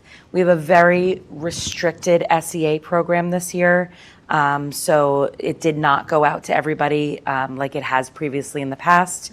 There are specific qualifications in order to be able to attend the C program. And we have a wonderful partnership with Bridgewater State University, where they are going to be utilizing some of their graduate school students to provide reading instruction for our students attending the C program. So we're very excited about that. And our ESY program is starting on the 8th as well. And I just want to say thank you to Easton Wings of Hope for sponsoring myself and Director DiNapoli, our HR director, to attend the Science of the Positive conference out in Montana last week. It introduced another framework for us to be able to bring back to the district and utilize. Dr. Cabral went 2 years ago.